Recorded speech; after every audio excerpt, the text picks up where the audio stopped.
It's the Mixed Martial Arts Hour with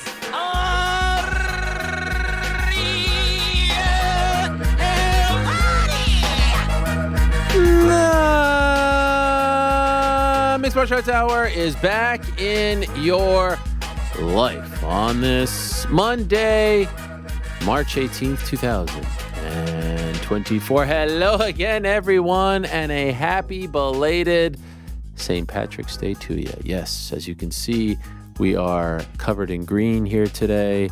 This is, oh, look at this. I mean, this is, of course, GC's doing. What a time. And yes, I know, and we know that St. Patrick's Day was technically yesterday, but we are celebrating because we didn't have a show yesterday. And any reason to celebrate anything is something that we take advantage of here. So well done, GC. Love the green. Love the shamrocks. Love everything. Shout out to St. Pat's over there for the jersey, the stuff around here. I mean, it's just all fantastic. Get me a what is it? A forged Irish stout on the rocks. Does someone drink that on the rocks? No, you don't do that. Chilled? You do that chilled? Yeah, for sure. Chilled. Yeah. Cold. Ice cold. Yes. Ice cold out of the draft. You know yourself, Connor. You know yourself. Do you have any Irish in you? I feel like you have some Irish in you. I need to do a DNA test. I think so. The red hair. Is it red? No, definitely not red hair. It's kind of like a brown, dark blonde. But I mean, I'm pale as a ghost. Right. No, it fits you. Stouts are my favorite drinks. So yeah, I think I need to do a little 23andMe. See how much I really am. It all shakes out or checks out, as they say. If it doesn't fit, you must have quit, right? So in any event, today's program brought to you by our good friends over at DraftKings. Stay tuned. Later in the program, I will tell you more about them and everything they have to offer. Of course, March Mania kicking off this week, and a whole bunch of fun combat sports stuff going down as well. Fun weekend in the books, and a fantastic show on tap for all of you. Tap, get it? Very clever. Yes, we have our little cup right over here. They gave us all kinds of nice stuff over there at the Forge Irish Stout last week. Now, what do we have on tap for today's program? Of course, we'll talk about the weekend that was. Did the Parlay Boys get off the schneid? Is the losing streak over? Is our international nightmare over? We'll find out. The back end of the show. Stay tuned for that. We'll also see how GC did this past weekend as well. You know, there was a little bit of action, maybe not the most star-studded weekend that we've had, but there was some stuff to pay attention to, so stay tuned for that. Prior to that, we will be joined by Robert Whittaker. Bobby Knuckles, of course, coming off that win in Anaheim about a month ago against Paulo Costa. Solid win for him. Now right back in the mix at 185, so we look forward to talking to him. Prior to that, Rich Chou, the former VP of Talent Relations, aka matchmaker for Bellator, for Strikeforce, for Rumble on the Rock, Elite XC, and John Kavanagh. You know him, the head man over at SBG Ireland. They'll be joining us together in studio. They're a part of this Train Alta program. It's a very big time for them, especially here in New York City. Two of the nicest guys in the game. Great to have them in studio to talk about what they're doing. And, you know, as a collective unit, but also personally, professionally as well, I look forward to talking to Rich and John and inviting them into the studio, and I'm sure John will like the decorations as well. We'll tell him that it's all for him. Now, prior to that, we will be joined by Rafael Cordeiro, the head man over at Kings MMA. You may have seen some of that footage of Mike Tyson hitting mitts. Terrifying stuff. I mean, just absolutely terrifying. Has this changed your opinion on the fight? It's amazing. It's like a tale of two worlds that I'm living in. Within the MMA community, everyone hates it. I walk outside the MMA community and just talk to neighbors, parents, mailman, and everyone can't stop talking about it. We have some of the footage right here. I mean, it's just a few seconds long, but look at some of this stuff. If you can pull it up real quick here, Andy, I know I'm throwing a curveball. Look at this. I mean, this is 58 or 57-year-old Mike Tyson. Regardless of your feelings on the upcoming fight and whether or not it should happen, if it's safe, if it's not, if it's healthy, if it's not, that's a 57-year-old hitting the mitts. That's wild. That is wild. So the man holding the mitts is Rafael Cordeiro, and he'll be joining us at around 3:15 to talk about what that is like, what that feels like. So stay tuned for that. Prior to that, we'll be joined by Marlon Vera. I believe his first interview since his fight against Sean O'Malley 2 weekends ago, about 9 or so days ago. Always great to talk to Cheeto, see where he's at, how he's feeling. Most importantly, I look forward to that conversation. Of course, I also look forward to talking to Francis Ngannou. He'll join us at about 1:45 to talk about what transpired a week and a half or so ago in Riyadh, Saudi Arabia, how he's feeling, where he goes from here. Is he going back to MMA? Is he going to PFL? Is he going to stick with boxing? All that and more shall be discussed with Le Predateur and El Nino. Gilbert Melendez hasn't joined us in a while. He's had some big news as of late. An OG of the fight game, of course, a mainstay in both Strikeforce and the UFC for so many years, the former Strikeforce lightweight champion. He'll join us at about 1:20 to talk about his big news and where he is at in his career. So all of that is to come. A great time to be alive. But some news since we last spoke. A few things have come out since we last spoke, actually. Obviously, on Wednesday's show, we talked about a whole bunch of stuff. This morning, we found out that Petr Yan actually suffered a torn ACL, a torn meniscus, and a groin injury. He's scheduled to have surgery tomorrow. So this, I was saying last week that maybe a Petr Yan versus Cheeto Vera fight when Vera felt better down the line would make sense. But this could put Petr Yan out for a year.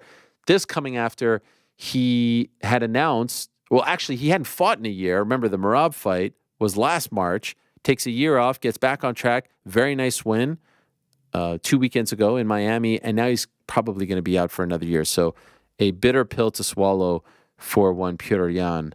And wish him well. And hopefully he gets, under the knife, safe and sound, quick recovery. And that's a lot of things to recover from. So I'm guessing, I'm no doctor, that's around a year or so. Although I did think Jamal Hill was going to be out for a year. And here he is coming back in April. So what the hell do I know? Also, Brendan Allen is now going to be fighting Chris Curtis again, not Marvin Vettori. That's in 2 weekends. The next UFC Apex card is this weekend, and that's the Amanda Ribas versus Rose Namajunas fight.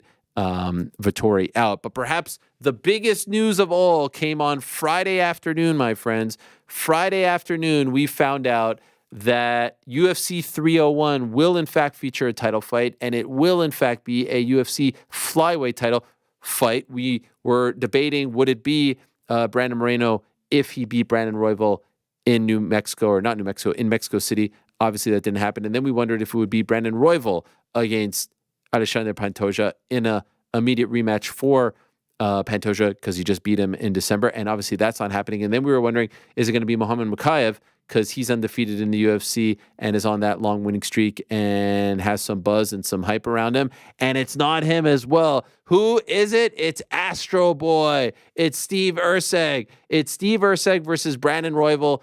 Steve Erceg versus Alexandre Pantoja, UFC 301, May 4th in Rio. And people lost their minds. People lost their minds when this was dropped. It's a tremendous poster, by the way. One of the UFC's best. Now, I feel like some of the feelings regarding this were diminished on Saturday when we found out that Jose Aldo all of a sudden is coming back against Jonathan Martinez. This kind of came out of nowhere. I think, haven't confirmed this 1,000%, but this is towards the end of Aldo's contract. So I don't know if he wants to just kind of finish up and be free after this, or if there's some other motive to come back. Certainly, it ups the star power and it makes that card a little bit more interesting. Martinez is on a very nice run. He's had some nice wins, and Aldo's a legend, and him fighting back in Rio is pretty darn great. And if this is the proper retirement fight, it's a very fitting place for the King of Rio. Last I checked and heard, they aren't committing to this being the main event, Pantoja versus Erceg, trying to add a few more things. Aldo certainly ups the stock, but it could very well be the main event, and both camps have been told it could very well be a main event. Obviously, it's 25 minutes because it's a title fight. My feelings, I think the reaction was a little bit much. Would it have made that big of a difference if it's Mokaev versus Pantoja? Like, would you have cared that much more? Erceg's coming off a more impressive win, number one. Number two, if you just look at the landscape of who's available, There aren't many options. So if you were just being, sensible about it all, that's why we kept saying, oh, if Almeida wins, maybe they do Aspinall. If Royval wins, if Moreno, there isn't anything else. And number 3, if you want a stacked UFC 300 card on April 13th, and that's what you all wanted, this is the byproduct. Now, of course, I heard some people say this is all DDP's fault. If DDP accepts the Izzy fight, then Pereira stays on 301 and everyone's happy. I guess you can say that. But look, DDP fought in January. That's a pretty damn quick turnaround. That's a 3-month turnaround. He was banged up. Fine. My point is, if you want to stack the deck, if you want 300 to be what everyone wanted it to be, and that's the greatest card of all time, et cetera, et cetera, et cetera, there's always the other side of the coin, and it happens every time there's a stretch of stacked cards. There's always going to be one, I don't know, I don't want to be disrespectful, but somewhat thinner card. And honestly, I see a lot of people belly aching. I would argue, and I would bet, that 98% of the people belly aching online don't live in Rio, weren't planning to go to this event in Rio. So what are you complaining about? That this is a pay-per-view? Don't buy it. Don't buy it. The only people who should be complaining and have a case to complain about are the people in Rio who are hoping to spend money to go to the event and be there in person. Those are the only ones. You get one pay-per-view a year, you're hoping for something better. I totally understand where you're coming from. Everyone complaining all over the world about this being a pay-per-view, who cares? You're getting a pay-per-view 2 weeks later, you're getting another one a month later, you're getting a litany of other pay-per-views. Who really cares? No one's forcing you to buy this one. You don't have to buy every single UFC pay-per-view. Watch the prelims and move on with your life. So, I don't know. I think the UFC, honestly, needs to be cut a bit of slack here. There's really nothing else. Now, you could just say, all right, don't do a pay-per-view that date. This is not how their business runs. They have certain dates, events slotted for certain dates, and they've got to fill those, and they book them so far in advance. A lot of it, as we've talked about with Rick and GC over the years and over the months, is all about timing. And again, it was going to work out perfectly. You were going to have Alex Pereira versus Jamal Hill as the 301 main event, and you were going to have Pantoja in the co-main. Who's complaining about that in Rio or outside of Rio? Unfortunately, they couldn't get that big-time main event for 300, and I would argue they still don't have that big-time main event for 300. That's the frustrating part about all of this. That promo is so great, the Teenage Wasteland promo, and then I love how at the end, it ends with Jamal Hill looking off into the distance, and it's like some big reveal, and it's like, oh, this is it? And again, it's a great main event. It's just not what we all thought of when it comes to 300. No one could deny that. Even the biggest bootlicker can't deny that. But here I am saying, cut them some slack. Am I confusing you enough? I'm saying they had to do what they had to do because you all put so much pressure on them to have a big-time main event for 300, and as a result, they robbed Peter to pay Paul, and now 301 is left with Pantoja versus Erceg. And I feel bad for Steve Erceg, if I do say so myself. He doesn't deserve this. All of you mocking him. This guy's getting his first title fight ever in the UFC. He's coming off a blistering knockout, an amazing knockout, a scintillating knockout, and everyone's saying this isn't good enough. And you know who was leading the charge? You know who was creating memes up the wazoo about Steve Erceg? GC. What do you have to say for yourself? Steve Erceg joining us from Disneyland one time and was listen, man, Steve Erceg is great, and I agree with you that it is actually a pretty good fight, and the UFC was sort of put into a corner. They didn't really have any other options. It was either Makhachev, who was coming off a fairly boring performance, or Steve Erceg, who was coming off of a knockout. The timing just didn't line up, you know? We are sacrificing 301. I feel like I said this back in November or December. We are essentially sacrificing 301 for this unbelievable stretch of 298, 299, and 300. So it kind of is what it is, and now they're trying to save themselves with Jose Aldo coming back, and I see a lot of people complaining about that against Jonathan Martinez. But you cannot argue that it's not hilarious that Steve Erceg is getting this title shot. I mean, he's such like a quelled, calm guy. There's nothing really exciting about him. He just sort of is who he is. He has 3 fights in. I mean, he made his debut less than a year ago. Like, if you are not a diehard fan, you really have no idea who this dude is. Oh, the responses were just hilarious. the juxtaposition of him getting this title shot to me was hilarious. I got nothing against Steve Erceg, and I felt like the memes weren't like attacking Steve Erceg directly. It was I just couldn't believe that you pumped out like 9 in the span of 20 minutes. All right, so I'm driving home and like I see this news. Rick is the one that alerts me to it, and I'm just like, what is going on? Steve Erceg is really getting a title shot. We had floated this idea out there, that like it could be the case. But just seeing the poster, seeing that 301 poster with Steve Erceg's face on it, I was just like, wow, this is hilarious. He's Astro Boy, baby. Put all your stock in Astro Boy. Yes. This man could be holding the belt. From his debut In 2 months. to him having the belt could be like an 11-month span for Steve Astro By the way, Boy Erceg. it's fitting that Astro Boy is on this meteoric rise. There it is. I mean, it's right there. Now, did you pull over? Did you pull over to create the memes, or did you go home and then? All right, so I had to go into a Walgreens. I was getting some snacks and some drinks, and I mean, as I'm walking through the Walgreens, my mind's just going crazy. I mean, I'm starting to laugh to myself, and I had to race home and immediately start. Yeah, then I got on the laptop. I mean, it was a great little Friday news dump. No, it was fantastic. Maybe that's why they left it for Friday, right? Usually Fridays when you drop the bad news on people, hoping that everyone's out for the weekend. Rick, your quick thoughts on this 301 title fight? Still TBD whether it's the main event, but we got that on Friday and Jose Aldo on Saturday. Your thoughts on the top of the bill as of now? Admittedly, weak card, but my thoughts immediately went to September 9th, 2023, which was the date. I see you're trying to put the math together. What is September 9th, 2023? I have no idea. Oh, is that when Strickland beat Izzy? That's when Israel Adesanya defended his title because it was an Australian card and because there was nothing else available and lost to Son Strickland, who became champion. This is what happens in that ecosystem. This is what happens when the UFC is basing their events around locations and is out of options. They don't have a better Brazilian option than Alexandre Pantoja. And it seemed like Steve Erceg is as good an opportunity, as good a fighter as any to hop in there. Again, I think he had a more impressive performance than Makayev. And Royval had just gotten beaten twice by Pantoja. Why not Steve Erceg? And we have seen before that even if this is the fight that maybe nobody was predicting or nobody was anticipating or nobody was looking forward to, sometimes we get the most memorable fight of the year. So I have no issue with it. I have no issue with Steve Erceg. I really don't. This opportunity. By the way, a reminder that we're getting 2 pay-per-views in June. We're getting June 1st, most likely Newark, June 29th, International Fight Week. Like, you just can't have...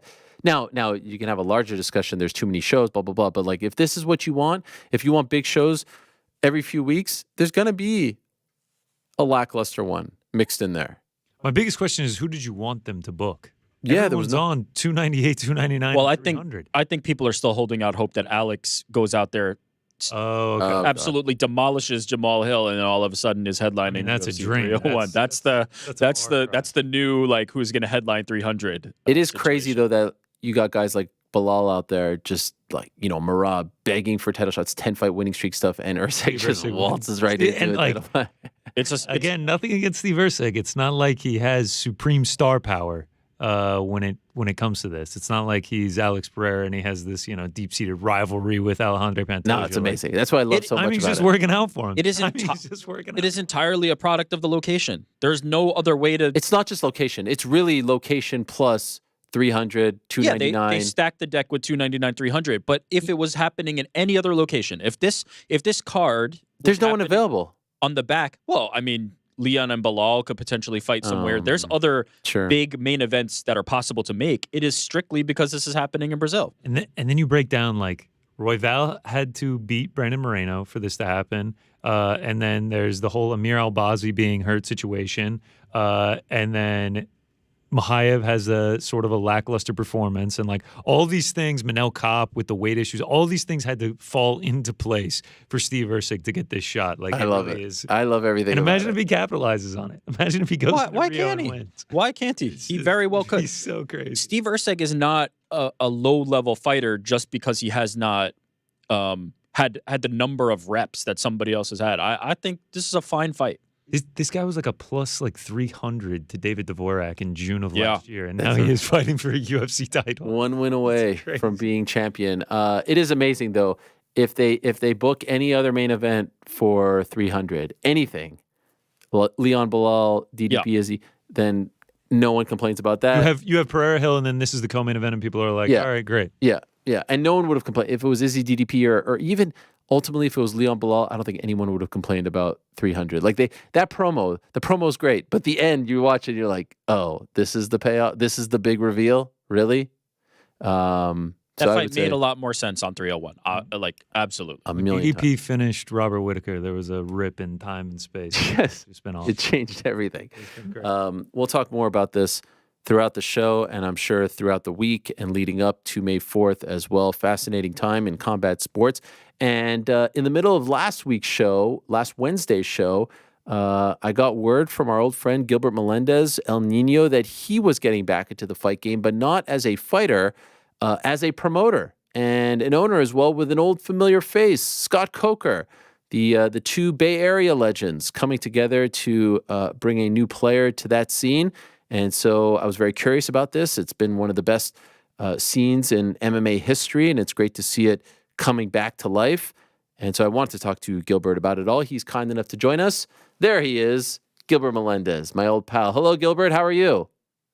Hey, Ariel. How are you today? I'm doing great, man. Happy to be here. Thank you. Yes, it's a pleasure to talk to you again. Always great to have you on. Congratulations on this news. So in case the audience may have missed it, what did you announce late last week? So Scott Coker and I are teaming up, and we're trying to bring Bay Area mixed martial arts back. In fact, we are bringing Bay Area mixed martial arts back, and we are doing Fight Night at the Tech. And that's going to be an arena in San Jose, California. I believe it's where the minor league Sharks hockey team plays. 4,500 seats in there, a beautiful arena. And, just trying to bring Bay Area mixed martial arts back. There's a big need for it here, tons of talent. And we're putting on a great show together, man. I'm super excited to team up with Scott. So how did this all start? Like, how did you come up with this idea and then, put it into fruition?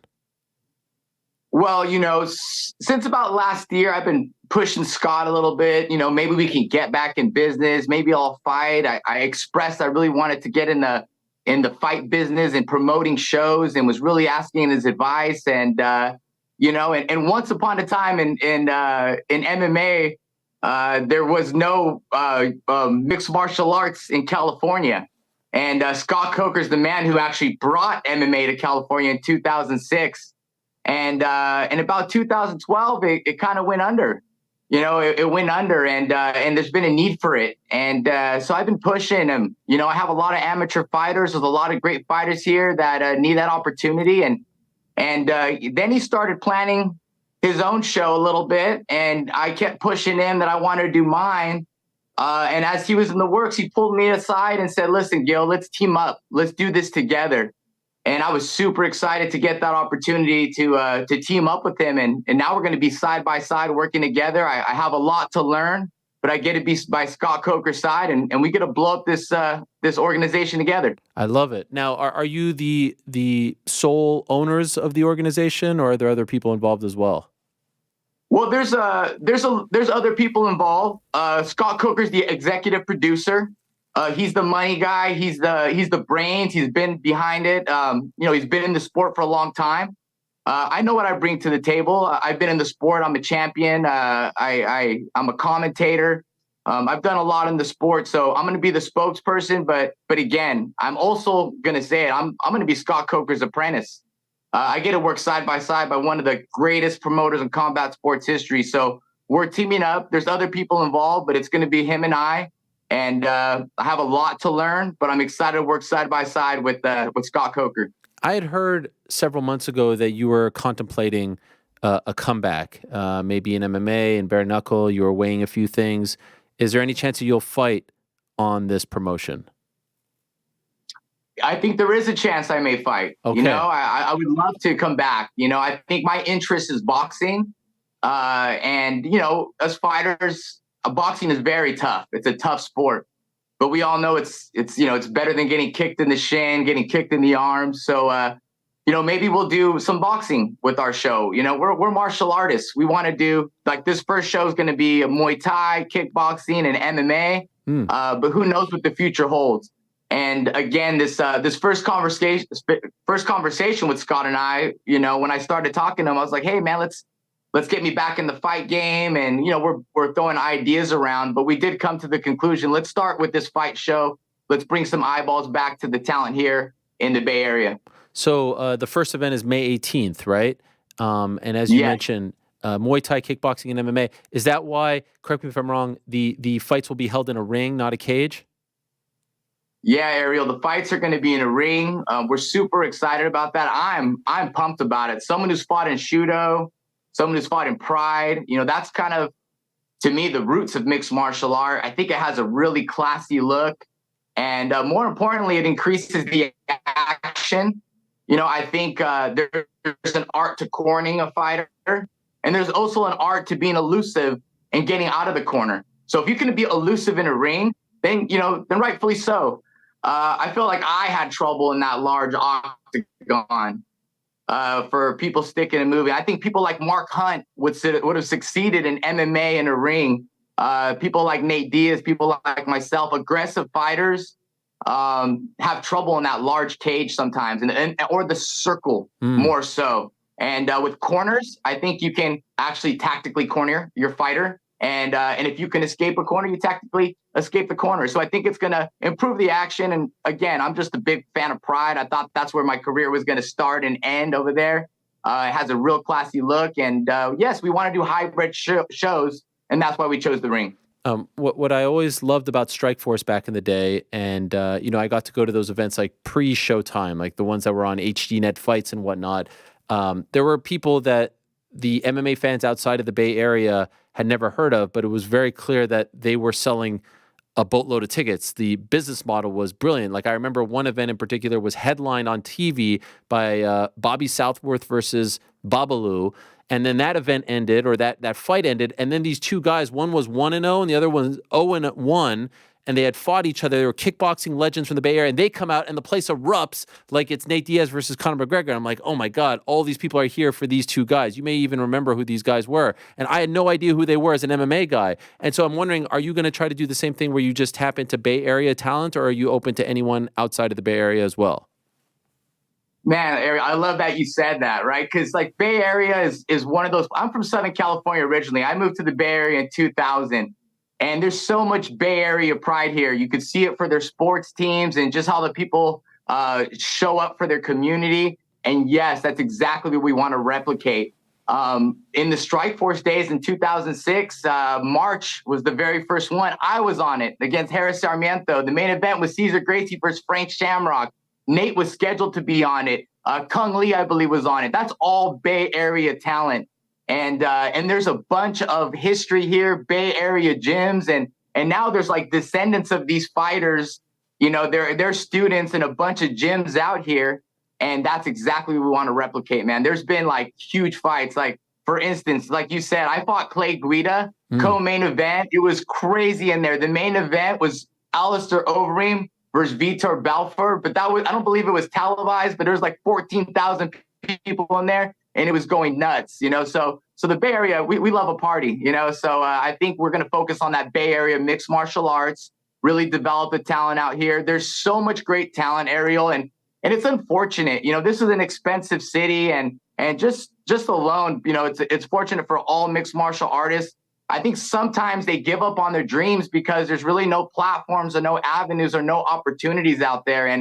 And this is a passion project between Scott and I and the community getting involved in here, because we really love mixed martial arts. We really love the Bay Area mixed martial arts scene. And I believe we are both like-minded in the sense that we need to do something for the Bay Area. We need to do something for these fighters and these communities. And I was really pushing it because I have my amateur fighters here. I'm building up a team. I'm doing a great job. And where am I going to put these guys? Or are these guys not going to fight each other because they don't like the platform? So now we have this platform.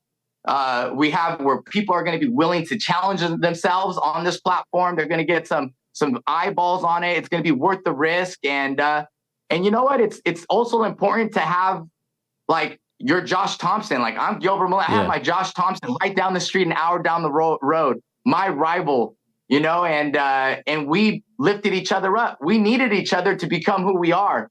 And that's what we want to do with the fighters out here. And I want to challenge my amateur fighters. I want them to challenge themselves against these locals out here and to become better.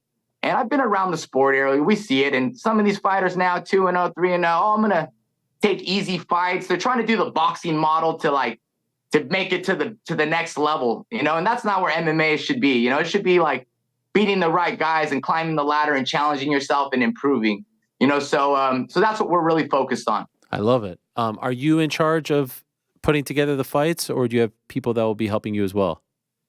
Yeah, so like I said, I was really pushing Scott. Hey, Scott, help me do my fight show. I want to do something here in San Francisco, and I want to support you. You can do your stuff in San Jose, but I really think I have this city on lockdown. I have some good fighters. I'm a great ambassador, and he wanted to work together with me, and things were kind of in the move over here as well. And we also had our talks. Let's do something here in San Francisco. I want to do my own thing here, but can you help me? Can you help shepherd this? Can you consult me?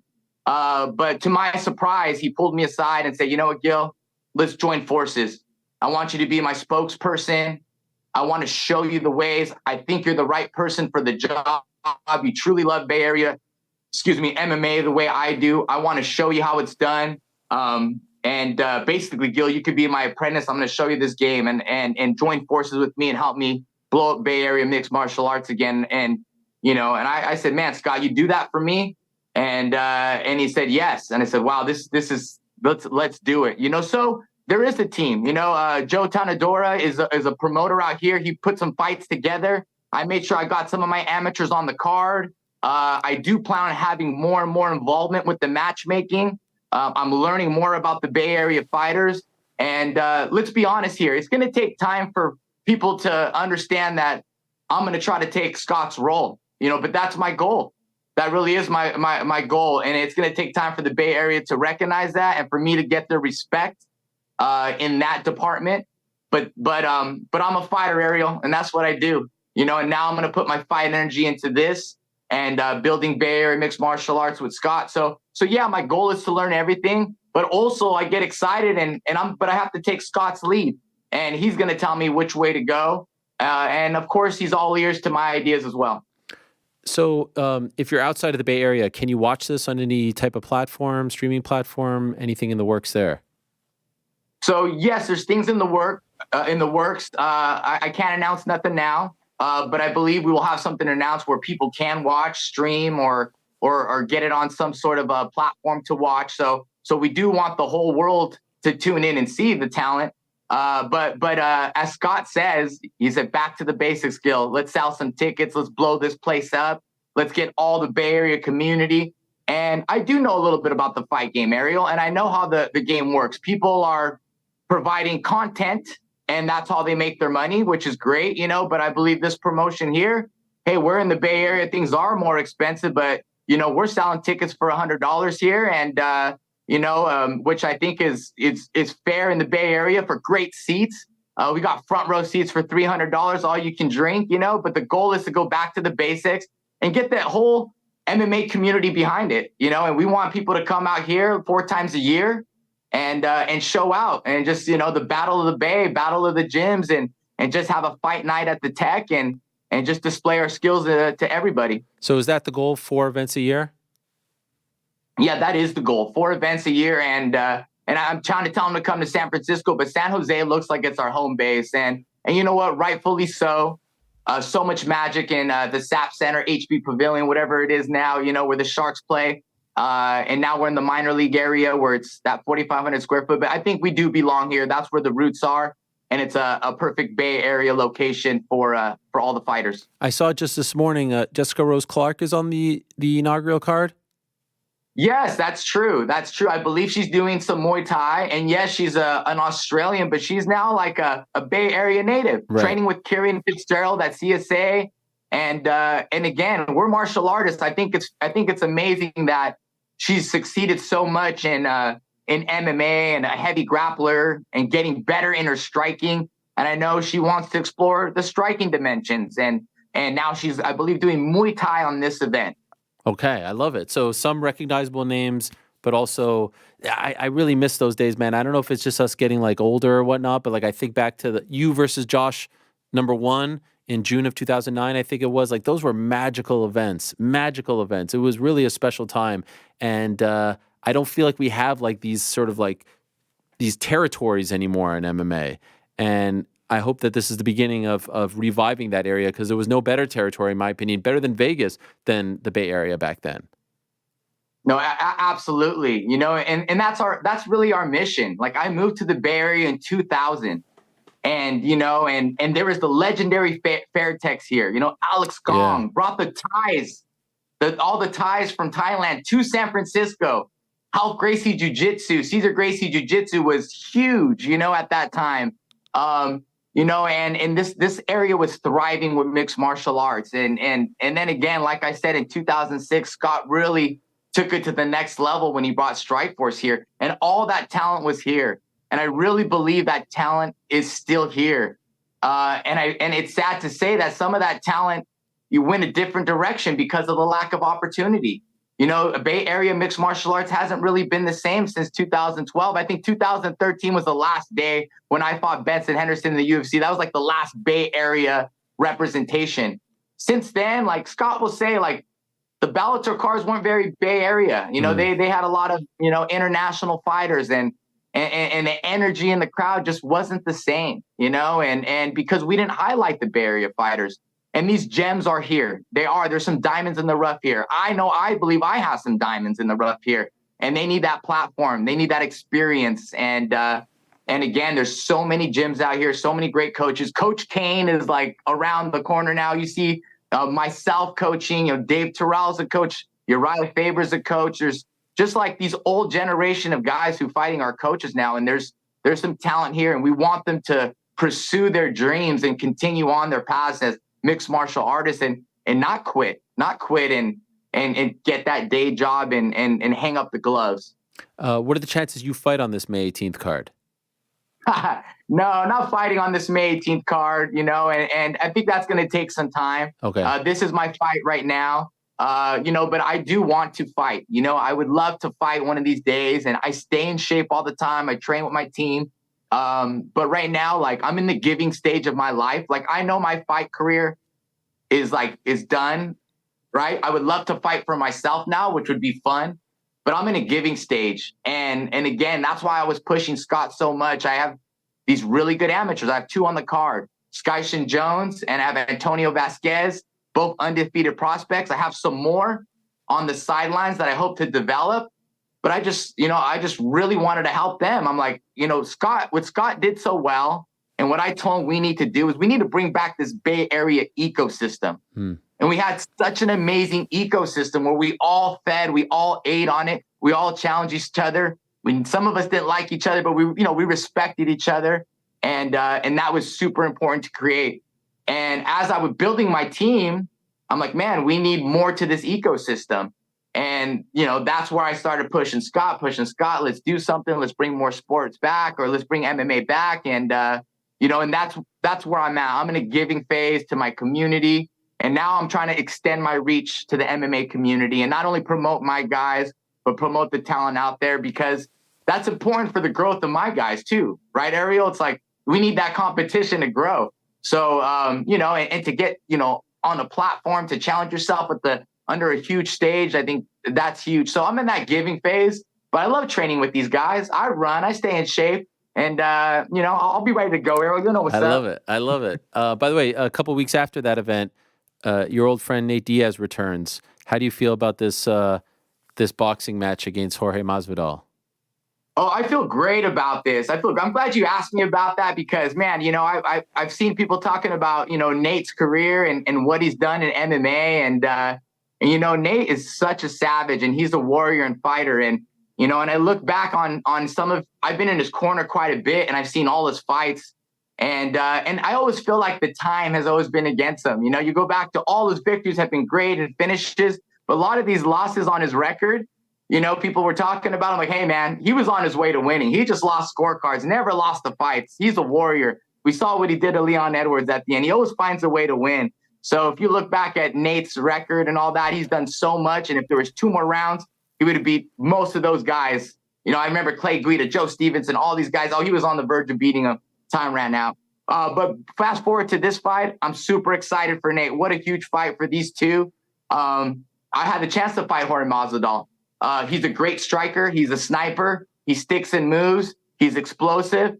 But I don't think he likes to fight in the pocket. I don't think he's an aggressive fighter the way Nate is. I think, you know, Nate's going to show his boxing. He's going to force Jorge to have to fight with them, man.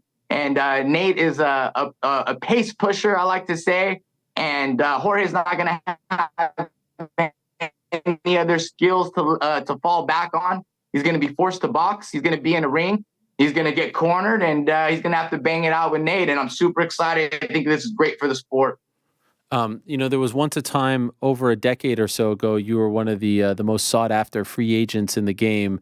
Have you seen any of these text messages get revealed about when you were going to sign with Bellator and UFC? And if so, do they bring back memories of that perhaps fun, exciting, and maybe stressful time in your life? Yeah, I did see some comments, posted up there. I haven't followed too much. But I do think back in the days, and I've been in the sport for a long time, Errol, you know it. Yeah. And, and I'm really proud of, I believe I was a trailblazer and one of the first fighters who ever stuck to their guns and really had an understanding of my contract and actually had, played my pocket aces that I had for the first time. And that was having a contract that was expired and finished after having one of the greatest fights in UFC history against Diego Sanchez. And I pride myself as a great fighter, an intelligent fighter, but I think I'm a businessman. And that was a big win for me. Obviously not financial freedom, and you don't have an understanding what everyone's making at the time, but it was a huge win for me. And it's fun to look back on it. No animosity towards anybody. This is the game. It's the business. If you ever make a business deal and everyone's happy and hugging and shaking hands, you kind of got ripped off, But if you're kind of fighting and bumping heads a little bit and some screw yous there and whatever, I think you did a good job and you probably got pretty good pay and did a good work. And, that was a great time for me and a battle in a different way. And happy the way it all turned out, man. No hard feelings or nothing. And, but it does bring back memories when I do see some of those interesting things, Why, you've pretty much done it all. You've fought them all. Why do you even want to fight again? What is there? Is it just like a personal thing? Is there an itch that won't go away? Why does that not just escape your mind and just focus on the business stuff that you have going on, the gym, this promotion, etc.? I mean, you only get one life, Ariel. That's really the truth of it. But I've done a lot in the sport. I've done a lot in the sport, and I've been on the sidelines for like 4 years. And in the last years, you kind of start fighting for a paycheck, and I see it. You're interviewing fighters now. They're like, man, they're badasses. Yet they're like, stressing up here mentally sometimes. And I was never having mental or anything, but you just look down on yourself. I lose the championship to Benson Henderson, split decision. I'm the second best in the world. Yet I'm like in tears almost, and just like, I suck. I'm horrible. My stock is there, but yet I'm number 2 in the world at the moment. I look back now, in hindsight, it's been years. I'm like, dang, I was a badass. And I still feel like I am. So I feel like I'm in a better mind to step into a ring and to really enjoy it like I used to when I was young. And I'd tackle it. I'd be aggressive with it and just forget the business part and just go back to the early Gil Melendez years where it's just about getting in a scrap. And I think I'd have a good time doing that. And so that's why I would love to. But of course, I love to box, someone in my age group, someone that's I think of hey, I'd box the Diego Sanchez again. I'd box a Jose Aldo. I'd box someone of that sort. Anybody I'd box. I'd jump in there and some of those old school guys I'd love to do it with. And I think it'd be fun. And I love to show out for my young fighters. I love to show out for my community. I love to show my daughter, what I can do out there. And that excites me, right? And that's there was Gil, the madman who fought for a while, who hit a bump in the road after losing in Pride, the first loss to John Thompson, who regrouped and became a true professional and put a lot of pressure on themselves and did such a great job, but keeping that professionalism and investing so much into it and falling short was really hard to deal with. But now I'm could sit back and just realize, hey man, I'm a badass. I still know it. And I can have that approach like the young Gilbert did, back in the day. So that's what kind of leads me back to it. wanting to do it again. And I'm around all these youngsters doing it, and they're inspiring, and it looks like so much fun. Well, it's great to see you back in the mix. I love everything about this. Great to see you and Scott together. That photo of you guys in the arena was very nostalgic in its own right, with Scott wearing the old school Strike Force, like the pre-Showtime Strike Force sweatshirt, which was fantastic to see. And I hope newer fans, there's a lot of new fans these days, the sort of post ESPN deal fans who may not know a lot about your career because your last fight was in 2019. I hope this maybe sparks them to go back and look at some of those old days, because those fights and the way you fought, just amazing. I remember one of the first assignment I ever got to get I think I got like $20 to write for the Fight Network. Loretta Hunt, if you remember Loretta, reached out to me and saw me doing interviews on my website and said, would you like to interview Gilbert Melendez? 2007. You were about to fight, I believe it might have been somewhere in Japan. Was it Sengoku at the time? Or maybe... It was Sengoku. Yes. And I was like, holy shit, Gilbert Melendez, legend. And you gave me the time, and I think I got $20 for that. So it's just amazing to see you still in the sport in this capacity. I think it's fantastic, and I wish you and Scott and the whole team nothing but the best. May 18th. Hopefully, if it's available to watch, I will be watching and look forward to it. Thank you so much, Ariel. I appreciate it, man. Honored to be your first paid interview, and congratulations on all your success as well. And yes, we'll have more information. If you go to my Instagram, my Twitter, my Facebook, you'll see a link if anyone wants to buy the tickets. At Fight Night at the Tech is our Instagram handle. Yeah, man, give us a follow, take a look.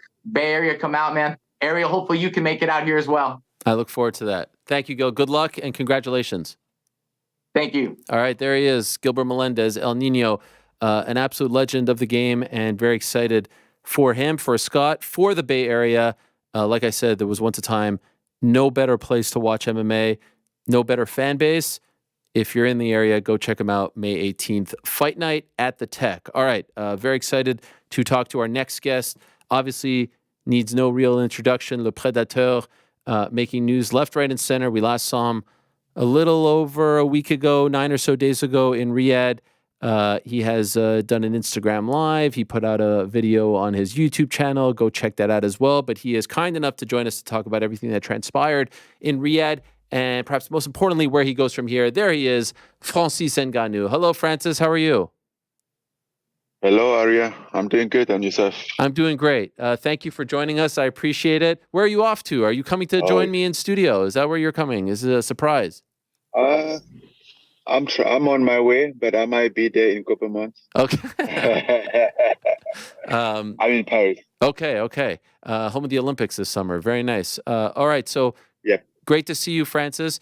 First things first, how are you feeling? How are you doing? How are you feeling after what happened in Riyadh? I'm feeling good. Surprisingly, I'm feeling good. I did get some medical check, but everything's okay. Okay. So do you feel, obviously we've never seen you in that kind of state before. Do you feel like you suffered a concussion? Do you feel like anything is wrong with you after something like that? No. Which is, I didn't feel get any concussion, anything. In fact, I checked. I just went to the hospital to double check in case, because I never been in that situation, and the last action wasn't, the last punch was quite violent. Yes. Yeah. What about emotionally after experiencing that? How are you doing? How are you dealing with the result? Emotionally, I'm good. The only thing, I don't know, that he was little weird. The only thing that bothers me is that I was never in that fight. Like, he was weird. It was a weird day, a weird evening. I was tired. I was in the locker room for 4.5 hours waiting, and then even when warming up, was sweating but still getting tired. And I even told Eric, I'm like, bro, this is weird. Like, I'm sweating, but I feel like I'm asleep. And even when the fight started, I was never there. Like, even the first minute, And I remember, like, even when I get hit, the first punch, I was more surprised about the fact that I'm falling down from that punch than the punch itself. You know, like, okay, man. You know, sometimes even in sparring, you take some punch that I'm like, damn, this guy hit hard. Yeah. But you're off, right? But I take a punch. The first punch, I was awake, but I didn't really feel. I find myself down. I'm like, man, like, what's going on? And then I'm being count. So, okay, let's take your time to get back up. But, you know, and took my time, get back up, and things were still like, and things were still a little blurring, like little this. And I went to the corner. I could have listened to my coach, Eric Dewey was like, champion, don't go to Southpaw again. He's waiting you, this, that. And I went to the corner and we started to talk. And they were talking to me. I was listening. But one thing, like my memory and my vision and everything kept going. Like, you know, I never came back from the store. I don't remember like when I came back from the store to go back to the second round. Oh wow. That's just how we yeah. So from there, from the store in the second round, in between round, I wasn't there anymore. Like hey man. So some days not just your day, you can even explain what happened, but it was quite weird. Have you ever felt anything like that before in a fight? No, absolutely not. You know that it's normal when you have a fight that maybe you're a little nervous, stuff like that happen. You know it's gonna happen, but by being there so many times, you deal with, you accept it. You know that okay, I'm gonna feel a little like this, but when you know that when I'm warmed, when the fight is gone, when we are ready to fight, I'm there. You know, I'm sharp. Everything is sharp, ready to go. Like I'm on alert. But no, it wasn't. Like I was in the ring, we start the fight, and I didn't feel that right. You know, one thing that was interesting was it happened very late. It happened at around like 3 a.m. Do you think that screwed you up at all? Listen, I think we both fought at 3 a.m. It's not like I fought at 3 a.m. and then Joshua fought at midnight or something. We both fought at 3 a.m. What I think something that happened is that they get me to the arena very early. Like my pickup time was 10:30 to go to the arena. And then when we get to the arena, they tell us that we are scheduled around 1:45 a.m. Right? And then around 1, they came to the locker because they was coming to the locker all the time. Around 1, they come to the locker, and then Joshua was still he hasn't arrived, or he was arriving. Around 1, I'm like, okay, so like we are fighting in the same time. Like, how come do I have a pickup time? We receive a schedule, an email from the 5-week schedule, and for some reason, everything. I was there like at least 1 hour before, but the fight I was there like at least 2 hours before him. I could have just stayed home, yes, but again, because even during the week we were going to places and had to wait, and Dewey was like complaining, like, yes, they do this kind of trick to get you tired. You know, I was cool. I'm like, bro, come, it's okay. You know, I didn't know how he was, how important that was until like the fight day that I have to get there like 2 hours before. In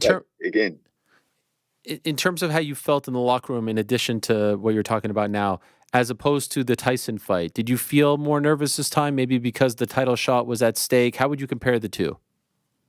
No. You know, I never look for title shot, and I say this all the time. I say it's good that he's there, but it's not something that I'm gonna put myself like, oh, I'm chasing this. You know, I was more nervous on the Tyson fight because it was my first time. I was coming. It was almost my first time to fight after 2 years. I was coming out of surgery. I was more nervous, and I was going to fight Tyson, my first boxing match. This time around, I get past that a little bit. I get more train better, had a better training camp. Hey, and this is one thing that also helped me like to be okay with it, because like as far as training camp, I had like my best training camp. I was in my best condition, like the best. Like even if we have to start this camp again, I really don't see a thing that I should have done different, because we did a good training camp in Riyadh and everything was good, except that fight day that things was like little out of hand. Was AJ better than you thought he would be, or did he hit harder? Or did he do anything that surprised you that you didn't take into account? So first of all, the first punch that he hits me is basically the only punch that I remember. That's crazy. Okay? Yeah. Yeah.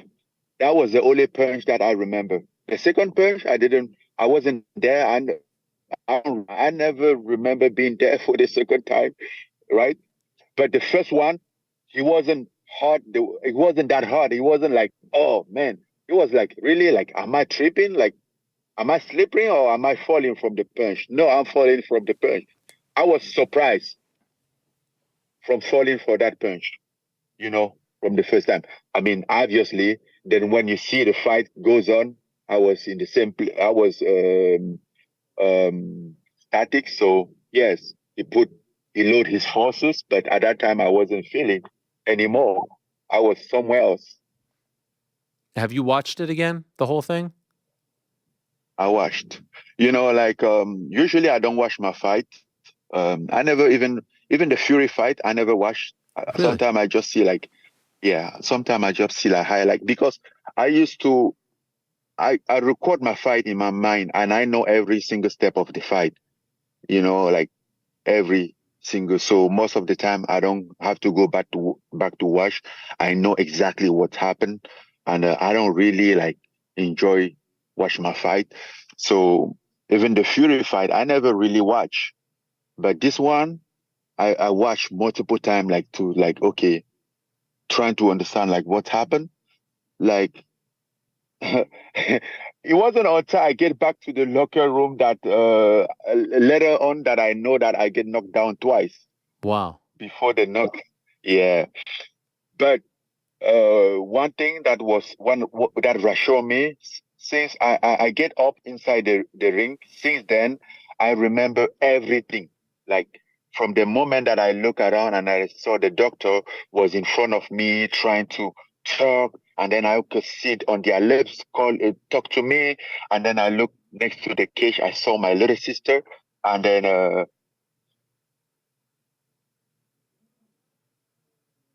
oh, I think your audio just got muted.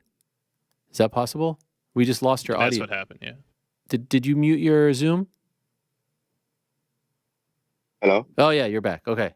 You said, I just heard the end. You said you saw your sister and then Hello? It got muted. Do you hear me? Oh. Did we lose him? Hello? Yes. Do you hear me, Sorry. Fred? You hear me? Yeah, I'm here. Okay. I just missed the end. You said you saw your sister and then we lost your audio there. Yeah, I mean, I turned around and then I saw my sister next to the ring. I'm like, what is she doing there? And I'm like, oh man, something went wrong. And that's the moment that I came back, and all of the sudden I felt good. Like, I'm not like I felt good, but I started like collect my memory, and everything was right. And I never feel bad since then. But I saw the video, basically like the last punch. I'm like, oh, this was hard. So I don't want to like be walking around with with a concussion or something. So 3 days ago, I went to the hospital like to check concussion or something, but everything was okay. Is it hard for you, like for people who have watched you for so many years, it's shocking to see you even get rocked because we never even see you get hit with punch. Is it hard for you to watch that, especially the end? The way you fell was a little bit scary. He was hard, but I think it's a reality that I have to face. I have to watch it. Again, like unlike other fight that I don't even watch, this one I even have to watch the most to understand, like trying to understand, like, okay, what? And then when I look, I'm like, I was never there. Not to say like I couldn't lose this fight, right? Not to take any credit of AJ, but I wasn't there. I didn't fight. He was like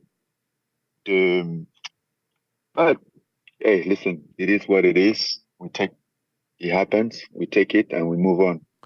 That's all I can say. By the way, what about the way in which he handled the victory? I thought he was very classy and gracious. I'm sure maybe in the moment you didn't remember, but like seeing the clips, the things he was saying. I remember everything. Okay. I remember everything. No, he was very gentle and he was very class, very nice. I think he has always been. AJ is not a guy that will come up. He's not a show guy. He's calm, very respectful all along the way. That's how it is. He is. Do you think that version of Anthony Joshua beats Tyson Fury? You're the best person to ask this question to. You've been in there with both of them. Listen, I don't know. And again, I will tell you something.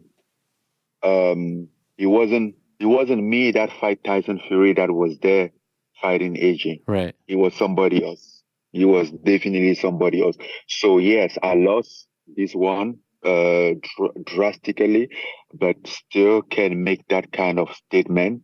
I don't know. I wouldn't have imagined that this fight would be this way, like would be like this. Like I was ready, man. I don't know, but I mean, I was falling like a chicken, bro. Like even the first time, I was surprised. Like, damn, like, am I really falling from this? Like even when you spar sometime and then you get hit, I'm like, damn, this guy fucking hit me. Like he hits hard, you feel it. Sometimes you go back home, like your jaw is like hurting because you get clipped, right? But you don't fall like that way. You take a punch that you don't feel it and you find yourself in the ground. Does it annoy you at all that people have taken this result and used it to now judge the first fight? And like, oh, maybe the first fight was Tyson was out of shape or he didn't take it seriously, this and that. Do you know what I mean? Can you hear me? Annie? You hear me? Yeah. Hello? Hello? Do you hear me? Yeah, I can hear you now. Yeah. What I was asking was, does it annoy you that people have taken this result and used that to now have like a revisionist history, a judgment on the first fight? Oh, Tyson was out of shape. That's why that one happened. Or he wasn't taking you seriously, this and that. Look, this is the real version. You know what I mean? Like, I feel like now people are trying to rewrite history based on what happened here a couple of weekends ago when really one has nothing to do with the other, obviously. But I'm seeing that a lot. Do you see this as well? And does it bother you? It doesn't bother me. I think I get to the point that we have been here so many times talking about what people think, what people say, that I think I'm at the point that I don't really let what people say like affect me. I don't mind that much about what people said because they will always have something to say, right? But I also think this was exactly what was expected. I think if I was treated wrong, everything that happened was just to restore this because regardless, I kind of like, disrespect the system a little bit. Yeah. And by the way, speaking of that, what did you make? I didn't have a chance to ask you about this. What did you make of Mr. Turki Al-Sheikh saying at the press conference, like, essentially saying that AJ needs to win to restore some order back in boxing? Do you hear me? Yeah. What did you say? I said, speaking of what you just said, what did you make at the press conference to announce the fight? Mr. Turki Al-Sheikh said that essentially AJ needs to beat you to restore some order back. Like he essentially said it at the press conference that he was hoping that AJ beat you. How did you feel about that? Did you feel like you were the one? Well, you were kind of the outsider. I think he wasn't the only one hoping that AJ beat me. I think a lot of people was hoping that. But listen, I don't have any problem of anybody hoping anything, right? You can hope whatever you want. You have a desire. It's a fight business. Someone can just support AJ and want AJ to win.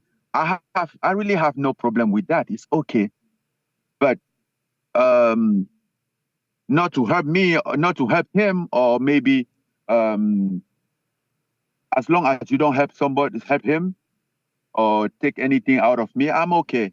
It's a fight. And sometimes you have two people that you like that are fighting each other. You have to support somebody for some reason, or just because you like that person more, or it's okay. I have no problem with that. Okay. Right?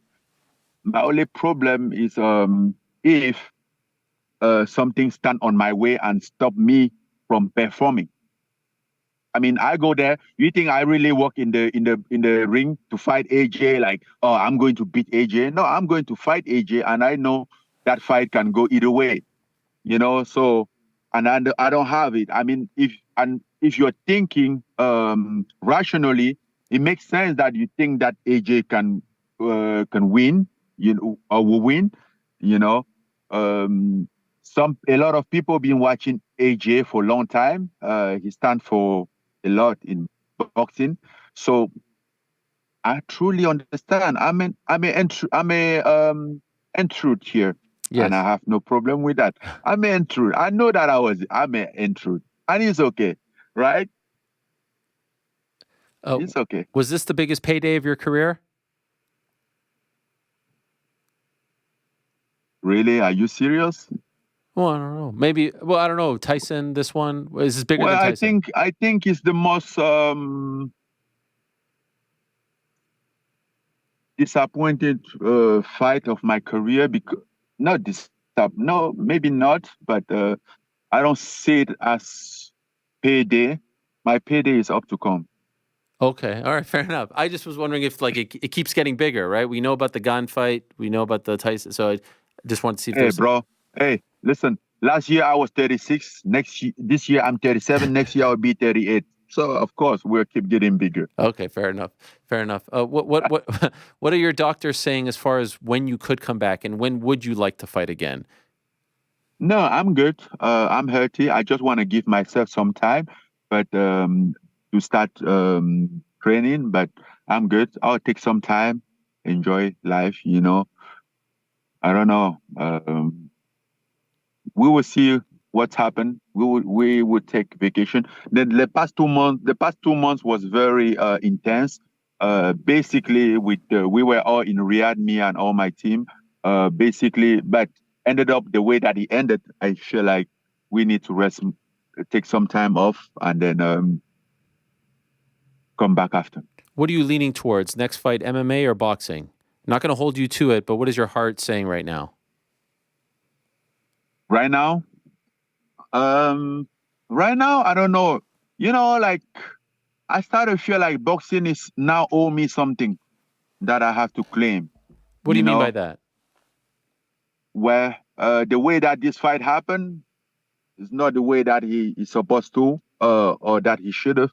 So I think now I need to do boxing now to claim something. To claim my respect, to claim my dignity, to claim everything. Yeah. MMA is there. I don't really know. It depends. I think it depends on the time frame of what's happened, and the time frame also, like, what is it? But maybe it could be MMA first. I don't really know. But yeah. If it was boxing, is there someone in particular that interests you for the next step? Yeah, I think I still have to. I think Tyson Fury is still there. And then this week, the 5 week, he was always around, like teasing me, like, yes, I don't know, like he was even in the He was even in places that I didn't know what he was doing there, and it isn't me. So I think there's a question mark there. Okay.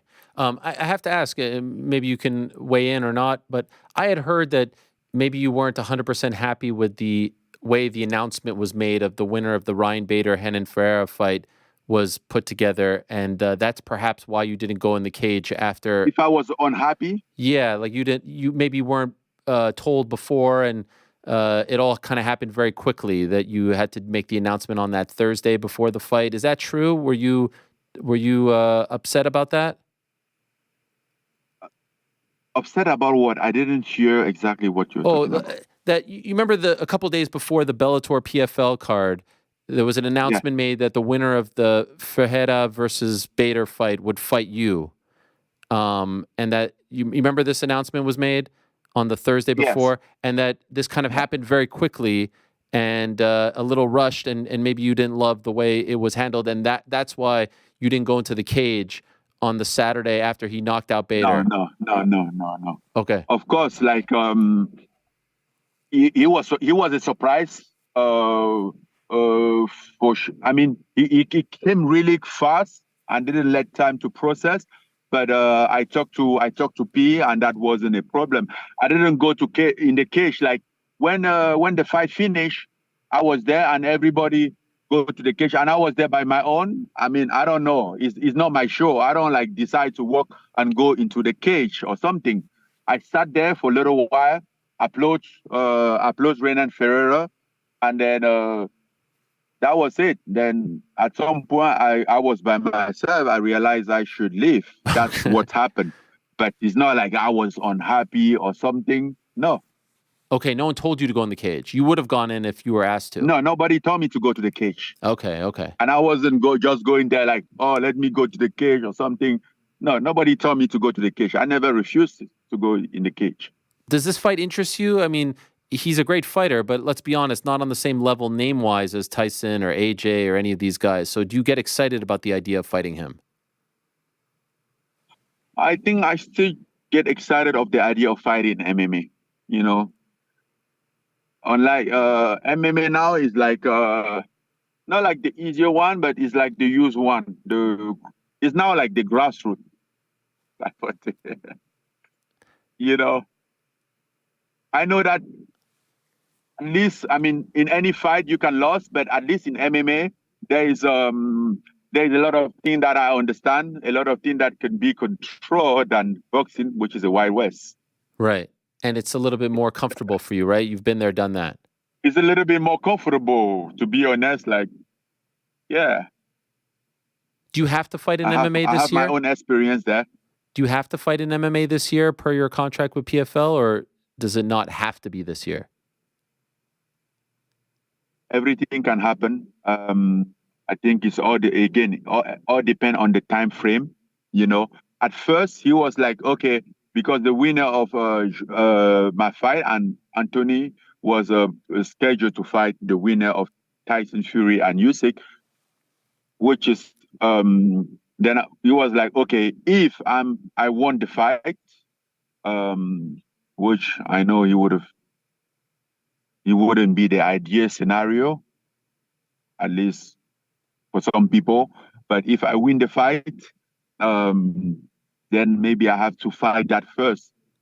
But now everything is possible. I have no obligation to fight anyone first. So if the timing is right for MMA fights, then I fight first. If it's a boxing match that the timing comes first in the right time, then we do it. Okay. By the way, just curious, do you look at any of the stuff between Tom Aspinall and John Jones and Aspinall's frustration with Jones and Jones wanting to fight Stipe and all this and kind of sit back and laugh and say, oh, I've been through all of this already and I'm glad I don't have to deal with this? It's true. He's been through all that. You know, I get to the point that I started to feel like John a little bit, like the deja vu. Yeah, exactly. But are you happy you don't have to deal with that? Are you happy you don't have to deal with all of this drama? No, it's a part of the business. You know, it is what it is. I mean, as you are in that business, that's what's going to happen. whether you like it or not. And it's not a bad thing, you know. It's sport. It's competition. It's not like a war. It's not like enemies. I think they are just doing that like as a competitor, you know. And yeah. And sometimes when somebody says something that you don't care or that you don't want to respond, you don't respond. Nobody is forcing you of doing anything. Okay. So it's cool.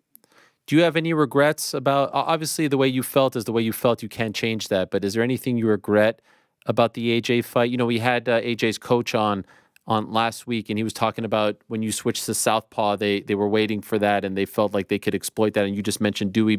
Is there anything you wish you did differently? No, I do not have no regret, because we can, now that I lost the fight, we can say anything that I have done wrong. You know, we work on everything, and everything was okay. Even like, and this was only my option. You know, even in the southpaw, my defense is even more sharp than in the orthodox, right? Like usually in the southpaw, to take a right backhand from the southpaw, this is something that even in the sparring never happened. And I have been there so many times practicing, right? So I really have no regrets, because that was our game plan. That was our training. And then we approve everything. And I really have no regret. We work toward that. We make that decision. We stand by. And since it didn't work, but that's not the reason why I'm like, oh no, it was so bad. No. With the same southpaw, I think we basically won the fight against Tyson. Yeah, 100%. But the same thing could have happened with Tyson as well, and they would be like, "Oh yeah, you switched to southpaw." No. Are we going to see one of these guys come over to MMA and fight you?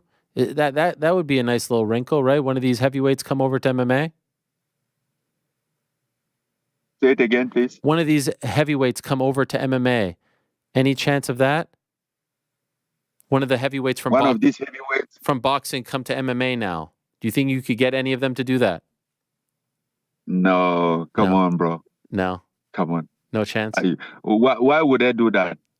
I don't know. I think Deontay was open to it for a minute. Wasn't he open to it? I don't know. Yeah, maybe Deontay. I think he's the guy that will just go out there to fight.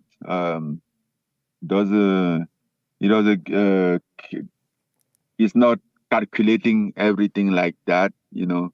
He will just go out there to fight. So he's a guy that, if there is a guy that can do something like that, he will be Deontay. Okay. Last question. And again, thank you very much for the time. I feel like we kept you company on this ride, so it was good for both of us, right? It's boring to be in the car by yourself. Yeah, thank you. that was great. I was so lonely. I bet. When possibly do you think we see you again in any type of fighting? When do you think? In the summer, after the summer? What are you feeling? As I said, everything depends on the timing. I will take some time off, maybe one month, you know, then start to train. That's all. One or 2 months, and then start to train. Then from there, and from any time that I can be in shape in any fight, I'll be able to fight. Before it's all done, Francis, we have to see you in Africa, a fight in Africa. This has to happen. Hopefully, but it's not the easiest one, though. It's not. You don't think we're close? It's not the easier one to get it done. To have to fight in Africa. You don't feel like we're closer to it? Yeah. You don't feel like we're getting closer to it? You still feel like it's a big hurdle? I don't know. Maybe PFL. Okay. All right. Maybe PFL Africa. Yes. That would be cool. That would be cool. That would be great. You deserve that.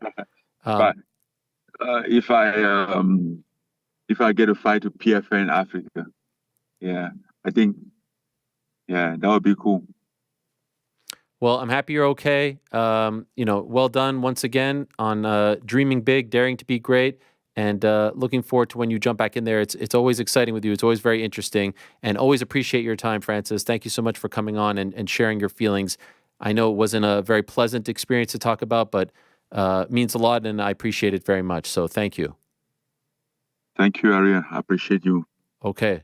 And we'll talk soon, all right? Anytime. You're the man. Thank you, Francis. Au revoir. Au revoir, mon ami.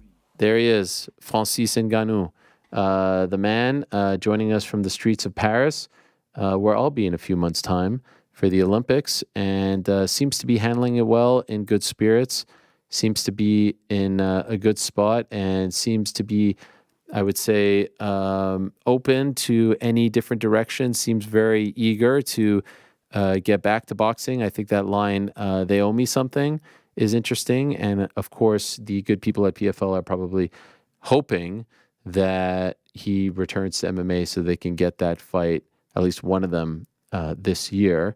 A big week for the PFL, by the way. They have their first Bellator show, Bellator only show. That's March 23rd. No, 22nd. Is it 23rd or 22nd? I think it's 22nd. It's the Friday. And that's in Belfast, Northern Ireland. They are calling it the Bellator Champions Series. The main event is Corey Anderson against Carl Moore. Also on the card, Patricio Pitbull against Jeremy Kennedy for the featherweight title. So they did add a second title fight to that card. Fabian Edwards against Aaron Jeffrey, among others. Also an interesting one, Leandro Ego against James Gallagher. I am hearing that tomorrow, latest, super duper latest Wednesday, but no later than Wednesday, we will find out where here in North America or America, I think it's America that I should say, yeah, maybe North America. I definitely know America. It's always complicated with Canada. Anyway, we will find out where this will air in America. So they do have a home, a broadcast home. It is a done deal. I've been asked not to reveal it, but I do think people will be excited about it, and it's a bit of a new player in the game, so stay tuned for that. I think that will be an interesting development. And on Wednesday, we'll talk to Don Davis about his plans for PFL and Bellator. Bellator, actually, in particular, as they embark on this this new era. They have another show planned for later on this year in May in Paris. So Paris has been a great spot for them. And well, it's about time that we find out where we can watch it, because the event is 4 days away.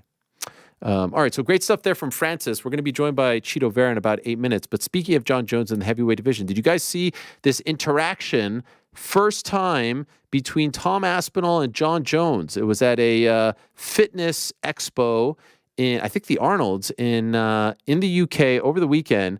How about YouTuber Tommy Aspinall putting together a whole video and talking about how he's going to seek John Jones, not to cause any ruckus or any drama or any issues, but to have a bit of tete-a-tete with John Jones, a little face-to-face. Fascinating stuff, and the interaction was great and memorable for one particular reason. I guess if you have already seen it, you know exactly what I'm talking about. If you haven't seen it or just want to relive it, via what he posted on his YouTube channel, you can see the entire video on Tom Aspinall's YouTube channel. Take a look at this.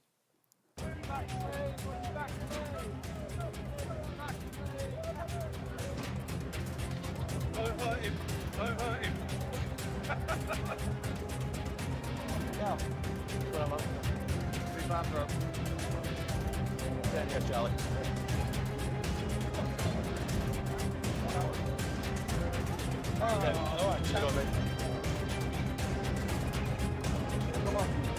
This is great right here.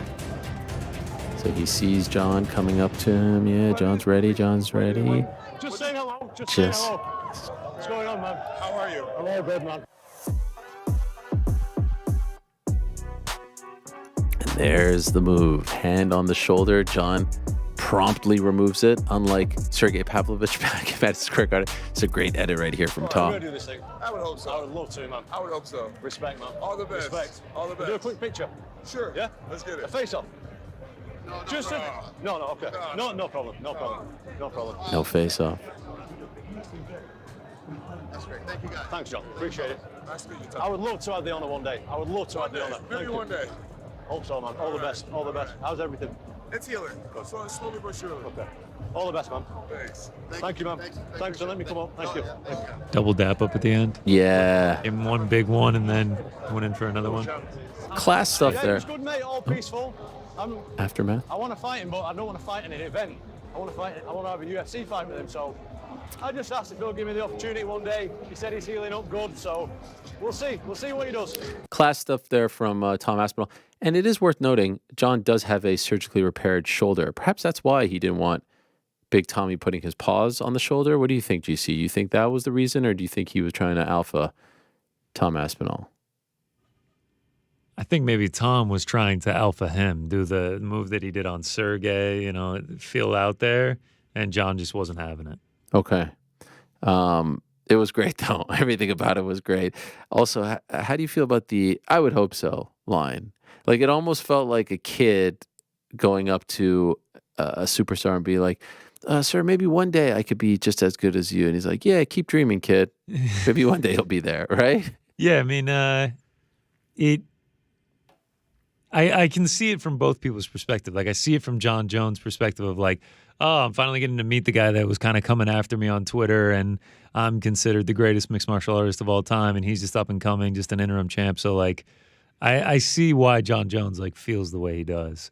I think the biggest one was when he asked for the face-off picture, and John was just shut that right down. He was just like, nah, that's not happening. Yeah. And, like, his whole team started chiming in, too. They're like, no, let's just take a picture as friends. What's wrong with the face-off? Like, do you think that they felt like he was trying to sell a fight? Yeah, I don't know. Then you put out the picture of the face-off. Yeah, and everyone gets all excited. Is John moving on from Stipe? Is he going with Tommy? I enjoyed it. Are playing this perfectly. They are. I mean, it's great stuff. I also love that Tom had to like go through the crowd and like people are like recognizing. They're like, "Oh, big fan, Tom, big fan." And then like the security guard, as soon as he turned around, he's just like, champ, what's up, man?" I thought that was funny. The perspective of behind Tom Aspinall going through the crowd. All of this is great. I can't get enough of this. The way I feel about all of this, even the way John handled that, and Tom, I loved everything about it, is the antithesis of how I feel about the Ian Gary, Colby Covington videos over the weekend. Like, this is the way to build something. That is the opposite way of getting me interested in something. There's not an ounce in me that is interested in any of these stipulations, these videos. This fight is not even announced. It's not even signed. There's no even talk of it being in the works as of now.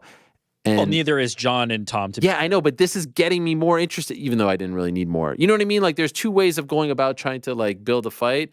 That's the fun way, the organic, natural way. Like, we ran into each other. This is, like, I hate to use the word cringe, but what are we doing here? Antithesis, great word, by the way. I agree with you because my personal preferences align with yours on this, but I don't think you're in the majority here. You think people like that? Yeah, I do. Oh, yeah, for sure. People love the Colby stuff. By the way, on both sides, like I don't think, if I'm Ian, I don't even respond to this. My biggest issue with the Colby and Ian thing is it's all these demands that are just never, ever going to happen. It's not even a real fight. Ian, yes, it's not even real. The I quit thing from Ian to Colby. It's just none of this is ever going to materialize. That's the appeal of the whole Colby Covington experience, though. None of it's based in reality. Like, if you like Colby Covington, or you are, along for the ride with Colby Covington, you have to have checked facts and reality at the door a long time ago and accepted, like, the shtick. So, yeah, I don't think that matters. I don't think it matters that none of this is real, because that's what this is. That's what Colby Covington's entire... I would actually like it more if there was a fight and they were using this to build the fight up, but I don't feel like any of this... You don't think they could? Could what? Fight. I don't think the UFC is looking at these videos and saying, "Oh, this is great. Let's make this fight." They're either making the fight or not. I don't think. Yeah, I was going to say. I don't think the videos were going to decide whether. I'm just saying, if they had the fight booked, if it was June 29th, Ian versus Colby, and now they're making a series of videos to build up the fight. All right, now it's fun. But this is not even a real fight. How's this different than like Marab being like, "You fight me next" in 10 different funny videos? It's the same thing. You just don't like Colby Covington's shtick, which is fine. I don't like it either, but that doesn't mean it's not effective. That doesn't mean it's not going to work. It's no different than anybody else. It's not even it's the same stuff. If you don't respond before 24 hours, as fight is not happening, like, that's not true. No, again, reality does not come into play when it comes to Colby But there's a difference Covington. between that. proposal is never going to happen. none of this is going to happen. Dana sees that. I actually like that I quit thing. Let's book that first time ever. But you said the Merab thing. There's a difference between that and Merab saying I want to fight you. There's a difference between saying like if you don't I want to fight you. Yeah, this is if you don't make this or this or this happen, the fight's off. Like what? But there is no fight. You're taking it for literal. Yeah, you're taking that's it what I extremely do. literally, but Yes. that's not reality. That's you're playing kayfabe right now. You're pretending this is WWE. And, Yes. and this is not how this works. That's just not how it works. He's saying nonsense. Now Ian Gary says nonsense. Now he's going to say nonsense again. Now he's going to say nonsense again. And then we've got a nonsense stew that maybe hopefully leads to a fight. There's no, you're holding them to the letter of a law that they themselves created. Because they're that real is fighters. artificial. They're not pro wrestlers. Screw pro wrestling. All Colby right. Covington is a pro wrestler. No. In more ways How than dare one. you. How dare he's you. literally only How a dare wrestler you. and then only. Yeah. No. You're holding them to a different standard than everybody else. It is. Look again. I will agree with you. I don't like it. I think it's really corny. I'm not on board with it. But I'm not the person that this is meant for. And it works. Oh, it definitely works. If you look at the comments, people are like, "You killed this, Colby." 10-8. Yeah. Ian has nothing to say. And then what'd they say on Ian's? Absolutely meaningless. You can't. The say comments anything are off. because the comments are off. Fuck, I forgot about that. Is that Ian true? should. Oh yeah, Ian should turn the comments back on. Honestly, I think. If they don't end up fighting, I think the hindsight will make it look 10 times worse, certainly. Like, looking back at this will be like, why did we even have this experience happen and waste time with it? But if it does happen. Listen, by the way, I love the fight. And I love the fact that Ian wants it. And it's great that Colby's coming around to it. Acknowledging him, yes. to me at least, is even something. I just feel like historically when these things happen, the UFC actually goes in a different direction. It's like, oh, you guys want this so bad? No, let's book Ian versus Sean Brady. I could see it. You know? I don't know. Because I think the Colby thing does work for some of the fans. And no, I'm saying I would love to see the fight. I just feel like it's a waste because I feel like they're not going to do it.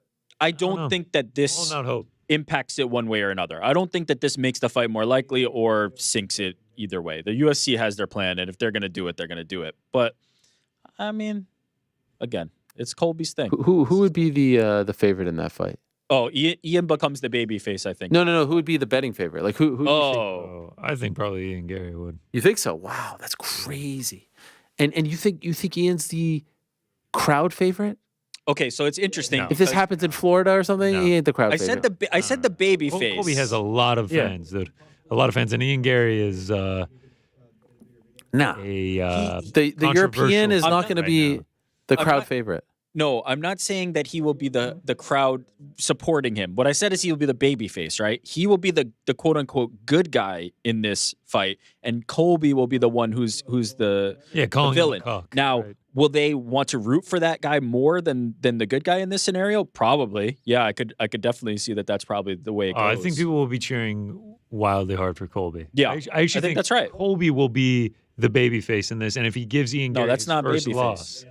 That's not babyface. That's just the one who the crowd is behind. Wrestling when the Rock is a heel, people still cheer for him. It's That's not. right. It's not about who you cheer for. All right, crowd favorite will be. I'll just put it in layman's terms here. Crowd favorite will be Colby. If he beats Ian, I think he'll get a massive pop, and people will like him even more if he beats I agree Ian. with that.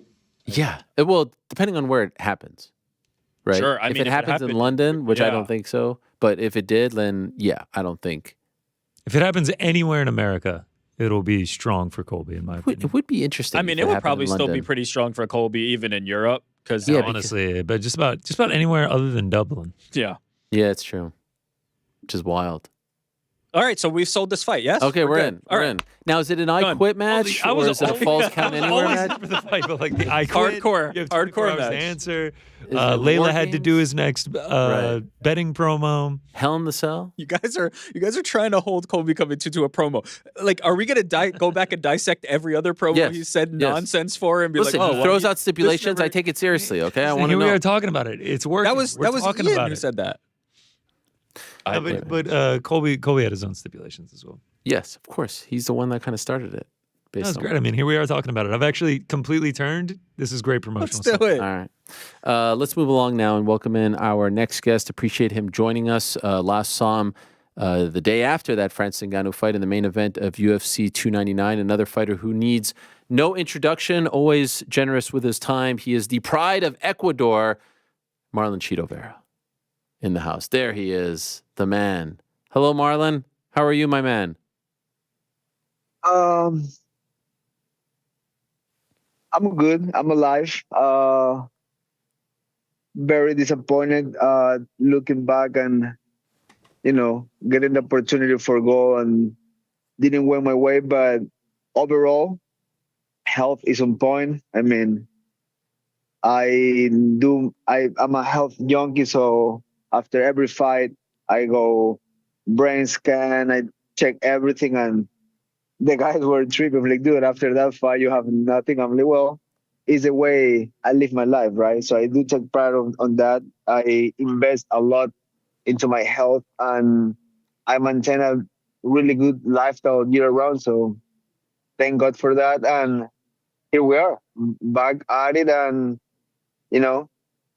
I said this before, you can't cry over spilled milk, right? So get back in the horse, figure it out, and move forward. So no broken bones, no serious injuries, no nothing. Incredible. Nothing. Thank God. So here we are around 9 days after the fight. How are you processing what happened? Oh, man. Hard to sleep.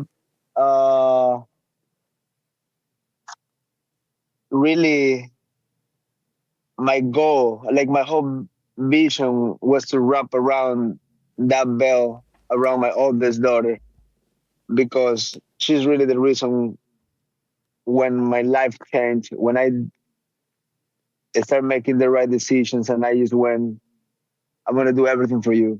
And then having my other two kids just, make me better. It just makes me want to lead and put out there a good example, and just do better than I used to do.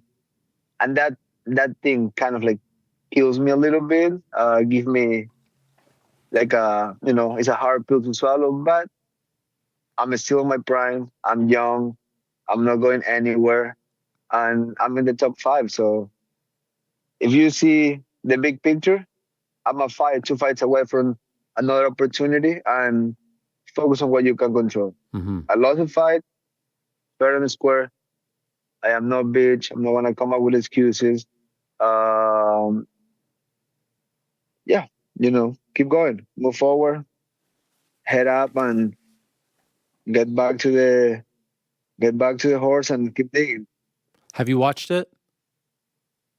No, I take my time. Win, loss, or draw, my whole career, I rewatch it a month after, 2 months after. Okay, even if it's a big win. Even every big one, I take my time. I just like to go back to the gym and really just really keep working the basics, keep moving, get back to conditioning, get back to all my routine, my eyes, my sauna, and then a month after, I get together with coach, and then we just let's watch, let's see what we did right, let's see what we could do better, let's see what we did wrong, because as a team, we win together and we lose together. We all lost in that fight. We all lost. And that's why we are a solid group, because there's no oh, it was you. Oh, it was you. It's hey, guys, we all lost. Let's shake it. Let's get better. And let's keep finding answers. There's always room to improvement. There's always something you can do. That's why I've been there for a long time. And now that I'm in my best time, I got to have the best people around, and then just look for an answer. Look for what can be done better next time. That's all we can really do. Was Sean better than you expected him to be? No, he's quick. He's very athletic. That's something we all know. I'm not a gifted athlete, dude. I'm not the guy that can just do a backflip. I'm not the guy that can, do the splits like Luke Rockhold or Jan Klompendan. I'm not that guy. I'm just a fucking hell of a worker, very committed, and I'm obsessed with this shit. I'm obsessed with improving. I'm obsessed with how I can be better, how I can get inches, how I can get wrinkles on my game, man. I know this when I was a kid. We go fucking 10, 20 miles far on our bicycles. I was always the last one. All my friends smoked me. When I was in high school and we were playing soccer, I was the worst one. So I know that. I know I wasn't born with all this natural ability, but I'm a motherfucker. When I want something, when I care about something, when I have a dream, I go over anything, and I will overcome this. I won't be the first guy that fail a big attempt, but I want to stay down. I fucking guarantee you that I want to stay down. I won't complain. I won't get down. Doesn't matter. Doesn't mean I don't feel bad, but I want to stay where I am. I'm going to move forward. So obviously, like you just said, you didn't watch it, but from what you remember, why do you think the fight played out the way in which it did? Why do you think he had so much success? I couldn't find a rhythm for my kicking. I know they were trying to attack my body a lot, but these guts are fucking made of steel. That's one thing I take proud. I have good guts, good instincts, good eyes.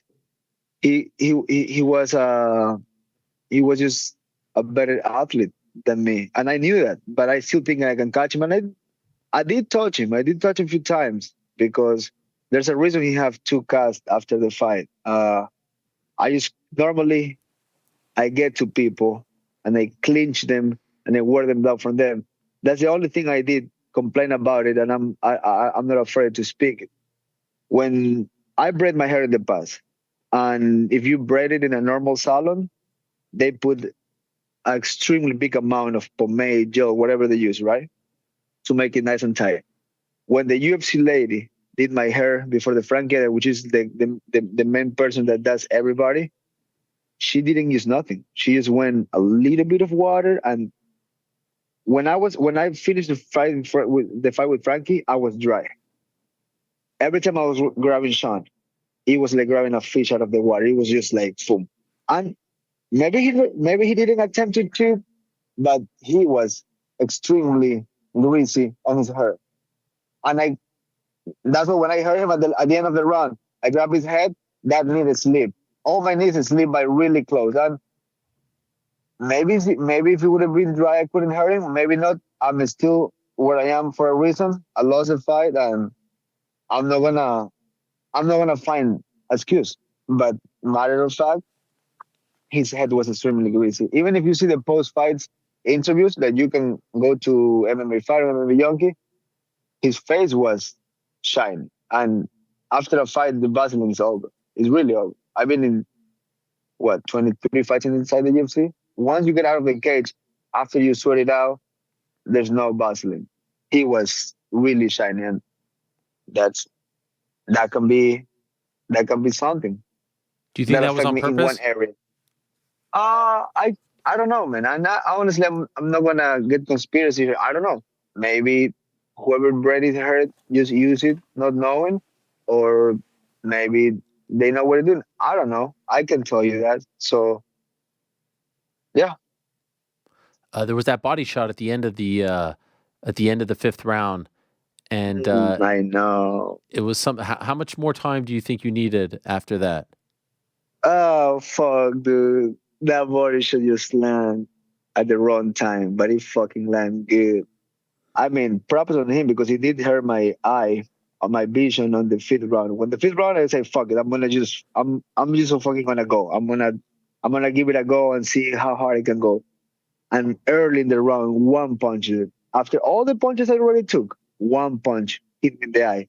Oh. And it felt like an eye poke. It wasn't an eye poke. It was a solid punch, a great punch. But it felt like one finger just went through, and I was like, I knew it was a punch, so I didn't complain, of course. And I was just like, okay, now I'm blind. Like, and me and Perillo laughed because Perillo realized my eye was hurting. He's like, hey, fuck your eye, keep going. And I was like, thank you, coach, because that's what you need to get through. If someone's soft, gets soft in there, you will get soft. So he was like, hey, fuck that eye, go. I say, thank you, sir. Thank you for fucking getting me going, because I could easily, like, how many fighters just do this? Yeah, no, yeah. It's okay. I can leave. I don't want to live another day if I'm not giving my best. That's why I can learn from it and I can move forward with my head up, because I say, fuck it. Because that eye was gone. I had to close my eye to look properly. If I open my eye, I see 2 fighters, and I was like, but still, I mean, he claimed himself like he can find his shots and everything. I was ready, man. I was seeing everything. I just get a step behind, and I couldn't get something else going. But well done, well done. Now we're 1-1, man. Now we're 1-1. I stopped him 1. He won a decision, and I mean, he landed that big knee that I believe that it was more the sound that actually the damage. The 5th round punch was the one that really hurt me because it affected my vision. But it was pretty much those 2 against my body shot. And I said, fuck it. If we were fighting till death, the O'Malley family will having a funeral right now. But it's professional. Good for him. I will eventually get goal. I eventually will get revenge. And now let's see what's available now. I'm aiming. I would love to fight in New York. I love New York. I think that's my city. I feel I'm native from Queens, so hopefully I get to get in that car. I'm sure I'm in a good spot. I can pretty much tell Hunter whatever I want, and I feel after a fight like that, they give you because I'm not too needy. So that's in Simple. 8 months, right? Usually that's November cards. You want to take a bit of a break, right? Yeah. Well, at this point, I have to, man. That also can hurt you, and you have to be real with yourself. Coaches always tell me like, "Yo, take time," but I'm just a stubborn motherfucker, and I love this, and I want to keep getting better. But this time, I told my head coach, "You were right," because think about it. I fought Pedro Munoz, right, and I took 7 days off. 7 days off the gym because I started running a little earlier, and I didn't took any breaks. I just keep working, keep getting better. And sometimes you have to, chill. I mean, just or train, but don't. Coach is really good at telling me, "Hey, today come to the gym, but you won't do nothing. Sit down, talk shit." So you always learn. If you got your eyes wide open, the signs are right there. So I'm gonna take a little bigger time off this time. And again, thank God I'm healthy and I can do whatever. I can go for longer walks, I guess. And I don't eat like shit, so I don't need to like be worried about my weight or I'm not drinking. So I feel we're good at the end of the day. At the end of the day, I'm good. It just hurt me. I couldn't wrap the belt around Anna, but I will. I swear to God, I will. When you're thinking about the fight and what transpired at night, when you say you're staying up at night, what do you wish you would have done differently in the fight? Like what are things that you keep harping on? Oh, just put number more together. I was trying to snipe him too. I was going to kind of like took like 1 for 1. I should put my numbers a little more together. Conditioning was great. My strength was great. I wish he clinched more, but that's the one thing I really couldn't do. That's the one thing I will say I do have excuse for. And because I don't, you talk to me many years. I really am not the guy that goes like, oh, my mom this, oh, my mom that, oh, my coach this, oh, my wife this. I don't have that on me. It's just, and it's not in my DNA. I'm not a bitch.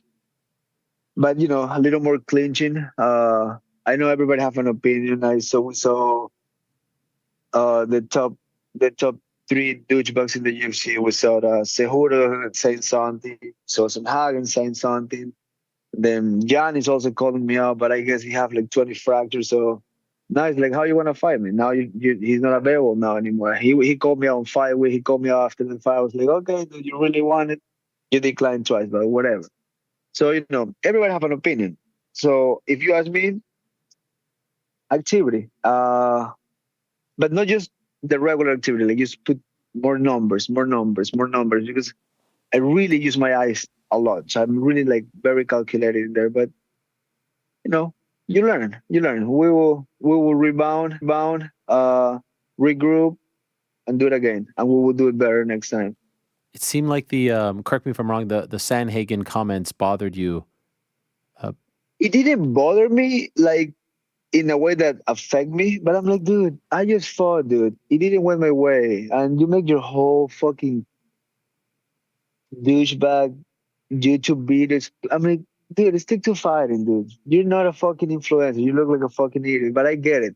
That's a new narrative. Everybody wanna do the podcast, and now we see, they have a fucking, they become like a school teachers now. I'm like, Seguro does the same thing. I mean, dude, the small clips that I see on Twitter on Seguro talking, I'm like, I mean, when you're that short, you also probably, you're looking for attention. But Shanghai is tall. He's just fucking probably too tall. Maybe the oxygen from the heart and the brain doesn't really connect. That's why he's a little like, kind of like a little odd. But who knows, right? I'm just curious, considering your relationship with Sean over the years, does that make it hard? Like if it was someone that you had, a respectful relationship with, is it an easier pill to swallow? But because there was this rivalry with him, does it make it harder? I don't have that with any bantamweight in the world, dude. So it doesn't matter if you're nicer or you're a dick or you are a weirdo. It's just, and I don't really get personal. Like, I mean, after the fight, his coach came kind of like, "Oh, great fight, man." I'm like, dude, let's not be friendly right now. Let's keep it real. Okay. And I heard he was saying like, I told him we will never be friends. I don't say that. I say, just keep it real. Stay away from me. Fuck off. Like in between rounds, he was looking at me like talking shit. I just grabbed my dick and went like, fuck off. I'm a real motherfucker, dude. I don't like. You think you're talking shit to me from the corner is gonna affect me, dude? I will fight you too, even if I fucking die. I don't give a fuck. What's gonna happen? What do you say? Getting gay? Come on, quit, or redhead people things, They laugh like, dude, shut the fuck up, dude. Let your guy fight. Don't live through your guy. You couldn't make it. Stick to coaching. You seems like you're a decent coach. Keep it up. Focus on your life. How was the weight cut? It was good, man. It was smooth. I just took my time with it. I was like, I have till 10 a.m.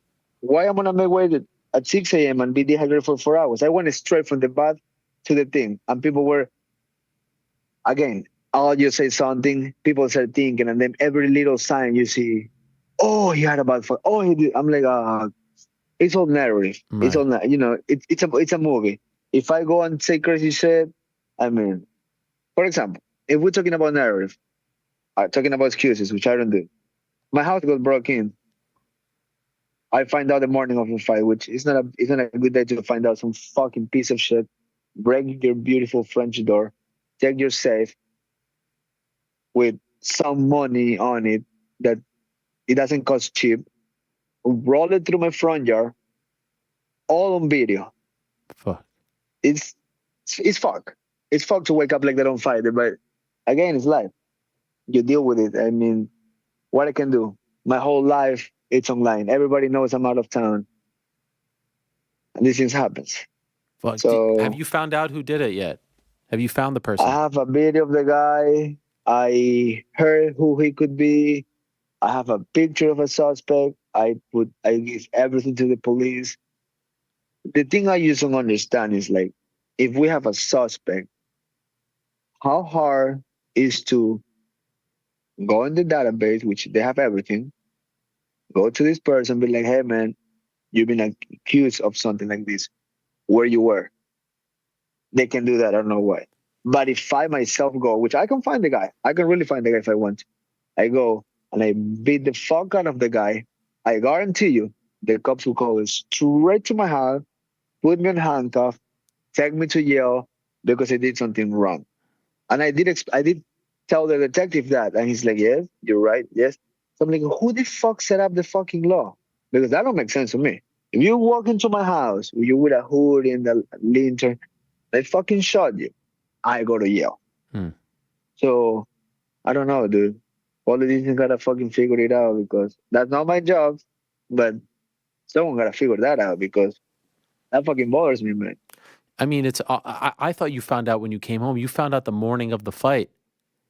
Yeah, because the guy break in on Friday night. I was sleeping when the guy break in. I got notifications that the cameras turned off, but it's it's a fight night. If I went to bed to get my rest and do my shakeout the next morning, and then I wake up and do it. Props to my wife. She's really an angel. She texts every single person on the street and say, please do not type anything on the chat group. I don't want Chito head to be messed with. Everybody agree, and one person didn't got the memo on time. I was like, oh, what are the cops doing outside Chito's house? I hope everything's okay. And I went, and my wife was already talking outside with the detective. I didn't know that. And I said, baby, what happened? Like, I was just like, maybe like because of how I parked my car. So I was like, whatever. And she just started crying. She's like, someone break into the house. She feels so bad. I'm like, it's okay, baby. It's okay. I did what I was supposed to do. Don't freak out. I told her it's fine. Tell her keep reporting. I of course have to call Rolex and all these people that have watches and report them, claim, get their serial number, and send to all my friends in the jewelry world just in case I get them. And then went through the day, did my shakeout, went to the fight, everything. And then the next morning, Chou came back on Monday morning, went straight to the police, went to the Italian embassy to get new Italian passports, called the Ecuadorian embassy, get new passports. My green cards were stolen. Oof. So it's fucking messy. That's annoying. It's messy. By the way, why Italian? Are you Italian? Bambino. I didn't know. You don't look this. You don't look this. I see the hair. I don't look it now. Now it makes sense. Look Italian to you? The hair? I didn't know. Yeah. Are you Italian? Really? Hey, my mother, Bellettini. That's her last name. I didn't know that. Yeah, my great grandfather. I didn't met him. I met his wife, my great grandma. He died when I was before I was born. But what I heard, he literally came on a boat. I never left. I wish I have more history on him or something like that. But he was tall, dude. He was tall. And my mom showed me a few pictures of him. He used to ride motorcycles.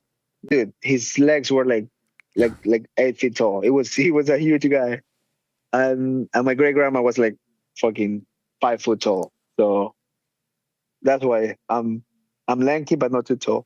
I was speaking of the hair, by the way. When you were about to come on, I was wondering what you would look like because you've told me that you usually like shave everything off after a fight in the past sometimes, right? But this time you look the exact same. You didn't touch it.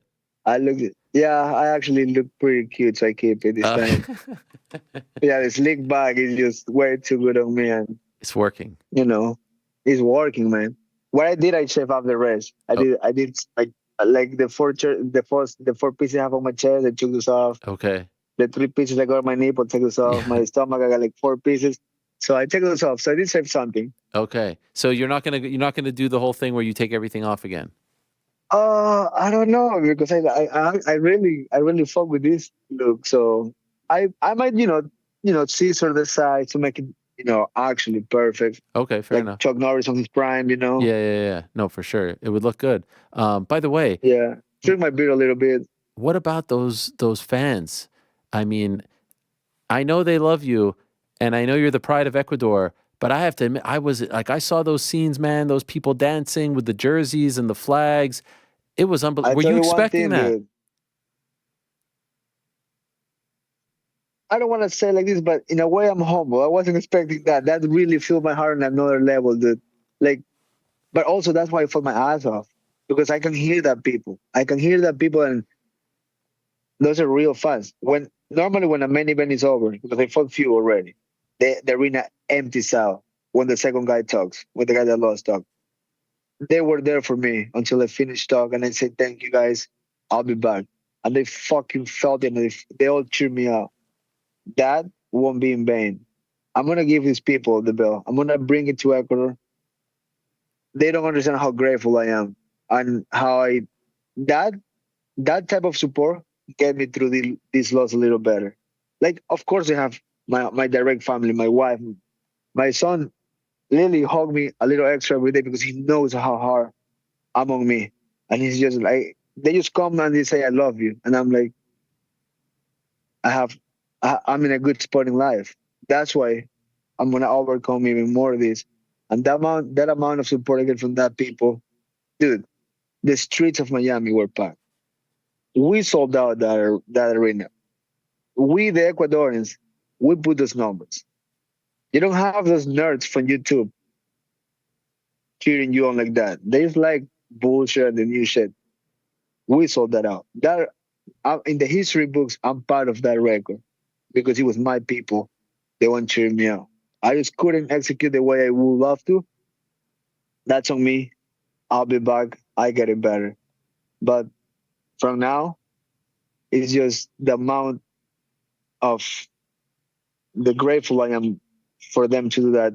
It's amazing, and I fucking love it. It was unbelievable. I was like, wow, like it, like you know, I came to tears think about it, where I came from, who I am, and who I become with the years.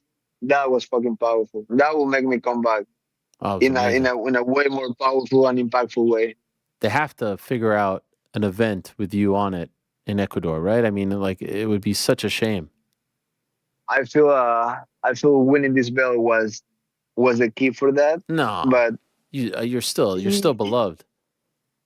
No, I know, but I also know you also have to also understand the game. And now the focus is win the next one. I was hoping to fight Jan in November. I don't know if he will be ready by, but we'll figure something out. If not him, who makes sense?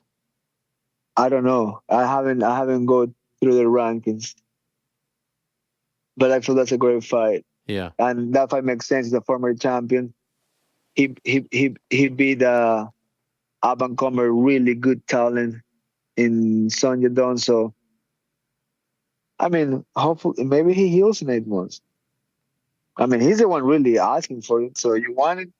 I mean, heal up, man. Do you think Sean beats Merab? He's the one. I mean, he can crack, and Merab has been dropped by almost everybody. Not everybody, but he's been dropped quite a few times. And if you catch him early, dude, he's accurate. He's just, Merab has been dropped by Marlon Moraes, which is very explosive. You can see that. But Henry Cejudo is light in the ass. And if he drops you like that, I don't know. But I'm not cheering or rooting for anyone. Right. Because I wanna fight them. I wanna fight them all. I will fight them all.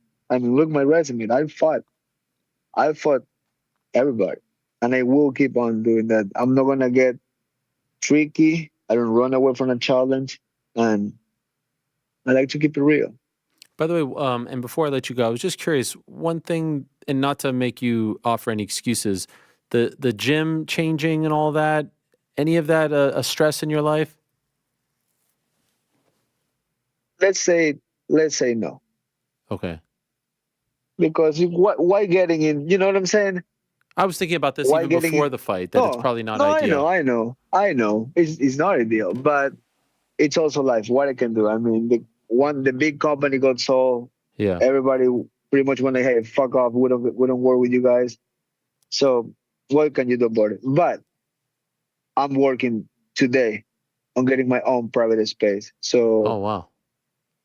So yeah, I'm looking. I'm talking to these people that, how you call them?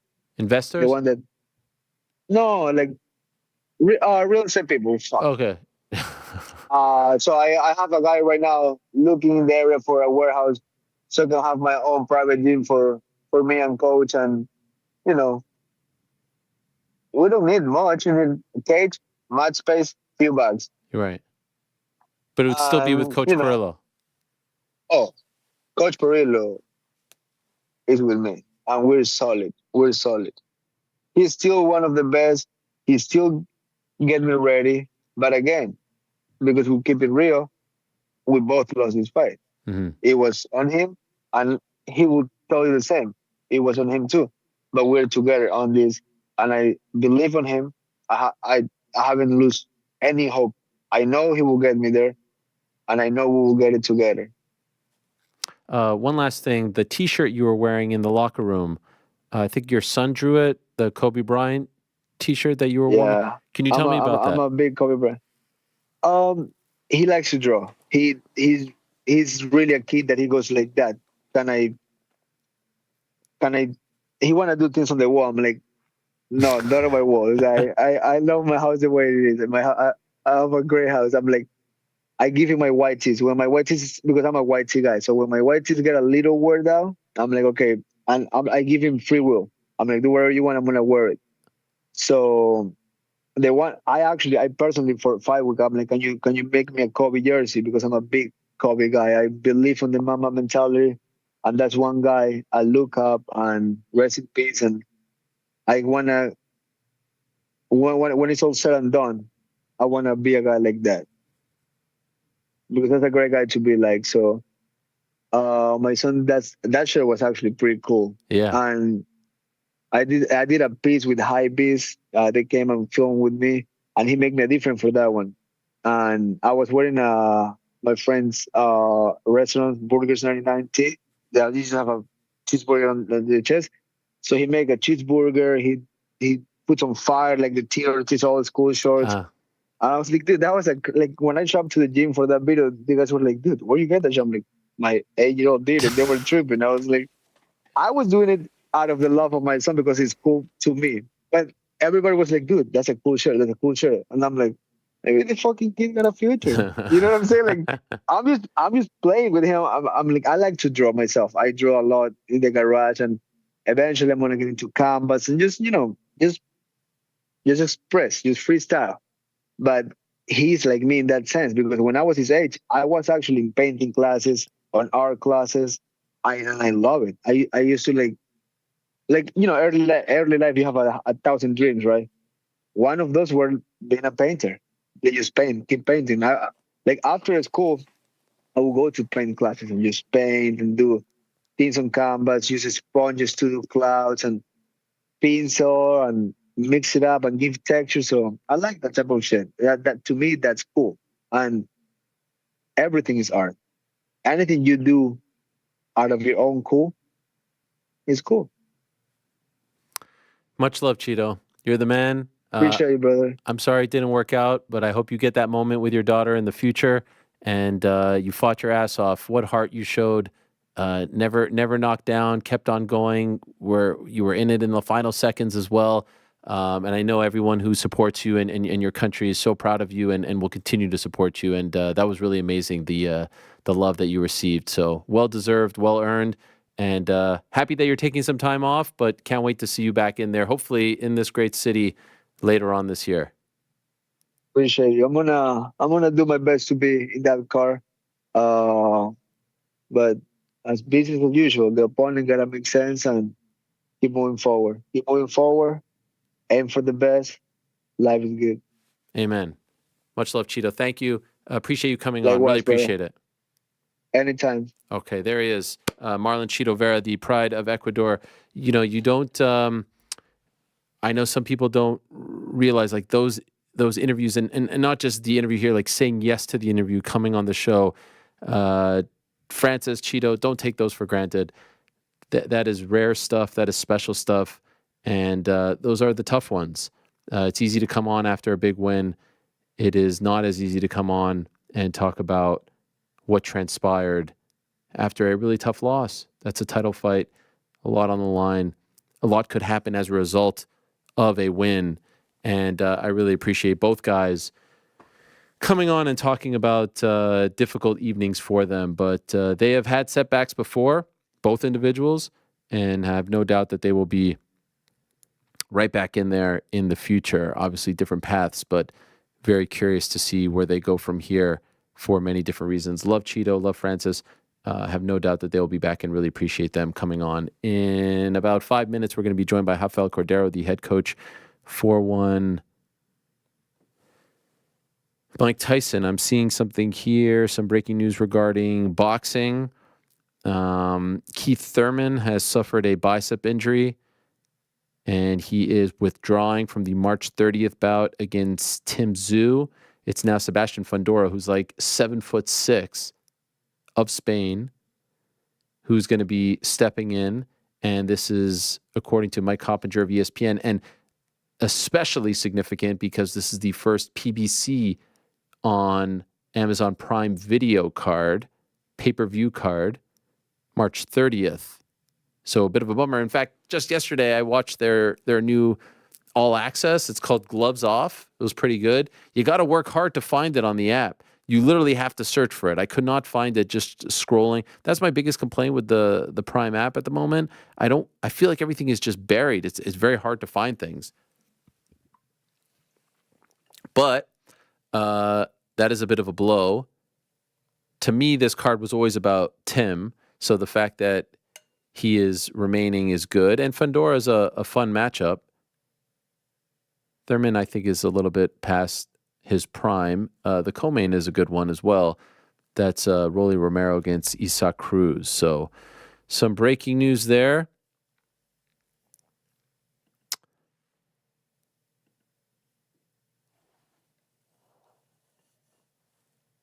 I'm just looking.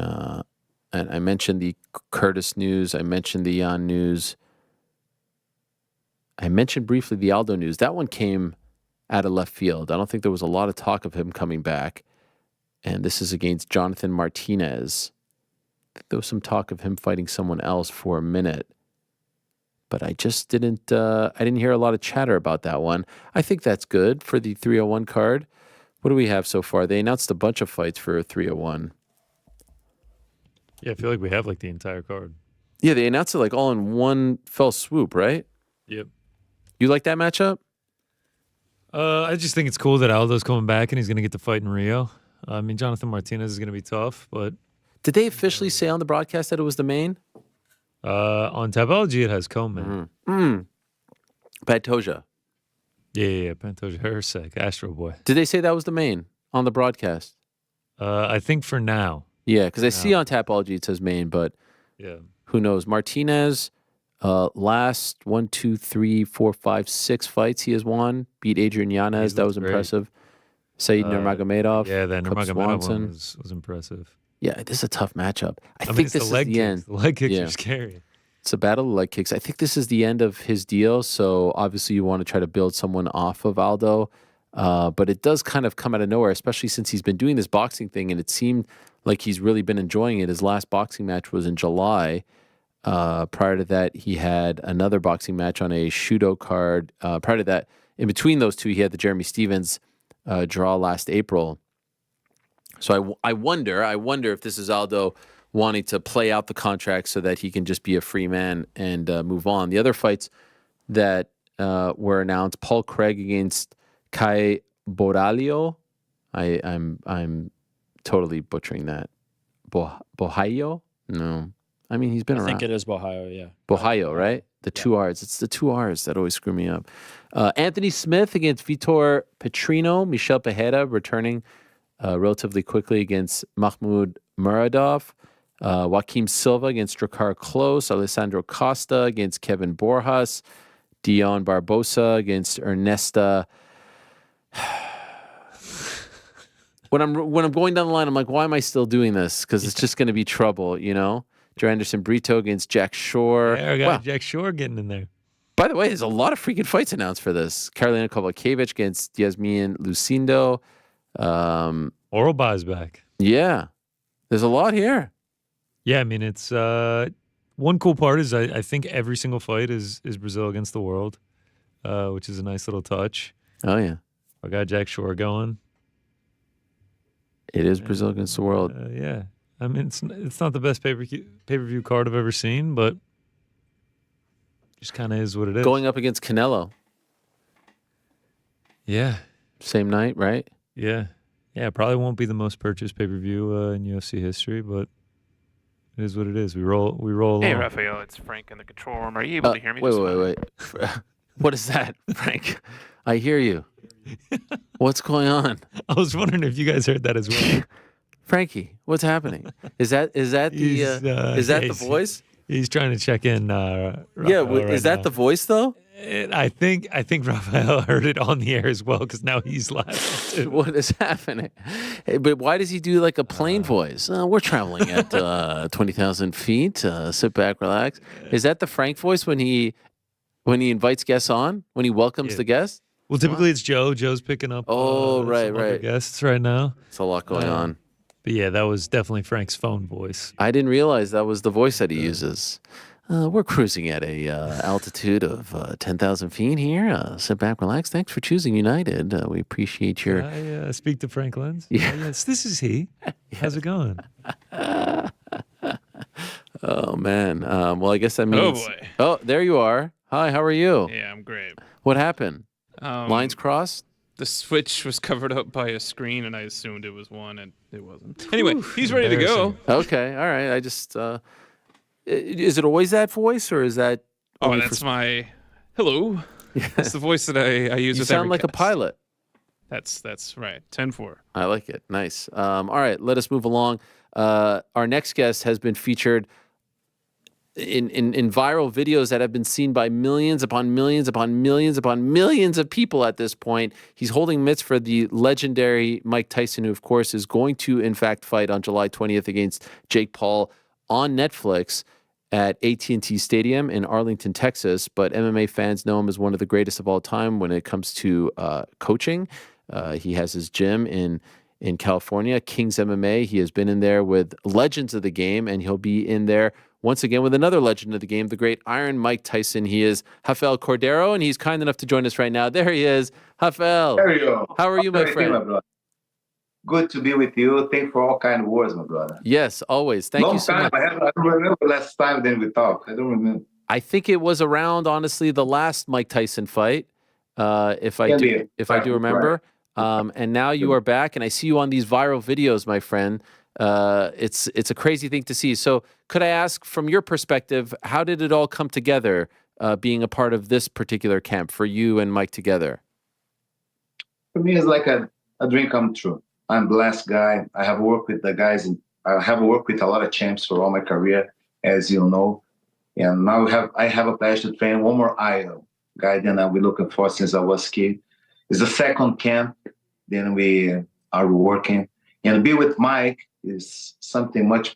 It's not just about boxing. It's about life. Be with him every single day.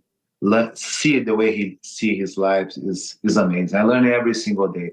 And this fight was something that everybody was expecting for a long, long time. Yes, for sure. Jake and Mike, show up those guys, then can make it a lot of noise all over the world. Oh, we just lost him, but I'm enjoying these highlights right here. I mean, that speed, the ferocity is something else. We'll reconnect with Rafael in a moment. The footage is nuts, and they're in small, tight locations. Like, I'm always afraid when I see it that Rafael's going to get pushed through a door or something. There's one shot where, I mean, look, his mitt flies off. Oh, look at that body shot. It's like, oh. Sign the contract. There's rhymes. I didn't notice the rhymes. Where's the one with the mitt flying off? I mean, it's kind of mesmerizing, to be honest. I wonder how... Here it is. Boom. That one's nuts. Everyone talking about Mike Tyson walking with a cane.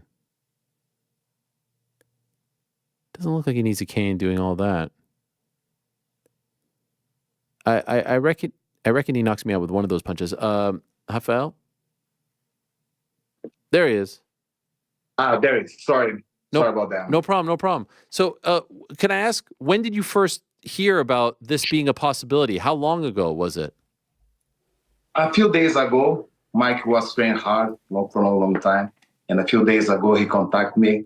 And man, it's been amazing to see Mike back in train with full energy. I'm really excited for the future. And what was your reaction when you found out that he was going to have this fight against Jake Paul? Because there's a 30-year age gap between them. It's not like going up against Roy Jones. How did you feel when you first heard about it?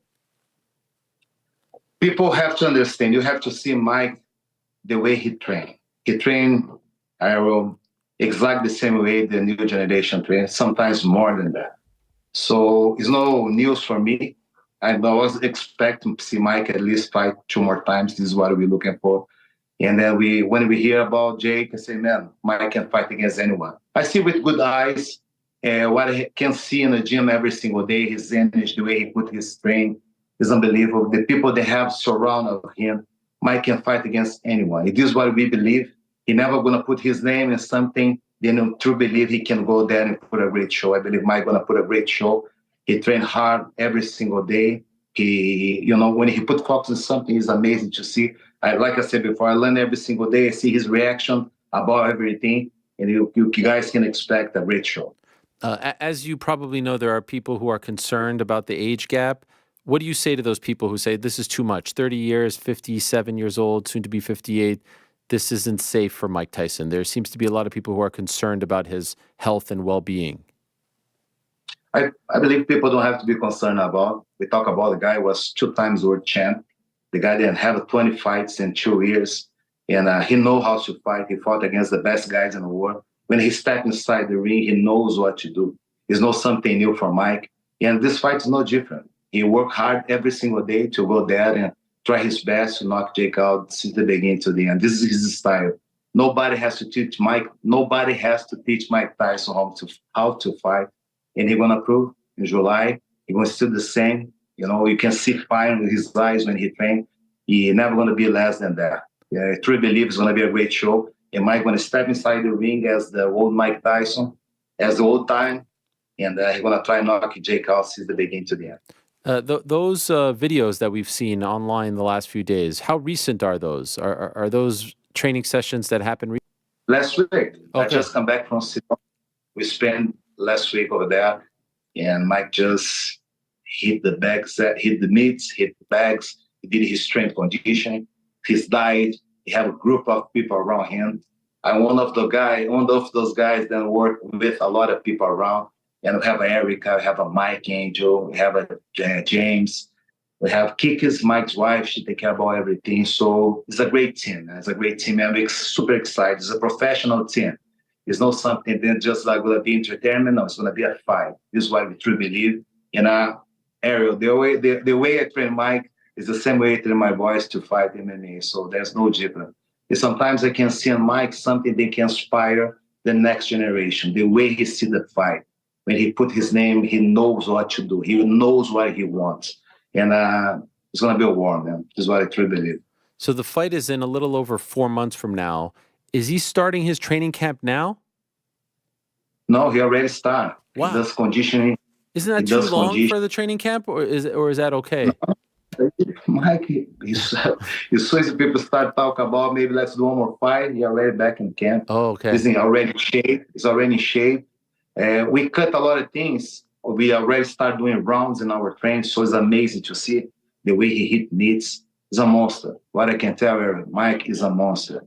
And the only thing I can guarantee, Mike gonna touch Jake 100%. It's gonna be impossible to Mike don't touch Jake. Let's see how Jake will react after that. With all respect, he's an amazing kid. He's no more a YouTuber. As you can see, Jake is no more a YouTuber. He knows how to fight boxing. He boxed against tough opponents in the past. He has split decision with Tommy Fury, which means he's coming. But he's going to face somebody that's a legend in sport, somebody who been there for a long, long time, somebody that never left of sport. We talk about one of the most popular people in the world. I was Mike in Sedona last weekend, and just to see the way people react to see him on the street area. It's all ages, kids, girls, guys, fathers, grandpas, people come and hug him. It's amazing to see all generations. People know Jake Paul from that generation, but we talk about somebody going to bring a lot of generations that people love fight and people love to see Mike Tyson. So it's going to be amazing.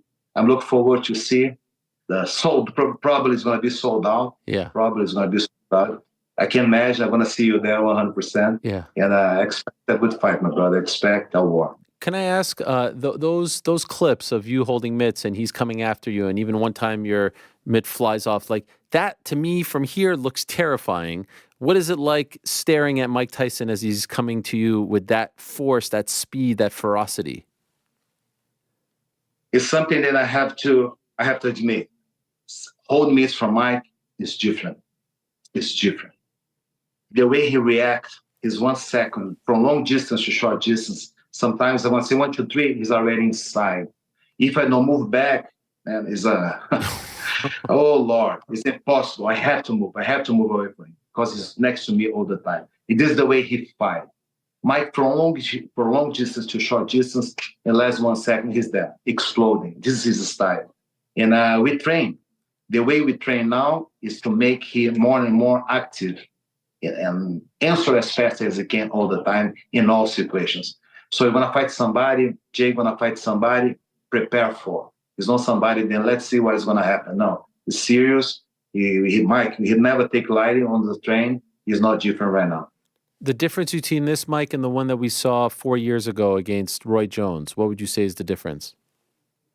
For example, with Roy, Mike was maybe a long time without meets and things like that. He adapted himself. But now, after 4 years, he back on track, he back in shape. His diet, I hold meets for him for 4 years.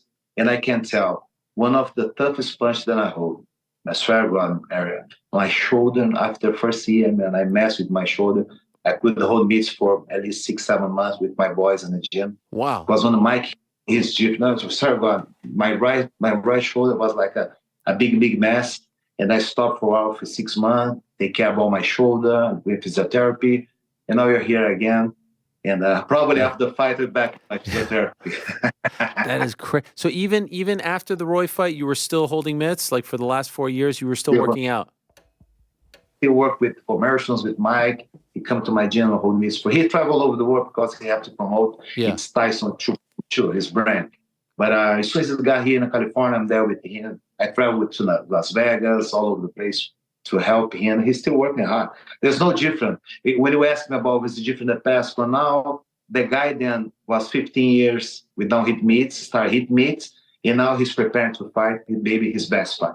Okay. Do you have a preference like exhibition, pro, 3-minute round, 2-minute rounds, number of rounds? Do you have a preference if it was up to you? I don't know. You know, he's going to be prepared for everything. Whatever they ask, we're going to be prepared for. But what I know, we're going to work hard. We still work hard. We have almost 4 months, like you said. And it's really 4 months. He has no time out. I was with Mike in Sedona. He trained 3 times a day, every single day. Wow. 3 times a day. Conditioning, weight, it meets hard, everything 100%. So what I can expect this guy?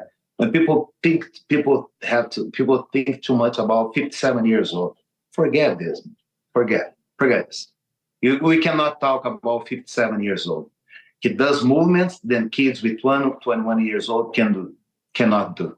He does. Movement that people with a young age cannot do. So I can measure 57 years old with 20 years old. I cannot.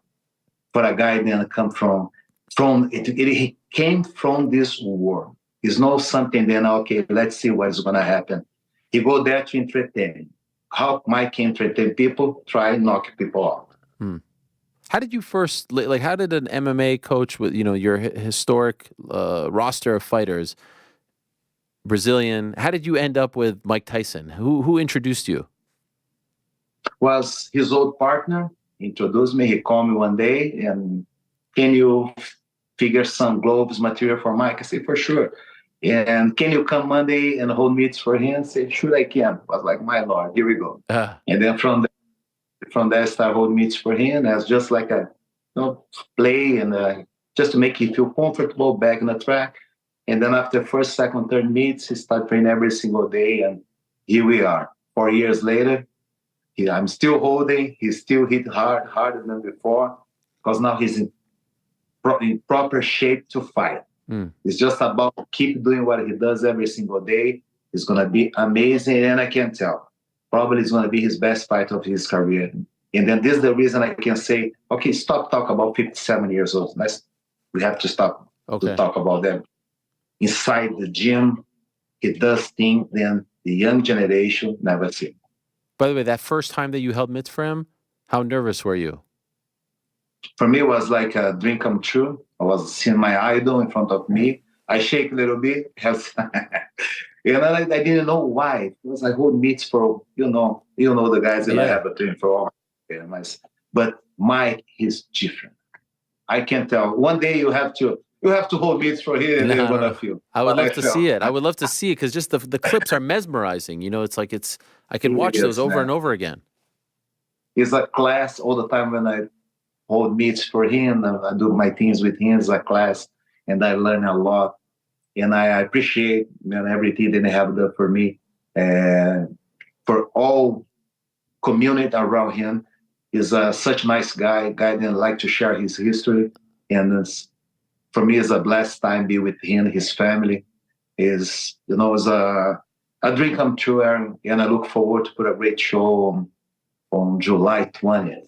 And he's such a fascinating guy and such a smart guy. When you're just sitting around with him, that must be just as interesting, right? Just talking about life, experiences, his thoughts on things, right?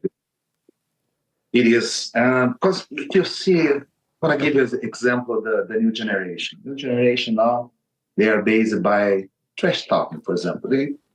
I want to start doing MMA. Okay, let's watch TV. And then I want to see a guy, then I look, okay, he has good techniques, but look at the way he talk about somebody. He trash talking, he talk about family, talk about everything. And I say, okay, I want to start doing this kind of sport. Before I become fighter, I want to start doing my trash talk, because I saw before, sometimes I don't have the techniques, but I know how to do the trash talking. If I have good talking, can sell fights, it's going to be good for me. What I learned for this guy every single day in the gym, he have to say nothing against nobody. When he says something, he never talk about somebody, he talk about himself.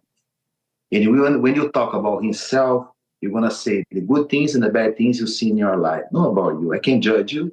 I can tell you my history, what I learned doing this, doing that. It is what we learn every single day with Mike. When he says something, it's like come with a lot of knowledge, because he was there before. And be with this guy, then have something to show, not just about boxing, not just about the ring, but what made Mike be where we are and so I'm Mike Tyson because of that. And this is amazing. This is inspire people, inspire me as a professor, as a coach, as a father. And it's a big lesson that I have every single day with him. So where will his training camp be for this fight? Like once he really starts, like the last 2 months or whatever, where would that be? In Sedona? We have some place. We have some place, and we are figure out where it's going to be. Probably it's going to be here, there, Vegas, Miami, so California. So you're here, there. And soon you guys going to know for sure where it's going to be. And will there be a point where you will be with him the whole time and you'll have to leave the gym? Yes. Okay. I'm going to be with him, doing my thing, and help. It's not just about me. We have a lot of people around. Sure. But as a coach, I want to be there with him every single day. Is that difficult? Because you have King's MMA as well. Usually there's people training at your gym. Now you have to leave the gym. Is that difficult for you? It is, but at the same time, it's a great moment for sports, a great moment for the gym, for me, for my fighters. And they understand. I have that conversation today, actually, and I explain everything to them. Some of those guys going to follow me. Some of them going to stay. I have a lot of coaches in my gym as well. They help me with all those fighters with travel, things like that. But for sure now, my focus is going to be help Mike to put a great show on July 20th. And, obviously you're a legend and you've been watching fighting and been around fighting for so many years. What is your honest opinion of Jake Paul? What you see of Jake Paul now as a fighter, how would you rate his skills? He's a great fighter. The guy that you have to respect. He's no more like a Disney kid. Yeah. He's become a man. A man that know how to fight, you know how to throw punch. Let's see how, all the things go. But we have to respect this kid. I have no trash talk to talk about him, nothing to say about him. He put himself against Anderson Silva, Tyron Woodley, Nate Diaz, Tommy Fury, and then name it. So he fought against guys, then he showed he has good skills. So we respect. Based by this kind of respect, you want to train harder to put a great show. It's not going to be a YouTuber. No, it's going to be a fighter. And you want to be prepared for this guy. His last two opponents, like you mentioned those guys, but his last two opponents maybe weren't the biggest names, and he finished them in the first round. People are like, oh, that's an Uber driver, dismissing them, which, maybe is a little bit unfair, because anyone who steps through the ropes, as you know, like you're putting a lot on the line, the training camp, the nerves, the pressure, all that, you still have to finish another human being. How would you compare like those two performances to maybe the ones against the MMA fighters? Were you impressed with what you saw against the last two guys in December and just a couple of weeks ago in Puerto Rico? he's ready to fight against anyone. There's a reason he's gonna fight against Mike Tyson. So he put himself at point. It's not like if you talk about, okay, gonna start his career, his first fight, let's fight Mike Tyson. No. He's made his career to this point, not just as an entertainer, but as a fighter, that he can fight against anyone. And Mike respect that, the fact that the kid step on to fight against him. So this is the way we see the fight, with respect Jake, and they're going to try to kill each other 100%. It's going to be a war, and I truly believe as soon as Jake feel Mike's power, things going to change. So how do you see the fight playing out? What do you envision? First round KO. Hey, wow. But this is Mike Tyson. First round. This is Mike Tyson. This is the way he fight. Nobody have to teach Mike to fight. So it's gonna be amazing. But we prepare him to go into and do his thing. Be ready to go in, to go out, prepare to counter, prepare to work his defense, and the most important thing, prepare to attack. Because this is Mike Tyson. And how's his cardio these days? Doing well. Saturday before our meets, he ran for 1 hour. Wow. So before our training. How do you explain this? It's going to be amazing. Okay, can I ask, how old are you? I'm 50. You're 50? 50. And he's 57. And how is he, it defies logic. Like I say, it's hard to say a number when you see somebody doing this. Yeah. When you talk about morning, you wake morning. Yeah. Early morning. When you talk about, okay, I want to train in the morning. It's early morning. Okay, I want to train afternoon, early afternoon. I want to train night, early night. Always in the beginning.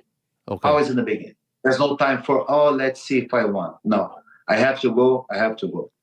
Things like that, things that we heard when you were a kid. Mike Tyson, he wake 4 in the morning. 4 a.m. in the morning to go and train because he wants to train before his opponent. Remember all this kind of history? Yeah. This is true. This is amazing. True.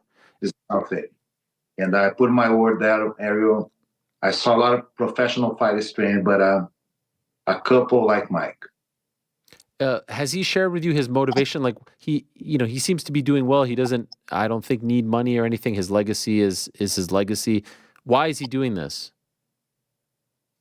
Because he loved fight for the people. Like I say, I was in Sedona with him. The love that people share with him in the streets is something that I can't explain.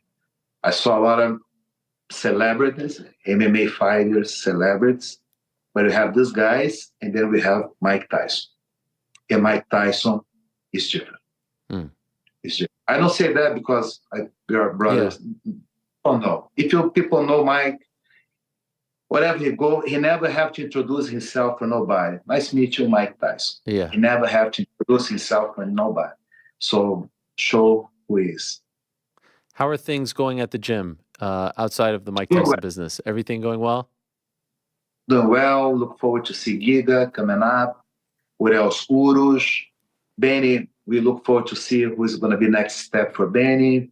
Johnny Barbosa. I have a girl, Johnny Barbosa. She's going to fight in Brazil. You have seen Brazil. Amazing girl. She's black belt in judo, black belt jiu-jitsu. Amazing strike. She's going to fight in Brazil, her first fight in UFC. We have good guys coming up. Renato Índio, a guy in fight LFA. Strong dude, represent all the best in Brazil, black belt jiu-jitsu, amazing striker. We come with a great team, and I look forward. 2024 is going to be a great year for Kings MMA. Already is. Yes. I can't complain about nothing. So winning, losing, but always moving forward. This is life is all about. This is what I'm looking forward. All these years, you still enjoy it. You still love coaching. You still love the fight game. I'm still, and I love being involved with sport. I love being with my people. People I trust. As any job, you have people then love your job and be by yourself, and sometimes people by yourself don't like too much, but they are with you. So I'm blessed to have people then always by my side, people that I trust. And when you have people that you trust, the sky is the limit. Final thing for you, Rafael. Over the last week or so, we've been talking about this fight, and have received a lot of negative feedback. People saying, how could you support this? How could you? What the great Rafael, don't listen to me. The great Rafael Cordeiro, who has seen it all and done it all and coached them all in this game. Why should people not be worried about this fight on July 20th? It's going to be an amazing fight. It's going to be an amazing fight. We prepare Mike to put a great show. We talk about Mike Tyson, the guy that would have to say nothing. His name talks for himself. So he's going to try to put a great show. Like I said before, we go there to put a war. He never going to be like he never take easily nothing. He always put all his war and put his word, put his work. And this is what I believe. It's going to be amazing. If you like fight, you have to watch. Well, I feel great knowing that you're by his side. I think that's incredible. I love seeing those videos with you holding the mitts. It's really a joy to see. And I appreciate you coming on, and I wish you guys the best in the next 4 months as you prepare for this fight. But I know you have a lot of other fights with all your other fighters coming up as well. So good luck to you and the team. And thank you for coming on the show. It was great to have you once again, Coach.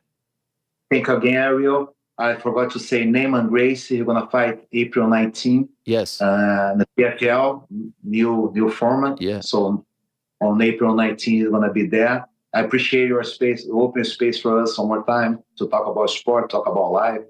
You know, I'm a big fan of you. I appreciate everything you have done for sport, Ariel. Thank you to put our voice. People know what we do inside the octagon, inside and outside.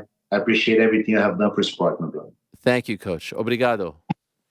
Obrigado. Okay, there he is. The great Rafael Cordeiro of Kings MMA will be by Mike Tyson's side on July 20th. In his corner, that big Netflix event, the first of its kind, AT&T Stadium, Arlington, Texas. Golly, what a scene it will be. Do you feel better about it? Do you guys feel any better about it? Anyone? Anyone out there? No. No, you don't feel better. All right. No. Why take it from the guy who's in the gym with him? No. I was told I want Mike Tyson's death on my hands, so...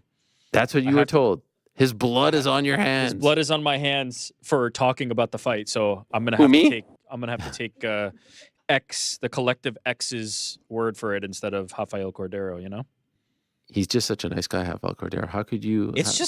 I was just saying to Connor, though, isn't it just weird that, like, all of a sudden this guy we've known as, like, this coach around the sport of MMA for so long, all of a sudden is just like, yeah, he's coaching Mike Tyson. He's training Mike Tyson. Yes.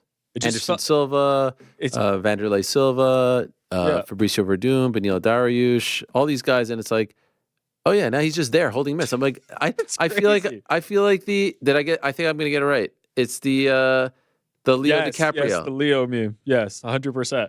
Pointing, that's exactly right? It. Right? That's our guy. I know that. Yes, I know this guy. I've seen him. This guy. The Brazilian is holding the mitts for Mike freaking Tyson. That's a nice verbal meme right there. But to your point, like, could not happen to a nicer, like, everybody who talks about him just talks about, like, and you can feel his smile at times. Like, he's just such a positive, upbeat, kind of smiley type of person. Good for him. Imagine you adore Mike Tyson and someone calls you up and says, you want to hold mitts for old Mike? Yeah. It's terrifying. It's terrifying. Look, I don't know what's going to happen on July 20th, but I just know looking, and people are like, it's 30 seconds. I don't care. The 30 seconds are terrifying, or whatever those clips are, 5 seconds, 10 seconds, 20 seconds. Like, just that. I can't do that. But this is why this fight works, because people will see this, and then people will go, he can do it. He can do it. That is what you think. That's all they have to get to, is to a point where people believe Mike Tyson's going to beat Jake Paul. That's it. All the same people who are saying, like, now you're sanctioning murder, you're promoting a sanctioned murder, are the same people who every time a Mike Tyson clip was posted for the last 10 years were like, Mike still got it. Mike still got it. Now they're the ones saying, you're I can't believe you'd be promoting the sham, as if that's what's happening. Like, talking about it means we're promoting something. But yeah, I believe, yes, if I hear his coach tell me he's in good shape and this is how he looks and put your concerns aside, I'm going to take his word for it. Yeah, that's what I'm going to do. I'm going to be pretty comfortable. Do you guys think Jake Paul is going to try to really piss off Mike Tyson? No. Like, I saw the tattoo thing. I don't know. Obviously, it's not real, but I don't know if that was just like Photoshop or if he actually took the time to draw the tiger thing. I was going to say, have you seen the whole video? You know, that's all from one video. He made like this promotional thing that he dropped on the day that the fight got announced. And it's just all these homages paying back for what Mike Tyson has done in the past. I think he's too respectful of Mike Tyson. You think so? Because imagine if he really does get under his skin. I think that would be the best way to sell the fight. Right. But I do not think he will. How mad can he get Mike Tyson? I think he could get him mad, call him old man, this and that. But then it kind of goes against what I guess you're trying to. He is sort of an old man. He's almost 60. Yeah, but then he's like, okay, you do that. You do those clips. I don't. I mean, of course, I couldn't do it. I don't think. No. I'm not saying you. Then Mike could say to him, all right, if I'm an old man, like, I want to see you do that. I feel like Mike's going to be all right with it. You think so? He's just going to go in there. He's just going to get a nice, hefty payday. But I don't think people want them to be kumbaya with each other. No. It would be way better for the fight if Jake plays the heel up and that's what really I think. Goes at Mike. What Tyson. if Mike just goes back to like his old ways, 90s, starts biting him? Uncle Mike turns back to Iron Mike all of a sudden? Yeah, I mean, Wow. I kind of feel like that's what people want. I hate. Oh, to that's say it. definitely what I people think. want. Are you kidding me? Like Mike Tyson, like going crazy on Jake Paul, just like absolutely berating him. I think that's what people Talk about babyface. Mike Tyson will never be a bigger babyface than he is on July 20th. Yeah. Like every clip that I see, it's like, please let this be the guy to kill Jake Paul. The only way that he gets bigger is if he knocks Jake Paul out. Right, yeah, that's true. The world is going to implode. I mean, people are going to go crazy. They're going to love it. I just feel like Mike. I mean, I'm going to go crazy. That would be nuts. In his real life is at such a different point. I just couldn't imagine. But I think he does enough. Like he does enough in the clips, and then kind of like talking the smack. But like you can tell it's rehearsed to a certain degree, or like it's intentional. I think that does enough for people. I don't think he needs to go full. If they do a few press conferences, I would love it. Don't get me wrong. I would love that. But I don't think that's what we'll get.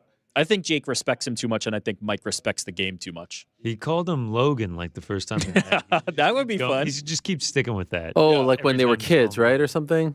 He said that. No. It's like a few years ago. That'd be funny to pretend he's I'll his send brother. you the link to the promotion All right. video. It's all in there. It's all in there. First time I ever talked to Jake via DM was him DMing me saying, "You called me great Logan. stuff, but you keep calling me Logan." I'm like, fuck. Yeah. So only the greats. Only the greats. So maybe you'll be fighting. I know you're fighting Maybe next. you'll be fighting Jake Paul. One day. Yeah, Allegiant Stadium after this one. We'll take it to the other big. Or SoFi. How about that? Gentlemen, time now to say hello to our in-studio guests. How great is this? Two of my favorite people in MMA together in studio, fresh off the plane, fresh off their trips to JFK, I believe. We've got John Kavanagh and Rich Chou. This is a real treat. Hello, gentlemen. What's up, How are you, John? How are you getting on? Great to see you. Good to see you. Look at this guy, Mr. Corporate with the jacket. Look at this. This is amazing. There we go. And what about this? What do you... Well, the what do you have to weekend that's in say? it. Well, I suppose the weekend's over now. Well, but, we can't do it? Too late? No, I mean, we didn't have 100%. a I show on appreciate Sunday. it. Yeah. Now, Never feel like New York has a hangover when I was driving That's through there. fine. Never show up empty-handed, right? Oh, look at You this. can put that up later, but it's a little gift from I appreciate it. Thank you from so the much. lads at Alta. I'll be like a real workout guy. You show up with your protein shake. Thank you so What's much. This is from St. Pat's. Do you know St. Pat's? Of course I do. They gifted me this. St. Patrick. My This is son just was Yes. born Patrick. Yes. Is this your club? Do you not support Well, I guess them? it is now. Yeah, I'm not a Okay. big football guy? All right. Still. This is lovely. Look at these guys. Who would have thunk it? Well done. Well done.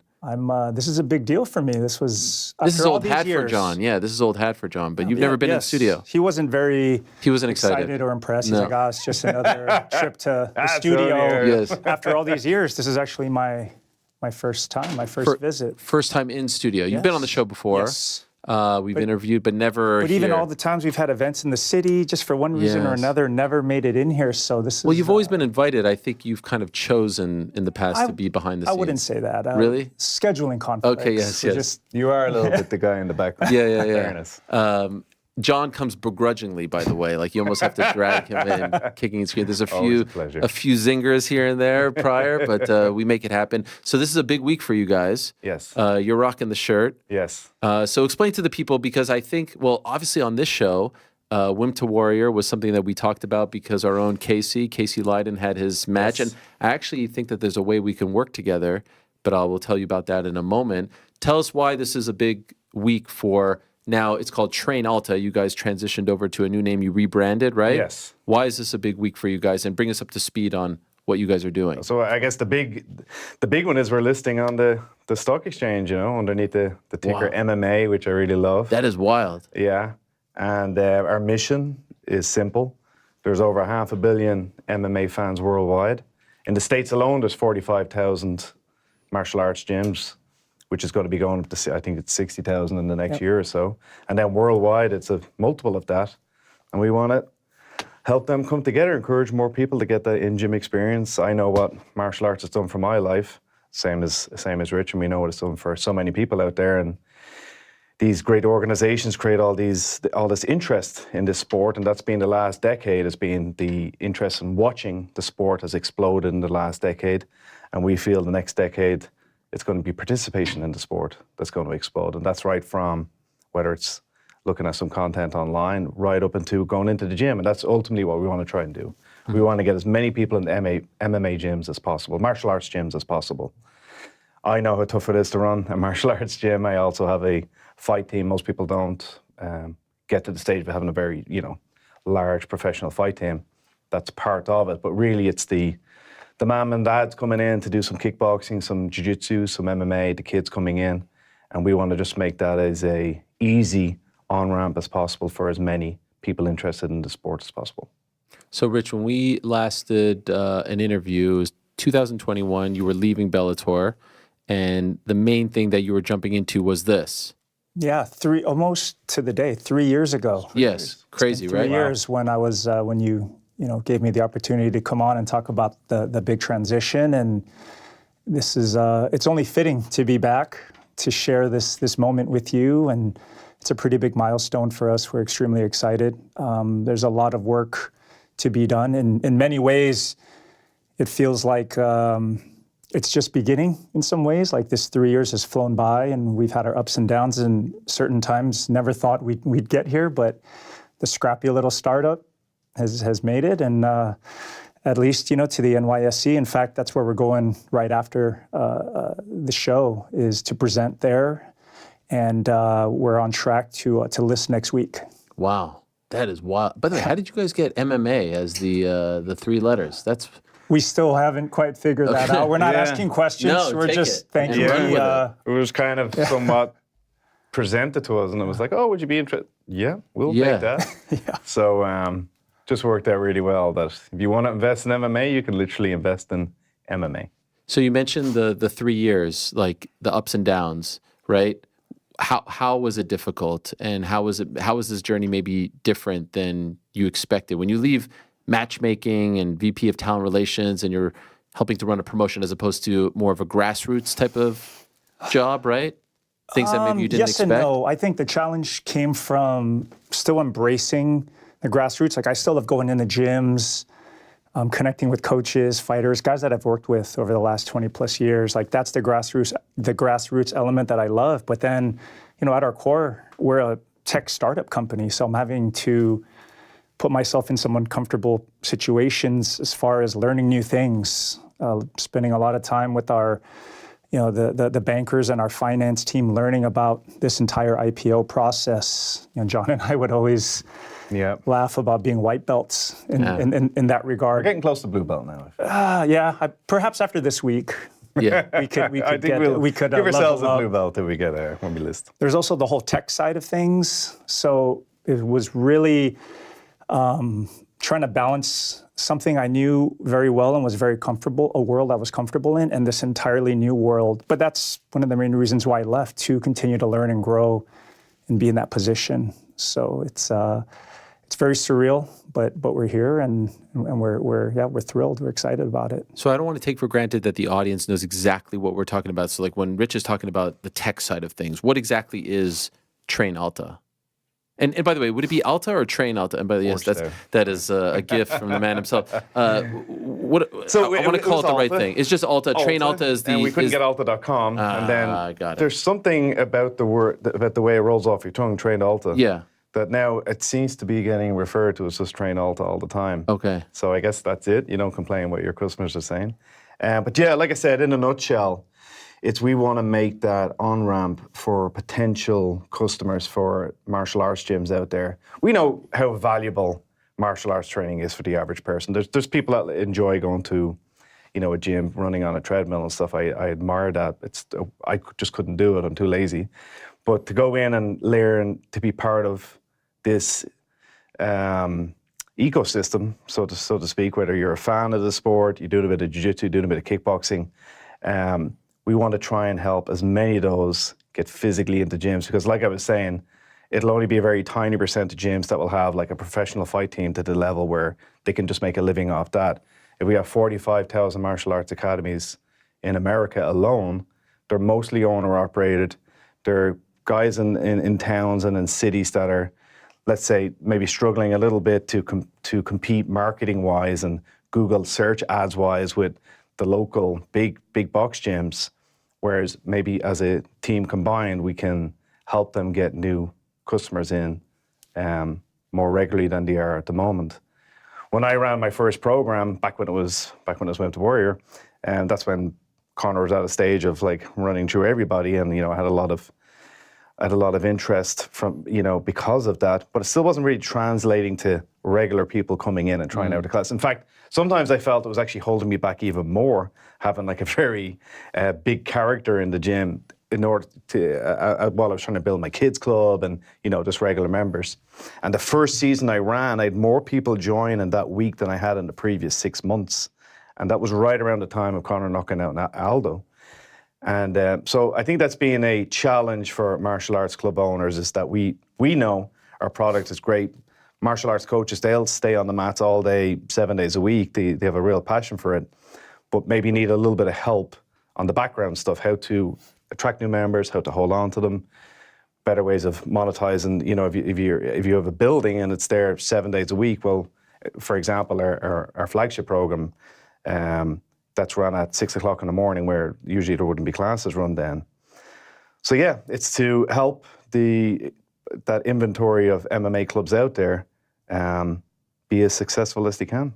So if I'm someone who lives, let's say, in Illinois, can I do this on my own, or do I have to find a gym that's affiliated with Alta in order to be a part of the program?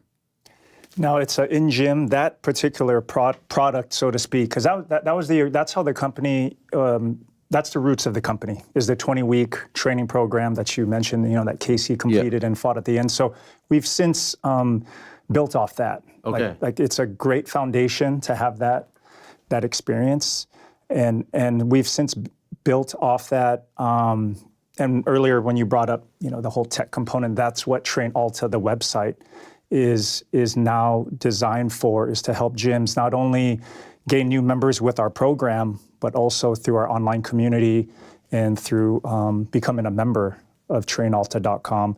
So what we hope to do is have, and we're off to a pretty good start with several hundred gyms already, but we want to create the largest online community of all the best coaches, trainers, gym owners, and enthusiasts as well, all coming together to celebrate the greatest sport in the world, MMA, learn, train. I think there's a lot of ways to really get involved. I think it all starts with going on the site, but you can watch instructional videos. We just filmed 2 amazing masterclass type series with DC and Rafael Cordeiro. Oh, really? Yeah. Oh, wow. I've seen him on before, and I'm like, that's gas. Oh, yeah. wow. We were just talking about him, and he did an amazing intro to Muay Thai. DC obviously has his wrestling masterclass. So whether it's consuming that kind of content to get more familiar with the sport, to finding a gym just to take a class, to the 20-week training program, we're trying to offer various things to gym owners to be able to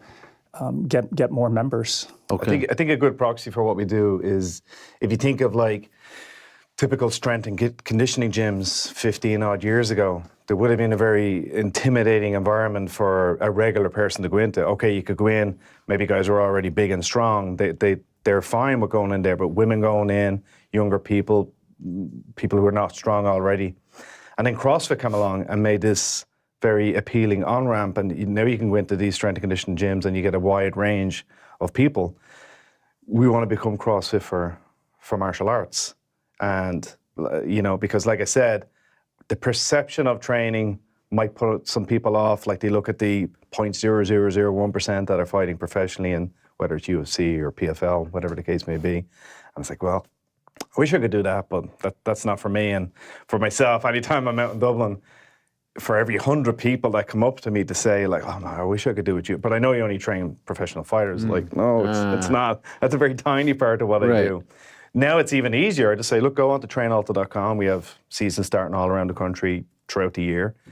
sign up, get into, and we'll be in touch when there's one near you. And we just want to be able to roll that out. That's what this IPO is about. And I'm sure which I can say and all of that, but basically to give us that capital strength where we can employ more people, put more into the tech, put more into our marketing, and get as many people on the mats as possible. That's what we're about. How many countries is it currently in? 10. Yep. 10 countries. 10 so countries, U.S. obviously 10 countries and growing. And we just late last year, we made a very interesting move with a strategic partnership with a group in Mexico. Okay. So Cager's Gym, where Yair, several other Mexican fighters have ties to, and the Upper Agency, our strategic partner in Mexico, and are going to help us roll out in Latin America. So last year was really dedicated to a lot of moves like that. In anticipation of this IPO, in anticipation of this, hopefully this big growth that we're going to experience. So this is going to be a huge year for us, and we hope to just prove to everyone that, well, MMA really is for everybody. Mm-hmm. Yeah. Man, woman, child, age is not, it's not relevant. Everyone can benefit from training, and that's ultimately our goal, is to get everyone on the mats. So it's interesting that you made that distinction, because I was talking to Connor back there. Oh, hello. I didn't even realize there was a photographer here. There you go. Very sneaky. Hello. I was so locked in. I didn't even realize we had company. I was talking to Connor, our producer back there. We were looking at some of the clips before the show, and he's very fit. He's 30 years old. And he's like, I like this. I would want to do this. He's starting to get a little bit into, hitting mitts, hitting a heavy bag, doing some training stuff. But then he said, like, I don't know about the fight. I don't know about the fight. And I think a lot of people might associate this with the fight at the end, like what we were just talking about with Casey. You don't necessarily have to do that, right? No. Okay. And I think as time goes on, that'll become less and less important. Okay. Because that might shy people away from it. Well, I was shocked at how successful the company had become. With that being, it would have been a little bit easier for the people watching to probably go like a jiu-jitsu only angle. To do it with MMA straight away, I think that's what proved that this will be very successful when we do have jiu-jitsu programs, sort of like fitness style programs based around the martial arts training. I do think it's good to have some kind of tests at the end of it, and in martial arts, in different styles, you can do gradings to get your next belts. So some technical test, which is something we're rolling out as well, because not everybody is going to make that walk. Right. And sometimes with if someone's doing it in my gym, I might encourage them to take a grappling match at the end of it, or like a no headshots match. So there is different scales, different intensities depending on. We get a lot of 22-year-olds coming in, and they've come from previous sport and they really want to get into, maybe go on to fight more regularly in amateur MMA. Even some of our previous contestants have gone on to fight professional. But that's not really the point of it. The point of it is to get people in, get them training regular martial arts training. If at the end of doing this particular program, they want to take the technical test in MMA, that's fine. From there, we might slot them into, maybe they're more interested in the kickboxing element of it. Most MMA gyms have a kickboxing program, a jiu-jitsu program, and some sort of fitness element as well. So, kind of what we want to do is just to generate as much noise as possible. Like I said, the previous 10 years was about getting more eyes on watching the professional end of the sport. We believe the next 10 years we can get more people physically walking into the gym and seeing MMA-style training as a way of staying fit physically. I think there's a big mental health aspect towards fighting that doesn't quite come from other sport paradigms, but it is very much part of MMA. And just get fill gyms.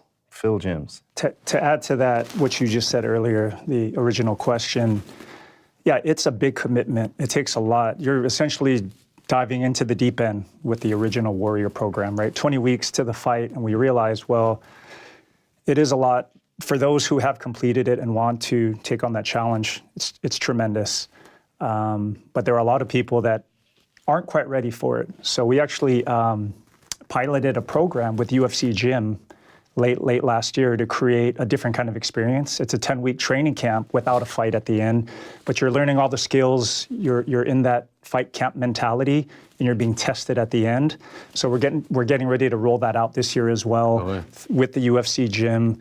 a very big initiative for us this year. And so far we have Cub Swanson wanting to run it at his gym, BJ in Hawaii, Josh Thompson. The pilot program was at his gym in San Jose. And I think Frankie's going to take it on as well at his gym in New Jersey. So that's another way that we've evolved from just the 20-week program. Again, it's still there. We still love it. It's our roots and we embrace it. But, you know, you had a great question. Like, what about all the people that aren't ready for that? Right. And we're going to try and offer them this, along with, again, just get in a gym. How can we help you get in a gym? Even if it's a 1-week pass, a 1-month pass, that's our goal. Because we're confident that once you get in, you'll never leave. Right. You're going to love it. What's tougher and more challenging, this particular role or matchmaking, fights falling through, all the drama behind the scenes? It's different. Yeah. It's different. And the funny that, like, back in the day, me and Rich might have clashed over something, you know, because he'd be matching my guys, and sometimes you get the arguments, but, well, I don't think that's a good match, blah, blah, blah. Sure. And then a couple of years later, we're working together, like, you know. Thick as thieves. But we worked everything out on the mat, so we're all good. I never once did I imagine we'd be in this position, and for me, that's been part of this ride of where we're at now.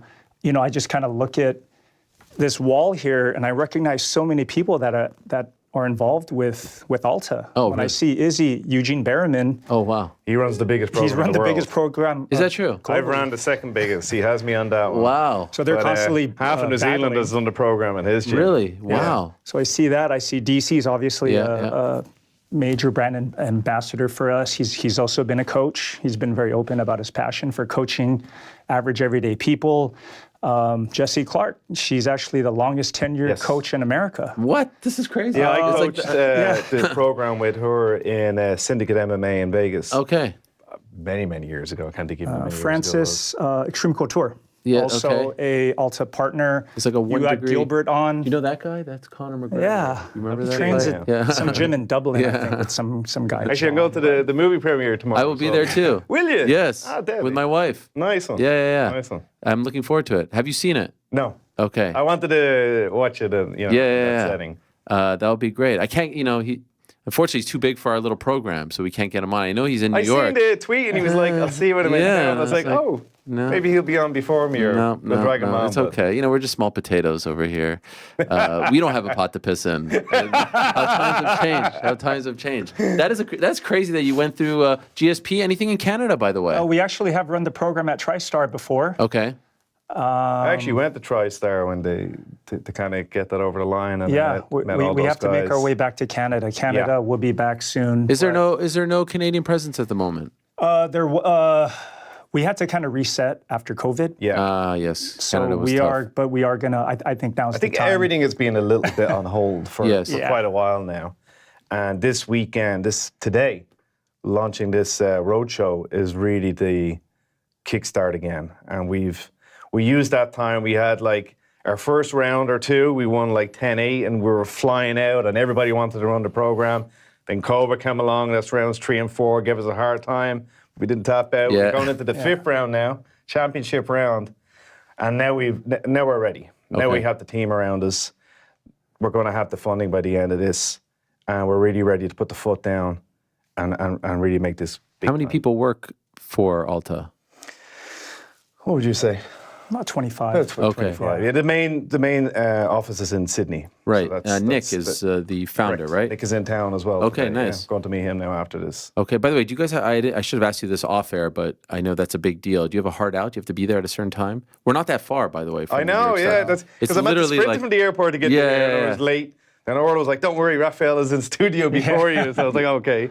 Now it's to sprint from here to get the suit on. Oh gosh. And then run down the road into the stock exchange. No, so. but we're good. Okay, yeah, no, because I know that. Enjoy this. Sorry, No, I don't want to. Again, old hats in this I'm so guy. comfortable here. It's not a big deal. Yeah, This is like some anytime. bucket list stuff for me. Can I? By the way, it is kind of crazy that you're here this particular week for so many different reasons. I was thinking if you were going to go to the premiere tomorrow, number one. Number two, St. Patrick's Day yesterday is a big deal here in New York. Obviously. Much bigger here. Yeah, it seems like it. But then also Bellator back in Northern Ireland on Friday. Your connection. Could I ask, what is it like for you to see this Bellator 2.0, 3.0 maybe 4.0? Do you have any? Do you feel any sort of connection to it, or has it been so long and now that Scott and company aren't involved? I know Mike is still involved. Do you feel that like disconnected from it? How do you feel as it relaunches? I went through that already. Okay. Yeah. So there's no. No, I'm still a big fan and supporter, and I'm anxious to see how things play out. Kind of get that feel. But as far as not being involved and kind of being from the outside looking in, I've kind of gone through that whole process already. Now you're also on the management side of things too, right? I just help people out. Okay. I love the sport. I've been able to develop some really great relationships over the last 20 plus years. And when people reach out in various capacities for help or for advice, I'm always happy to give it. So I just like to stay involved in the sport and just help it grow. But my focus is Alta and with what we're doing here. But if it's an old friend that's calling, I'll pick up and we'll talk about what they're going through. Okay, now I presume you're going to go back, right? Because Carl Moore. That's right. Among others. Yeah, it was funny with, like you said, like Mike Hogan was messaging me on Sunday, oh, I'm in Belfast for St. Patrick's weekend, and I'm like, oh, I'm flying to New York in the morning, so we kind of just missed each other. But yeah, I leave Wednesday evening, get into Dublin Thursday morning, get the bus straight to Belfast, and I'll just miss I might actually be there for the weigh-ins, might be a little bit late for the weigh-ins, and then the big fights on Friday, yeah, world title fight. How do you feel about, as a gym owner and as a coach, I think it's interesting what's happening here, but let's be honest, there's one less place for guys to sign with, right? Bellator was number 2. Number 3 has swallowed up number 2. That's maybe cool for fans. We get these super cards. But for the fighters, it's one less spot, right? Yeah. To take your talents to negotiate. How do you feel about, and I know it's kind of new, and we have to see how it plays out. Yeah, it's still new, and it's hard for me to give a really good answer on it. Like, I can say so far my experience has been very positive. I hit it off with Pete, CEO of PFL, which is great. Then Mike Hogan, my brother in arms, he gets taken on as well. So that gave me a big feel of familiarity, especially on the Bellator side of things.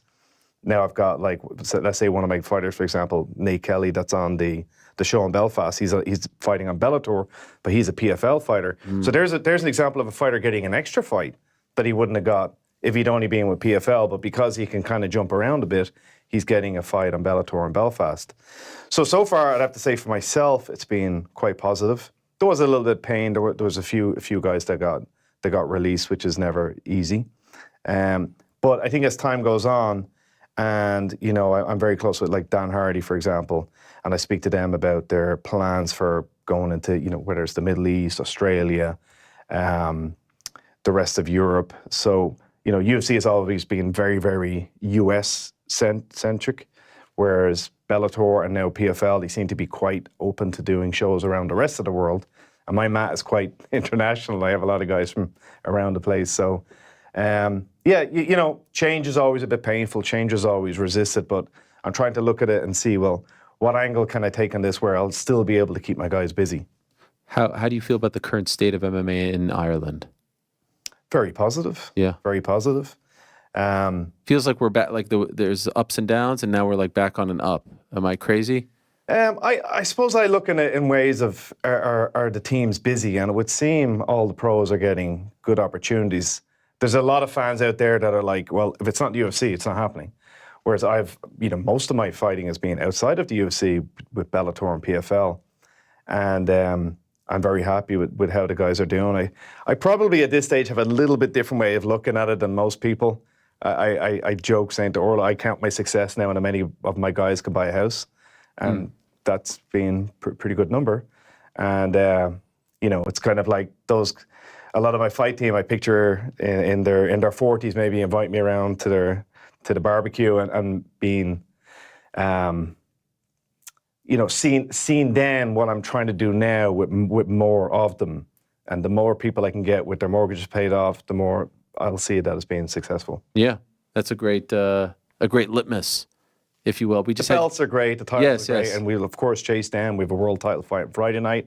I think it's our 4th attempt at a Bellator world title, so fingers crossed we get it this time. But maybe with age or whatever it is, different things start to become important that other things maybe were more so at a different time in my life. And we had Gilbert on earlier, and he's getting into the promotional game with Scott. Yeah.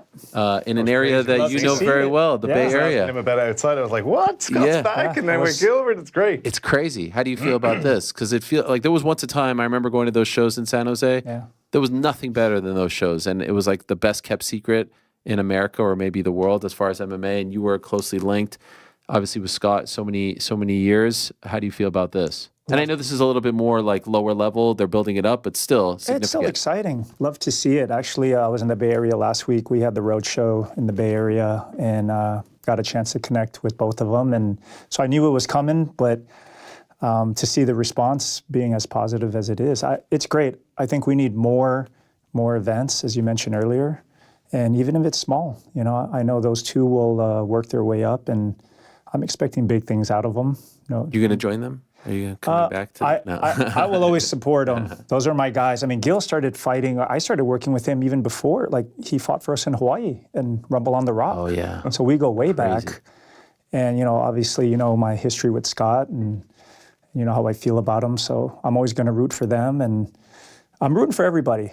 I'm very optimistic about the PFL and this new era. Change is always tough, right? Yeah. In the beginning, everyone's venting, everyone's, publicly, privately, everyone's nervous, but I think things are going to be all right. And there's always going to be new players coming out. I mean, how many times have we seen this over the years? Organizations, go away one way or another. In fact, didn't you just post the Strikeforce acquisition? Not that long ago. The 13-year anniversary, last week. Crazy, right? Business as usual. But this industry, as we know, it's unpredictable, and it's wild. But I love it, and I believe in it, and we're seeing more and more people want to get involved. So I'm excited for the future, and that just creates more opportunities in many areas, including for us over at Alta. So as a coach, as a practitioner, as a lifelong fight enthusiast, Mike Tyson, Jake Paul, your feelings? We just had Rafael talk about it, and he was very positive about it. Yeah, well, I suppose he's got a lot more dealings with. Sure. Like, I don't know whether there's a wink and a nod behind the stage. Is Tyson going to be 60? 58. 58. Full force blows to the head of 58. No, it's not. No matter who you are. No matter who you are. You don't need to be doing that. It was kind of exhibition and it's kind of sparring. Great. Because I was asked about, not necessarily just Mike, but this kind of YouTube boxing stuff. And my take on it now, rather than being snobby about it, is like, I just love anything that gets more kids involved in sport. Great if it's combat sports, whether it's boxing, wrestling, mixed martial arts, whatever the case may be.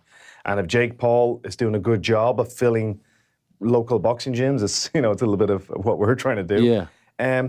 Brilliant. There's a thing, I'm not into the whole whatever else he's doing.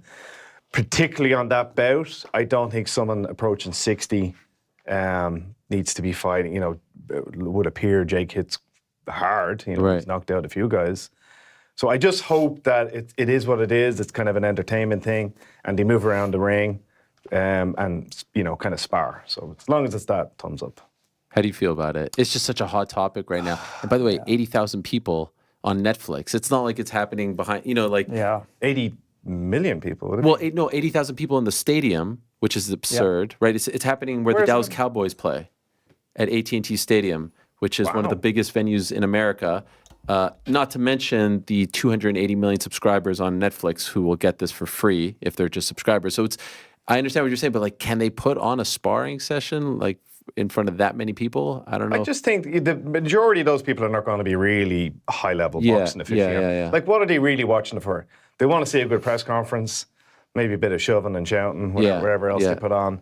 They'll want to see a spectacular event, lighting and fireworks, great walkouts. But once it goes click, they don't really know what they're looking at, or they're not going to have massive interest. And I think as well, their stomach wouldn't be able for seeing, really hard fighting. Right. I guess the point I'm making is I just think the majority of people watching this is going to be for the entertainment side. Sure. So put on an entertaining show. How do you feel about it? I'm conflicted and torn, like many out there. The promoter in me totally gets it. Yeah. And look, I've been a part of some quote unquote circus acts myself over the years, and they've had their, we've learned from them, and we've seen some good and some bad come from those. The purist in me, feels really uncomfortable because I think we all love Mike Tyson. He's, the beloved badass of our generation, and none of us want to see him get hurt. Adore Rafael. He's a partner and a friend, and I just don't want to see anything bad happen to Mike. But as a promoter, I totally get it. I mean, look at all of this chatter out there. Right. I mean, they announced it, over a week ago, and people are still talking about it. Those videos of him hitting mitts. It's kind of terrifying for a 58-year-old to look like that. I don't disagree with anything you said, but it's just kind of mind-blowing that he's still, even if it's like a 10-second clip, right? Yeah. That's not... Look, he could go out there and spark, Jake. Yeah. But there's a reality of there's a reason why there's not too many people approaching 60 fighting professionally. Sure. No. You know? I suppose what was George Foreman was up there. Maybe late 40s. Late 40s. Yeah. He didn't look like a big ab, but he was still. Yeah. In the 40 He had that range. style where he didn't have to move too much, but whereas Tyson is. It's a lot of movement, but yeah, look, he's saying as a promoter he gets, and I will say as a gym owner, I think great if this generates a lot of interest in the sport of boxing. And if this gets a couple of thousand kids to go to the local gym and maybe a few kids that never heard of Mike Tyson to appreciate him. Yeah. Look back at him in the 80s and 90s. I'm trying to drag the positivity out of, because I just certainly wouldn't like to see like a Tyson, who was he? Tyrone Woodley? Yeah. Something like that. A hero like that of ours. Yeah. Getting badly knocked out. You're in an interesting spot because obviously you had no greater influencer, for lack of a better word, in your gym, right, Conor? And there's a trickle-down effect, right? Ian Gary is probably the best example of someone who saw Conor and said, I want to do that, and now look at what he's become. But I'm just wondering, because I always hear and I believe it to a degree, the Jake Pauls of the world, the KSIs of the world, they get younger kids who look up to them. Like my kids are 12, 10, your son is around the same, and they know who those guys are more than the fighters are. Do you see young kids coming to you saying, I want to be like them? Is that a thing at your gym? Or because you have Conor, there's no bigger influence than him, so you don't really need those guys to get people in the gym? I suppose I more hear it from boxing gym owners that are getting an influx of kids that they may be surprised by, this is a nice rush of new members. Yeah. That maybe got a little spark of interest through watching some influencer. But it's not obviously what's going to keep them training there for weeks, months, years at a time. So, yeah, I do think it's had a trickle-down effect in getting a few people who may not have walked into a boxing gym, the YouTube boxing side of things. YouTube boxing seems to be much bigger than YouTube MMA. There's not too many celebrities doing an MMA bout. I suppose there's less to learn. You can just put on gloves and swing a bit. But yeah, look, my way of looking at all these things, the entertainment side of things is, hey, it's great if that local struggling gym owner gets 20 new members out of it. I'm for it. Yeah. No, I know it's not for MMA specifically, but some kid or mom says, hey, here's a gym. Let's just go be like Jake Paul or KSI or whomever. I hear of this thing that they keep telling us that there's a trickle-down effect, and so I was wondering if you feel it. Your son's around that age, right? You know what? I see your son cracking the mitts, by the way. Yes. Golly. Not bad. We have fun. We have fun with it. Wrestling, He's 10, training. 11, 12? He's 9 going on 10. Golly. So we have a rule in my house, you have to train. You can't be out there encouraging the world to train. That's a good point. And then we don't train at my house. So, we try to live it and breathe it. And I think as a whole, as a company, it's kind of a for the people, by the people type of vibe. But Jake Paul, Conor, these names, even Kimbo to this day, that's the water cooler talk. That's the barbecue chat. I'm meeting parents at PTA meetings, dads, when they find out, my background and what I'm doing, they want to, those are the first few names that usually pop up, depending how old they are. So I think creating the awareness, going back to that, right, the positivity, people are talking about combat sports. And it's, you have to take the good with the bad. But I think overall, to be in the discussion, these days, there's so many of these crossover fights happening. There's a ton of, really great MMA, and I know fighters that are,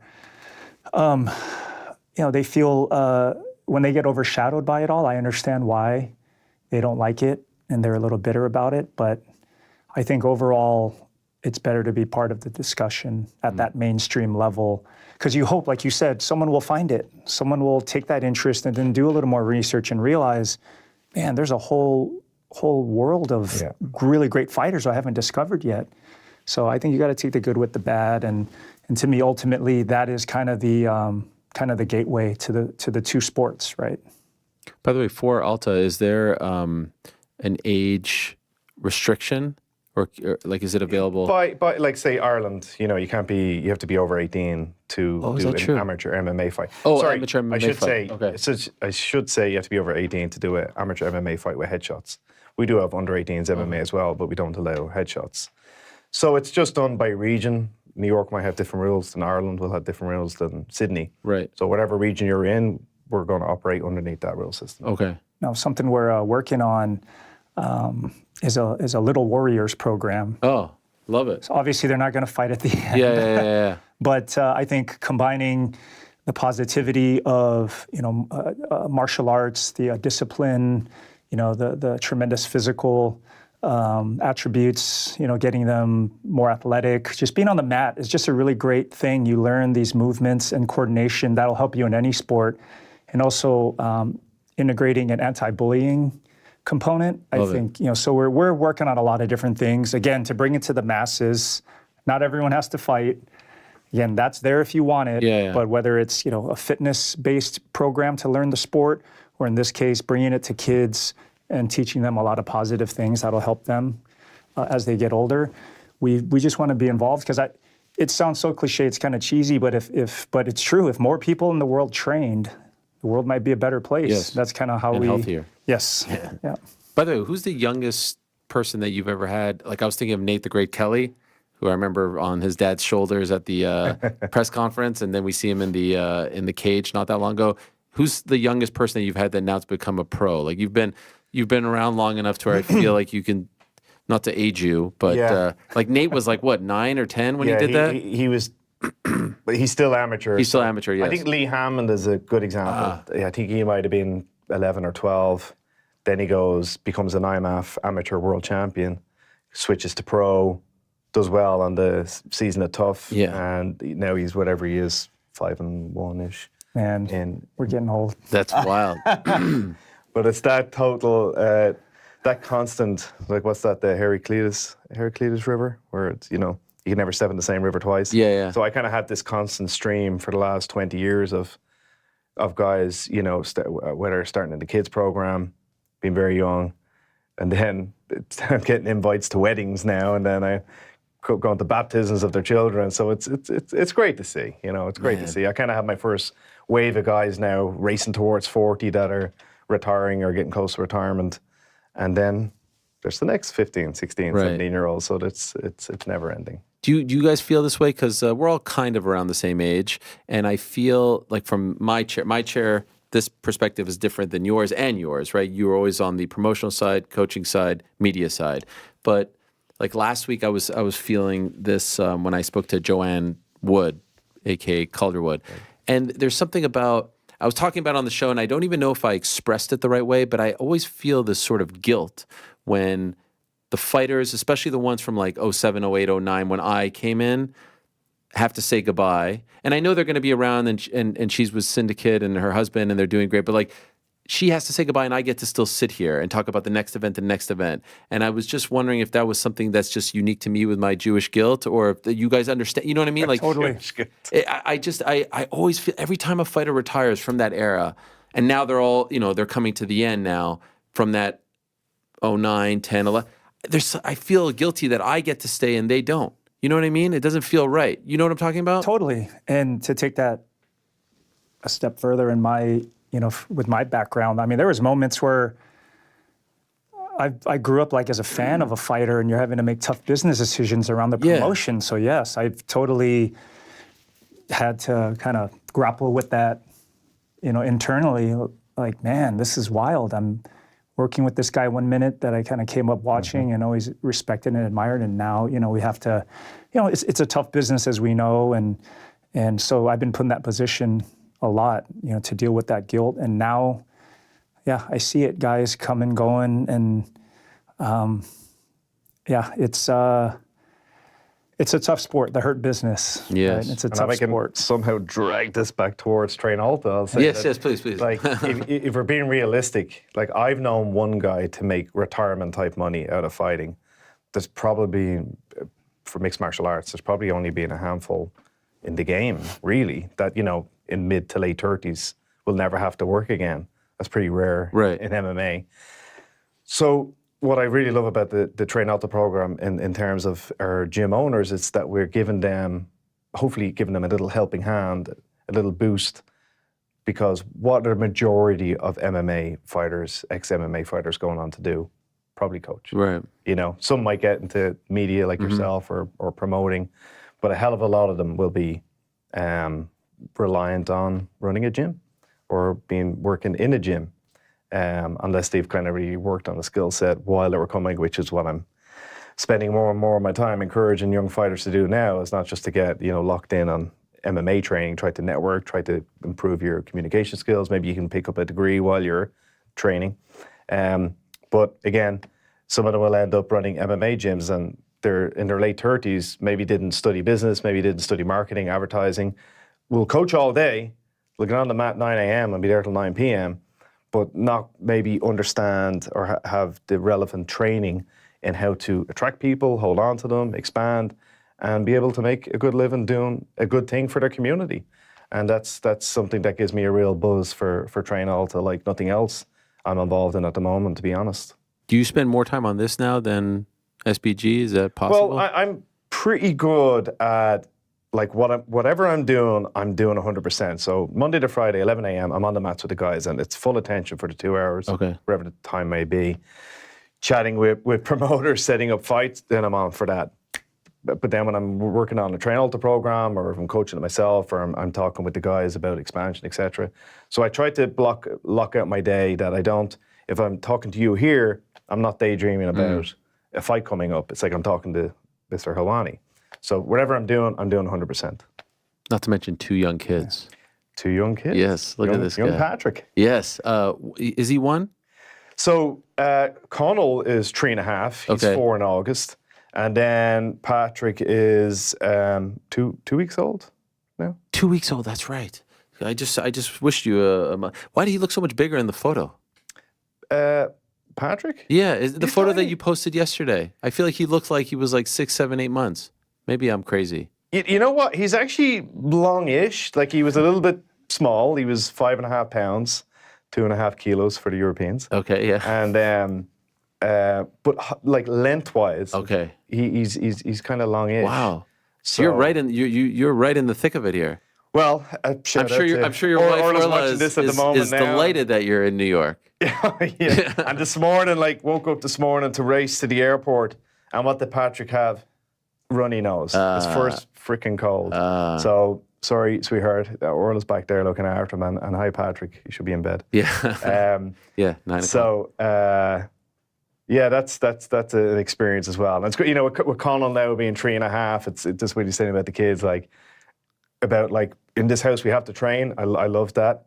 But when I walk into my house, I've no choice other than training, because he straight away is looking at me and he's Johnny Walker. Yeah. And he runs at me and hits me, or single leg, or whatever the case may be. It's kind of Transformers. So yeah, I think was it Dana that said fighting is our DNA? Yes. So it's always going to be there, and we just want to maybe help the industry aggregate itself a little bit better so that we can compete with the other big fitness modules out there, so as we can get more people involved in this than currently are. So are you guys going to be ringing the bell and all that next week? Is it that famous shot up there? Is that going to be you guys? That won't be next week. We'll get listed next week. Okay. We'll be available. You can go and start buy buying. Stock. Yeah. Crazy. Buying stock. Again, the ticker MMA, under the ticker MMA. And when you say next week, when? Monday? We're going to find out. We're heading straight to the exchange from here, and we're going to spend the week ironing out all the details with the bankers and our exec team. And but they are saying next week. So, and this is not a matter of if, but when. This is going to happen. Yeah. This is happening. And we're gonna. When does the bell thing happen? I want that shot of you guys up there. They say that usually happens like a month and a half or so later. Okay. It doesn't actually happen immediately. But that will happen. Yes. That's wild. Yes. Yeah. No, so we'll have to come back, and we're going to bring some other people that I know you're very fond of in the sports. Oh, yes. It's going to be a big celebration. That's wild. So you're going to be up. That's incredible. Amazing. That's a huge, that's a huge deal. I could be on the ground with like the little piece of paper and be like, I know those guys. You're going to be there. They could have. I was disappointed that my memory of like anything on the stock exchange was guys going wild. All the papers, you know? Is it not that? Oh, now it's so like calm and it's all electronic. Digital, yeah. And, it's still, I mean, it's a beautiful old building. So it's still incredible to walk around it. But yeah, I did think when we got a tour a couple of months ago, and I was waiting for just like, something like a fight, like, trying to catch attention, but now it's it's real quiet. And I was like, times have changed. We'll create a bit of noise when yeah. I remember when you were wrestling with this idea, leaving the promotional game and, Oh, yeah. I talked to you about it quite a bit. Yes. It's all worked out. It has. It has. Amazing. And here we are. We've talked for almost an hour, and I've not asked you one question about Conor McGregor. How about that? How about that? Isn't that amazing? That's a record. Isn't that amazing? Yeah. I was saying I did a bunch of interviews for the Bellator show next weekend, and every reporter, just as the time is running out, they kind of look down and they go, so I have to kind of ask. And I'm like, it's okay. It's all right. I know that's why you guys talk to me. So when's his next fight and what's coming up? Can I just say it's one of the, to me, I'm not putting words in your mouth. This is me, Ariel, saying it. I think it's a travesty what is happening. I think that he's being iced out, and I love to see Nate speak on his behalf. I don't know if you saw his tweet. How about that? Yeah. Nate saying free Conor. And I know there's more to it, and I know he has a lot going on. But to me, comparing it to the world of boxing, Anthony Joshua, Tyson Fury don't say, I hope I get the call. He needs to be shown greater respect. He decides. If there's no 302, 301, 303 on that date, make a number.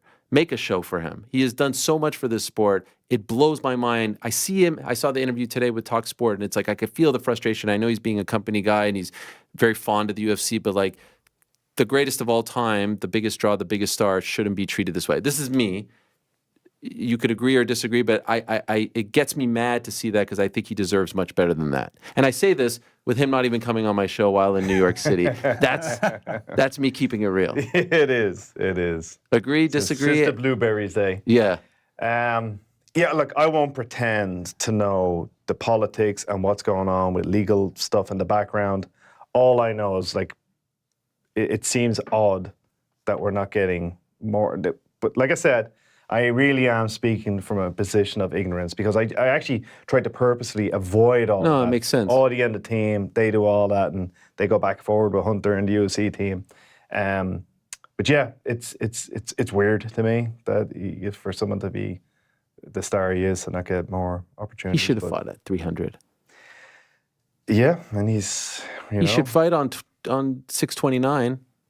June 29th, and now that day is rapidly approaching, right? International Fight Week. I know you guys do it differently with the months and the dates. The 6th up to 29th. Yes. I know what you're saying. Yeah, June 29th. Look, I'm going to meet him either this evening or certainly tomorrow for the movie. And trust me, that's why I half jokingly say to the journalists, you know as much as me. They always think, go on, tell me the inside scoop.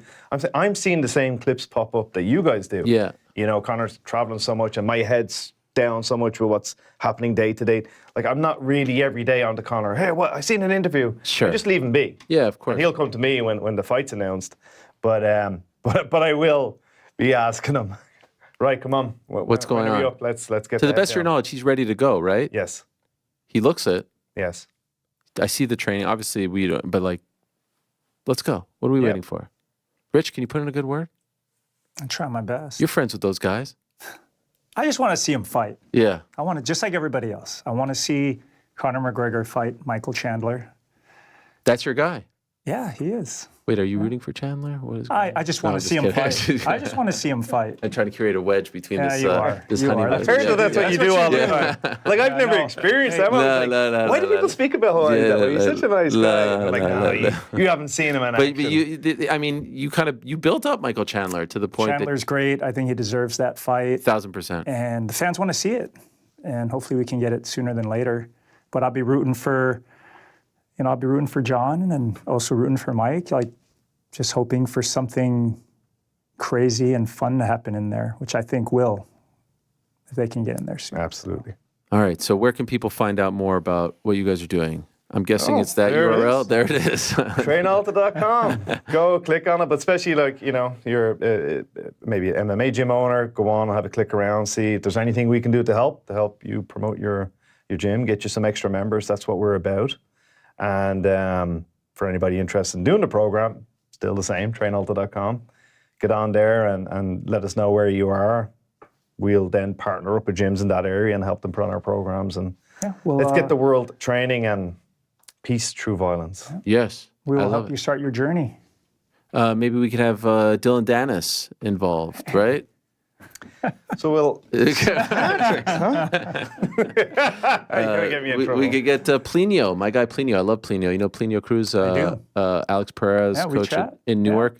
What a legend he is. So there's a lot of possibilities in this area alone, obviously. But I love what you guys are doing. We have the website right over here, trainalta.com. You have the Warrior Training Program, the Academy in Gym Training. I see DC here. Lest we forget, Laura Sanko. Laura Sanko, we're going to meet her now. Oh, she's here as well. She's here as well. Is DC here too? No, not DC. No, but we were together last week. Right, I saw you guys. He was eating at the kiddie table. Him and Bob, right? Yes. Well, they weren't big enough for the investor table. What do you mean? They were on the investor table. No, they were sitting off to the side, eating by. It was on his thing. I saw it. Of them eating on the kiddie table. It just played out that way because there were so many DC people. There were so many people, and DC was running late because he had to coach. There was a big tournament last weekend, which I believe Dan, his son, won. Oh, wow. But we totally understood, and coaching's the priority. And once he got done with that, he shot it over with Bob. So they were running a little late, so they were, banished to the kids' table. I love the story as well. Did you hear he was talking about his? I think it was his first fight. His first fight, and he was telling the potential investors who were at the dinner, and DC is such a great storyteller. My master He basically says he was just getting ready to walk out, and Cook was beside him, Bob Cook, and he said he could see that he was nervous. He's looking at this guy that was just a wrestler, and Gary Frazier. That was his first in Strikeforce Challengers in Tulsa, Oklahoma. Yeah. That's why you're the best. That's why you're the best, Lonnie. And he turned to Bob and said, "Don't worry." And Bob was like, "Oh, what do you mean?" He said, "Don't worry." He goes, "Why?"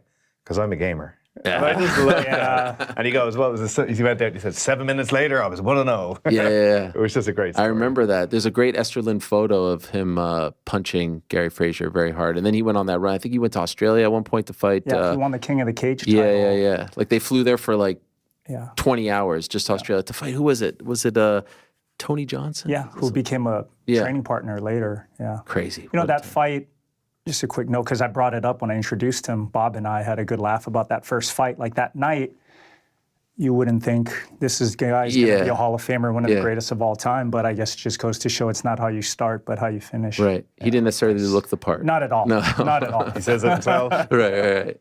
I love it. Well, I wish you guys the best. Congratulations on making it to this point and what's to come this week here in New York. And I will be watching with a big smile on my face when you're up there with the ding, ding, ding. And whatever you do up there. I don't know what people do up there, but you physically ring physically ring the bell. It's incredible. You're going to be there, though. Okay, I'll be there as maybe as a friend of the family, a friend of the program, something like that. Go check it out. Trainalta.com is where you can learn everything about what these two fine gentlemen are doing. Shout out to Nick, who's a great guy as well, the founder of the company, and everyone involved, Laura, DC, and all the people behind the scenes. We'll take a quick break. Here's my conversation with Dustin Poirier from last week after his big win over Benoit Saint Denis, and we'll be back with Robert Whittaker joining us from Sydney. Is he involved? Do you need me to get him? He has a gym. Do you want me to sell him on it? I believe he is. I believe we are talking to him. He has a Gracie Baja gym. Okay, see? Everyone's involved. Australia. Robert Whittaker to come. Don't go anywhere. An unbelievable credit to the sport, a testament to hard work, to humility to just biting down, hard hat, lunch pail, a freaking one of one, an OG, and right back in the mix at 155 pounds. El Diamante, kind enough to join us. The pride of Lafayette. He is back. Hello, Dustin. How are you? Back in the winning circle. Last time you were on a Monday after a fight, it wasn't that fun. Monday after a fight, here you are, big smile. Congratulations, my man. Hey, thank you, brother. Yeah, it's always nice doing these interview rounds and seeing your face, especially after a win, man. Yeah. Considering last time, considering your age and everything that you've been through in your life and career, is this one of the sweetest wins of your illustrious career? Dude, they all are. I mean, it's always nice to bounce back. You know, I am Mr. Bounce Back. To right the ship, to get back in the win column after a devastating loss like the Gaethje fight. You know, it just to do shit the right way, have a great training camp, really focus. You know, I practice a lot of mindfulness this camp. I kind of block myself out from everybody. I have so many people to catch up with because I didn't respond to any texts. I didn't answer any calls. Like I was just freaking, I took myself into another place like this training camp, you know? Have you ever done that before? Like to that extreme? Not to that extreme, no. And how extreme is that? Like, are you literally not talking to anyone except your family? Like how deep do you go? Even my family. I mean, I haven't spoke to my father in like 8 or 9 weeks. Wow. He was calling me all throughout camp. He called me on fight day. I didn't return any calls to anyone. And why is that needed? Or why was that needed for this particular one? I'm not sure. I just wanted to block everything out, you know. I just wanted to block everything out and really fully 100% focus on this fight. I don't know. Obviously, you've had the ups and downs. It's all well documented. You've never hid from any of it. But did you feel this time like your back was truly against the wall? Like, was this as close to do or die as you can get? They're all the biggest one. The next one's the biggest one, and then it's the biggest one. But, like, did you feel that way considering all the circumstances leading up to it? Yeah. And, you know, I'm no stranger to being beat, you know, to coming off of losses. But this one at 35 years old, after getting title shots and working my way up, getting another title shot, when you lose like that to a guy like Gaethje, and at this age, it really felt like, you know, all losses suck, but this one really hurt, you know, because I don't know how many more runs, how many more chances I have left. That's why I kind of embraced this whole fight week.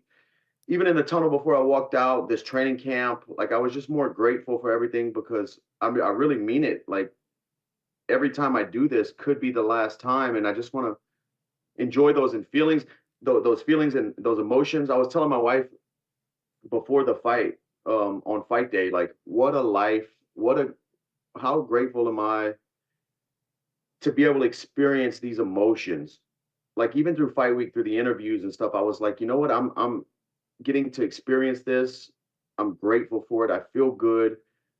It's just like, it's tough to put into words the emotions of fight week and the stress and the pressure of being under that magnifying glass of a fight like this, especially coming off of a loss.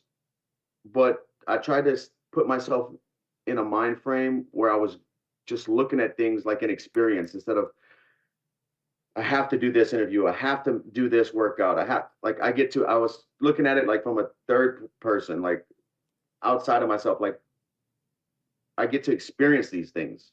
You know, this is an experience, these emotions, this uncomfortableness. I'm about to walk out here in front of Miami and fight for my life. I get to experience this. Like it just felt good thinking of things that way. And I'd imagine maybe when you're coming up, you don't look at things that way, right? There's a point. No. Right. When is this the first time you felt that way? Yeah, this is the first time I kind of took a step back and said, how awesome is this? I'm going through this right now. I'm uncomfortable. I'm warming up for the fight. I'm watching these guys fight before me. Oh, I'm 2 fights away. Oh, shit. Okay. What an experience this is, you know?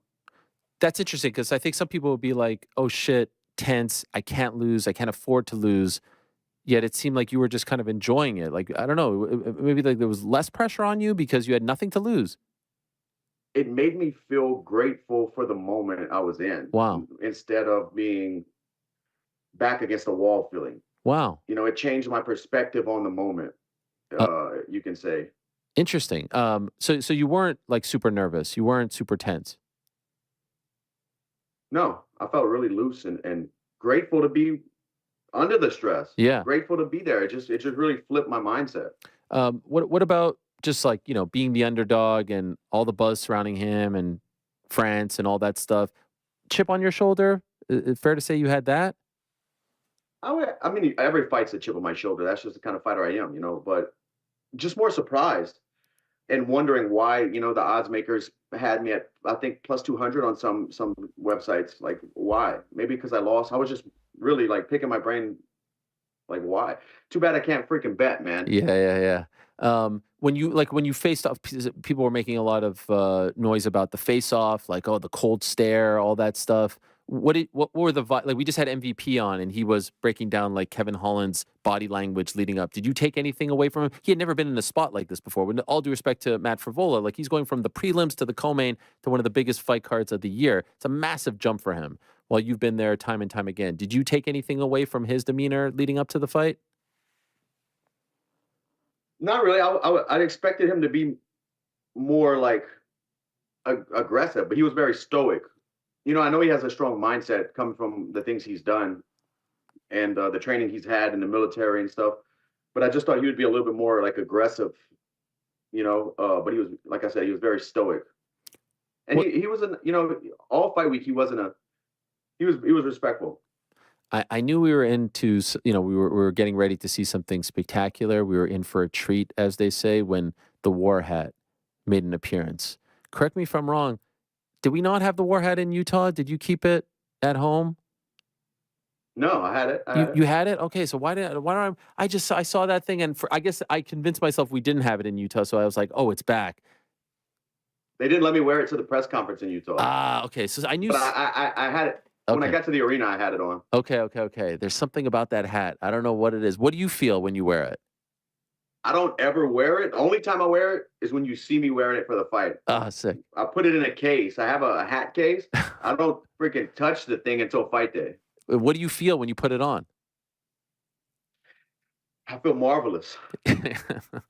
That is apropos, of course. For those that don't know, Marvin Hagler made that hat very famous. By the way, forgive me if I've asked you this. How did you get it? So there's a guy named Roman Feraldo who fights mixed martial arts. He's from Key West, Florida. All right, that was a great interview. That was a great conversation with one Dustin Poirier, especially the ending got a lot of attention. Go check that out. It's on the YouTube channel. And thank you very much once again to Rich Chou, John Kavanagh, two gentlemen, two of my favorite people that I've met over the years covering this game. These are the relationships that you develop, some behind the scenes. Rich would certainly be in that category, and so it was really great to have them on, and I'm excited for their venture to continue with Alta in a big way going public. Now, a quick word from our good friends over at DraftKings before we get to Robert Whittaker. Robert Whittaker joining us at the top of the hour from the aforementioned Sydney, Australia. So yes, March Mania underway. We're going to tell you more about how you can get involved in the MMA Hour March Madness tournament. But first, I do want to let you know that DraftKings Sportsbook, one of America's top-rated sportsbook apps, is giving new customers a shot to turn $5 into $150 instantly in bonus bets with any college basketball bet. By the way, North Carolina listeners, and I understand UNC a bit of a favorite going into this one. Shout out to Hubert Davis, former Knick. Shout out to Kentucky as well, another favorite. North Carolina listeners, don't forget DraftKings Sportsbook is now live in your state. If you're wondering who my pick is, well, of course I have to go with my guy Dan Hurley, UConn Huskies. They're going to go back-to-back, so you heard it here first. Are they the favorite? Who is the favorite? Do you know GCF top of your head? This is your domain. Yeah, UConn. Shout out. I didn't even Number know one that. overall seed, first time ever. Wow, really? Yeah, first time they've ever been the number one overall. Plus 400 to repeat. Well, download the DraftKings Sportsbook app now. Use code DMAR. New customers can bet $5 to get $150 instantly in bonus bets. Only at DraftKings Sportsbook with the code DMAR. The crown is yours. Gambling problem? Call 1-800-GAMBLER. In New York, call 877-8-HOPENY or text HOPENY. That's 469-369. 467-369. Please play responsibly on behalf of Boot Hill Casino Resorts in Kansas. 21 plus, age varies by jurisdiction. Void in Ontario. Bonus bets expire 168 hours after issuance. See DKNG.com/bball for eligibility and deposit restrictions, terms, and responsible gaming resources. Yeah. All right, let's not dilly-dally. How did the Parlay Boys do? Did they win? I think this might have been our worst week of the year. Come on, really? Back. We're not even close to being back. What the fuck? It's getting to the point that it's serious, embarrassing at this point. Yeah. What? I think we need you. Four legs. What? How many? Right? I don't know if Rick was the only one that was right, and he was the last leg. 1 out of 4. It's so bad. It's so bad. I mean, Who is it? This thing died in record time. We had Frank with Amaram McKenna over 1.5, and that I believe was either the second fight of the night, and it ended in 98 seconds. Probably Pal's gone, dead. What's the one that Rick? Oh, Tuivasa.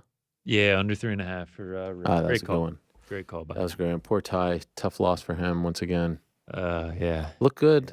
It looked good. Seconds. Just not much of a ground game. Macy Chazon. We had the over 2.5 in that one. That one also ended in the very first round. So yeah, we're down bad. And then I took the OSP Kennedy under 2.5. I mean, what a performance from the wily vet. Oh yeah, OSP there. Not great for old Kennedy. OSP, man, still kicking it. 40 years old. Sure is. Top of the game at the Apex. Big win. See, I don't know what to say at this point. I mean, I said by the end of March, if we don't have a dub, I mean, I'm going to have to. All right, we still got some time. We got 2 more weeks. Yeah. And we got Bellator this weekend along with UFC Rose. Apex 89. Yep. Rose back. What about your other picks? Tough times. The Apex cards haven't been treating me that nice. This one, I just needed one more win. I mean, the C-Rod Bulgarian fight doesn't go to decision. We get 2 10-8s, but we don't get a finish. I mean, if that hits, we're talking about a winning week here. Unfortunately, it did not. And then you get the push in the Brian Battle fight. He was looking so good. Unfortunately, Angelus gets the eye poke. So yeah, I mean, Corey McKenna finished in 98 seconds. The Apex cards have not treated me well. We will be going light again this week. I can promise you that. Did hit a parlay. Taco Moises, Mike Davis. Great performance from Mike Davis. He looked really good. Same with Moises. Minus 2.58. We continue to sink further into the red for the year of 2024. We move further from the 100-unit mark. Looking forward to some bigger cards in the future. Are you going to do something insane for 300? Like, are you going to... Yeah, probably have a bet on every single fight? Yeah, I mean, that's some capacity. That's a must. Yeah, I feel like you must. Even if it's just like a long shot, like a plus 2,000 or something, you're just taking a shot. Got to have something on every single fight. Rick is the only one who won a leg. I mean, do you want to spike the football? What are you doing? Yeah, do you feel good, man? Yeah. How do we feel? Not saying nothing. Not saying. Do you want to this week's gonna be tough. This week's gonna be tough. We're gonna be forced to get out of the comfort zone. I think Rose is the biggest favorite on the card right now, and she's like a minus 210. Just looking that up. Minus 210 is the biggest favorite. Jeez, I like it. We're going to get a nice, juicy, big odds parlay. I like Rose as a favorite, though. Should we all just come in and agree if we ever get back in the green or back in the black, whatever you want to call it, we just call it there? Just retire. Yeah. We're going to need Frankie to one pull dub. a big underdog out of his... By the way, I need to go back and look at what our record is since that Bobby Green victory, when we were just riding high as high gets. By the way, this is the mentality of a fighter on a losing streak. All you're doing is you want that one more. You say, if I just get that one, then I'll retire on top. And then you get that one, you're like, man, but I look good. We're back. Yes, we're back. We looked good doing it. Yeah, and then you're going to be like, all right, let's go for 2. And then you'll lose. At this point, I'm so mentally broken from this losing streak that I can't even fathom what it looks like to see all 4 go through the hole. Like, it's just like... What that feeling is like. I don't even remember it. We've hit 26 of these. Mind you, we have successfully gotten it right 26 times. We've been wrong 48, but we have seen all 4 go green 26 times. That feels like an eternity ago that happened. Well, I believe in you guys. I believe in us. And look, if you need my help, just ask. Who, me? I don't know if you would have. I mean, we were 3 down, 3 wrong. This is like you guys just like drowning there. I'm like, you want must this? Be nice. You want this life? Or it's the old if there's anything I can do when you know that there's absolutely no scenario where you can help. These cards are tough, man. They're tough. They're tough. What, they're not fun. I'm missing. I want nothing to do with them. Of 299, of 298. Yeah, that 298 Mexico City cards back to back. I was like, wow, we have arrived. I think I won like 15 units on those 2 cards. You mentioned March Madness. Yes. Join the pool, baby. Are we doing it? Join the pool. We are doing the pool. Group name MMA Hour on the ESPN Tournament Challenge. Oh, ESPN, huh? We're doing that? 3. Okay. Some people said Yahoo, some said CBS Sports. But yeah, I mean, I believe it is the best one. Most used. Yeah, well, best, most used, the most popular one. And the winner will receive. Oh, shout out to our friends over at The Art of Fight, MMA History. Sent these over. All these great posters. I mean, they look fantastic. Winner will receive their choice of any 3 of these. Whichever 3 you want. I mean, we got the whole collection here. I mean, it looks great. Free of charge. Join the bracket pool. Win you some amazing posters. I mean, you can't just go to the store and buy these. These are exclusive stuff here. So, I mean, yeah. So the winner of the whole thing gets 3 posters. Wow. So it's not like first place, second place, We third can make place. it 5. Actually, yeah, we could do first place gets 3, second place gets 2, third place gets 1. I like that. I like that. And you'll I fucks with that. We'll narrow it down. Wow. Oof. Wow. Oh man. What? You should have a strawberry banana prime in your hand. Sam. What? Oof. What? People don't say that? No bueno. I No mean, bueno. you do you. I stand on Type that out. business. Would you I type- stand on business. Man. I like that though. Good guys. And all right, so people can sign up right now. Sign up right now. Just go to the tournament challenge. Just type in the ESPN or type in the MMA Hour on the tournament challenge app. That easy, huh? That easy. Free Wow. to join. No passwords. No nothing. Hop in. Win some posters. All right. Well, thank you to our friends over at MMA History today for that. Great people. Met them, and I can vouch for that. And thank you to everyone who signs up. It should be fun, and I look forward to all of you. If I win, by the way, I will donate my prize because last year I won, picked UConn. So beware. All right. Final guest. Always a pleasure to talk to this man, and always appreciate him joining us early in the morning over in Sydney. He's coming off a massive win over Paulo Costa. That was pretty much a month ago in Anaheim. Now we look forward to what is next for him. He is joining us right now live. He is the one and only Robert Whittaker. Hello, Robert. How are you?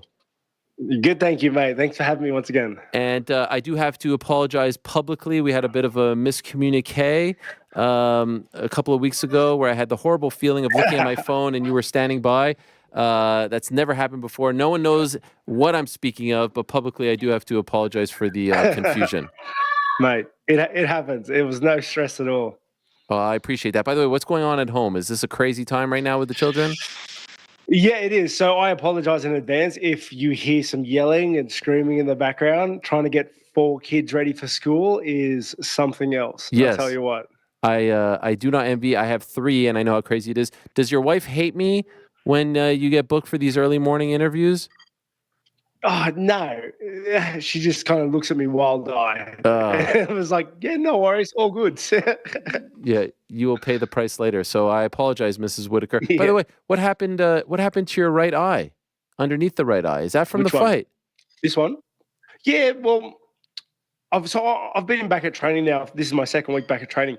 And I'm kind of hoping it opens up because I just got this glued. So I had a tiny cut there and they glued it. It is just taking forever to seal up. And I feel like stitches heal so much faster and smoother, but it's just taking forever. Wow. It looks like you just fought on Saturday. Like it looks so fresh. Yeah, I know. Like I said, I am training on it. So I've been knocking it and bumping it and whatnot. But yeah, it's just taking forever to disappear. To be fair, I do have porcelain white skin. So, That's right, yes. So what did you do after the fight? So you said you just came back. This is your second week of training. Yeah. Do you just shut down? Do you not do anything in the couple weeks after the fight? Generally, I'd like to have some time off, and I usually take the family away. Kind of make amends for being a little grumpy, nut the entirety of the camp. But this time, I was sick as a dog. Right. I woke up fight day with a sore throat, and I was like, "Oh man, this is gonna suck." Doesn't matter. I'll worry about being sick tomorrow. Got through the fight. Next day, flew home. By the time I landed in Sydney, I was done. I kid you not, and I've had COVID and chicken pox as an adult and everything else. This was the sickest I have ever been. It was like the ultimate flu. It was terrible. Wow. On the plane too for that long trip. Yeah, no, it was terrible on the plane because how when you're on a plane and you try to get some shut eye and then you wake up and you feel terrible. Yeah. Like just normally. This was 100 times worse. 100 times worse. Wow. And how did you feel in the locker room before the fight? Like, was it kicking in then? Well, whenever you get sick, it's like day one's always manageable. You're like, oh, I'm starting to get sick, but you're still good enough to do whatever it is you have to do. That's where I was at. Like, I just had this funny looking cough, and I was just warming up the usual, bit of a sore throat, but it was fine. It wasn't until a few days later that I was completely written off, which is, you can look at it like lucky or not, right? Right. If the sickness hit on the Saturday morning, whatever you ended up feeling, would it have been bad enough to remove you from the fight? Like, meaning, did you just dodge that bullet by a couple of days? It would have been bad. Like, I would have felt terrible, but I would have fought. There's zero chance I'm going through a whole camp. Right. Going through a whole camp, cutting weight, and not fighting. Okay. That is still crazy that you were under the weather, considering how good you fought, how good you looked in there. How do you feel about the fight now? A month later, it was a big one for you, a great win. How do you feel about the body of work? So there are certain things I set out to do in the camp, the lead up, and I remember speaking to you about it. It was about like being that primalness in the fighting, bringing back that doggedness in the fight, and really taking a grip of my mentality, and mental space in fighting, in the competition, in the combat. And I feel like I ticked that box 100%. I've never had such control over my headspace and my mental fortitude in there, my resolve in the fight to make it a dogfight, to go the distance, to get hit, to throw hits. Just I really felt like I had control over that. But I do feel like I could have fought better. I feel like I could have finessed it a little bit more. I feel this is just how I feel now. Everything's perfect in hindsight, right? But I feel like because I was working on that doggedness, that resolve so much that it kind of made me bite down on the mouth guard a little bit more than I needed to, really dig in a little bit. But I think at that time, that was the best that I could have fought then. And, I've got to be happy with it, right? So obviously you saying that about the mental fortitude and being locked in is one thing. How do you actually accomplish that? What did you do to actually be that locked in? Well, it started on the mats. It started in the gym. So I remembered how I felt for Dricus, and I never wanted. Like, my body let me down. I felt like my spirit let me down in some respects. So I took that feeling back to the mats, and I remember speaking to you about it. I was just mentioning that, like, every time I had a match, or I had, I was wrestling, or I was grappling, or I was sparring, I wanted to win. It was about bringing that competitive side back into it. And naturally, I want to win, but how much do you want to win? And there wasn't I just fought for every single position. I just fought. Even days where I was absolutely flat as, and I was in the gym on the mats, and I'm getting like shark tanked, end of the round, where it's easy to just give a round because you're tired and you've done 5 shark tanks off the back cuff. Like, always constantly fighting and just reminding myself about that.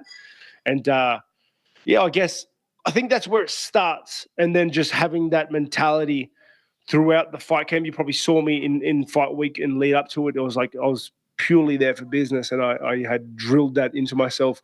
So when I was doing the different things, I was making sure that I was dressed for work. Like I know why I'm here, and I'm not getting confused about that. So like completely locked in, not into the showbiz aspect, business trip. Don't lose sight of it all. Yeah, exactly. Don't get distracted. You know, no space, no room for anything else, sort of thing.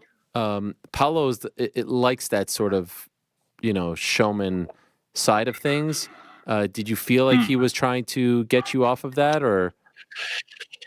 I didn't really feel it, but I feel like a lot of guys that I fight try to get me off track when it comes to that sort of thing. And I've never really fallen into that stuff. That he was just acting like he normally acts, right?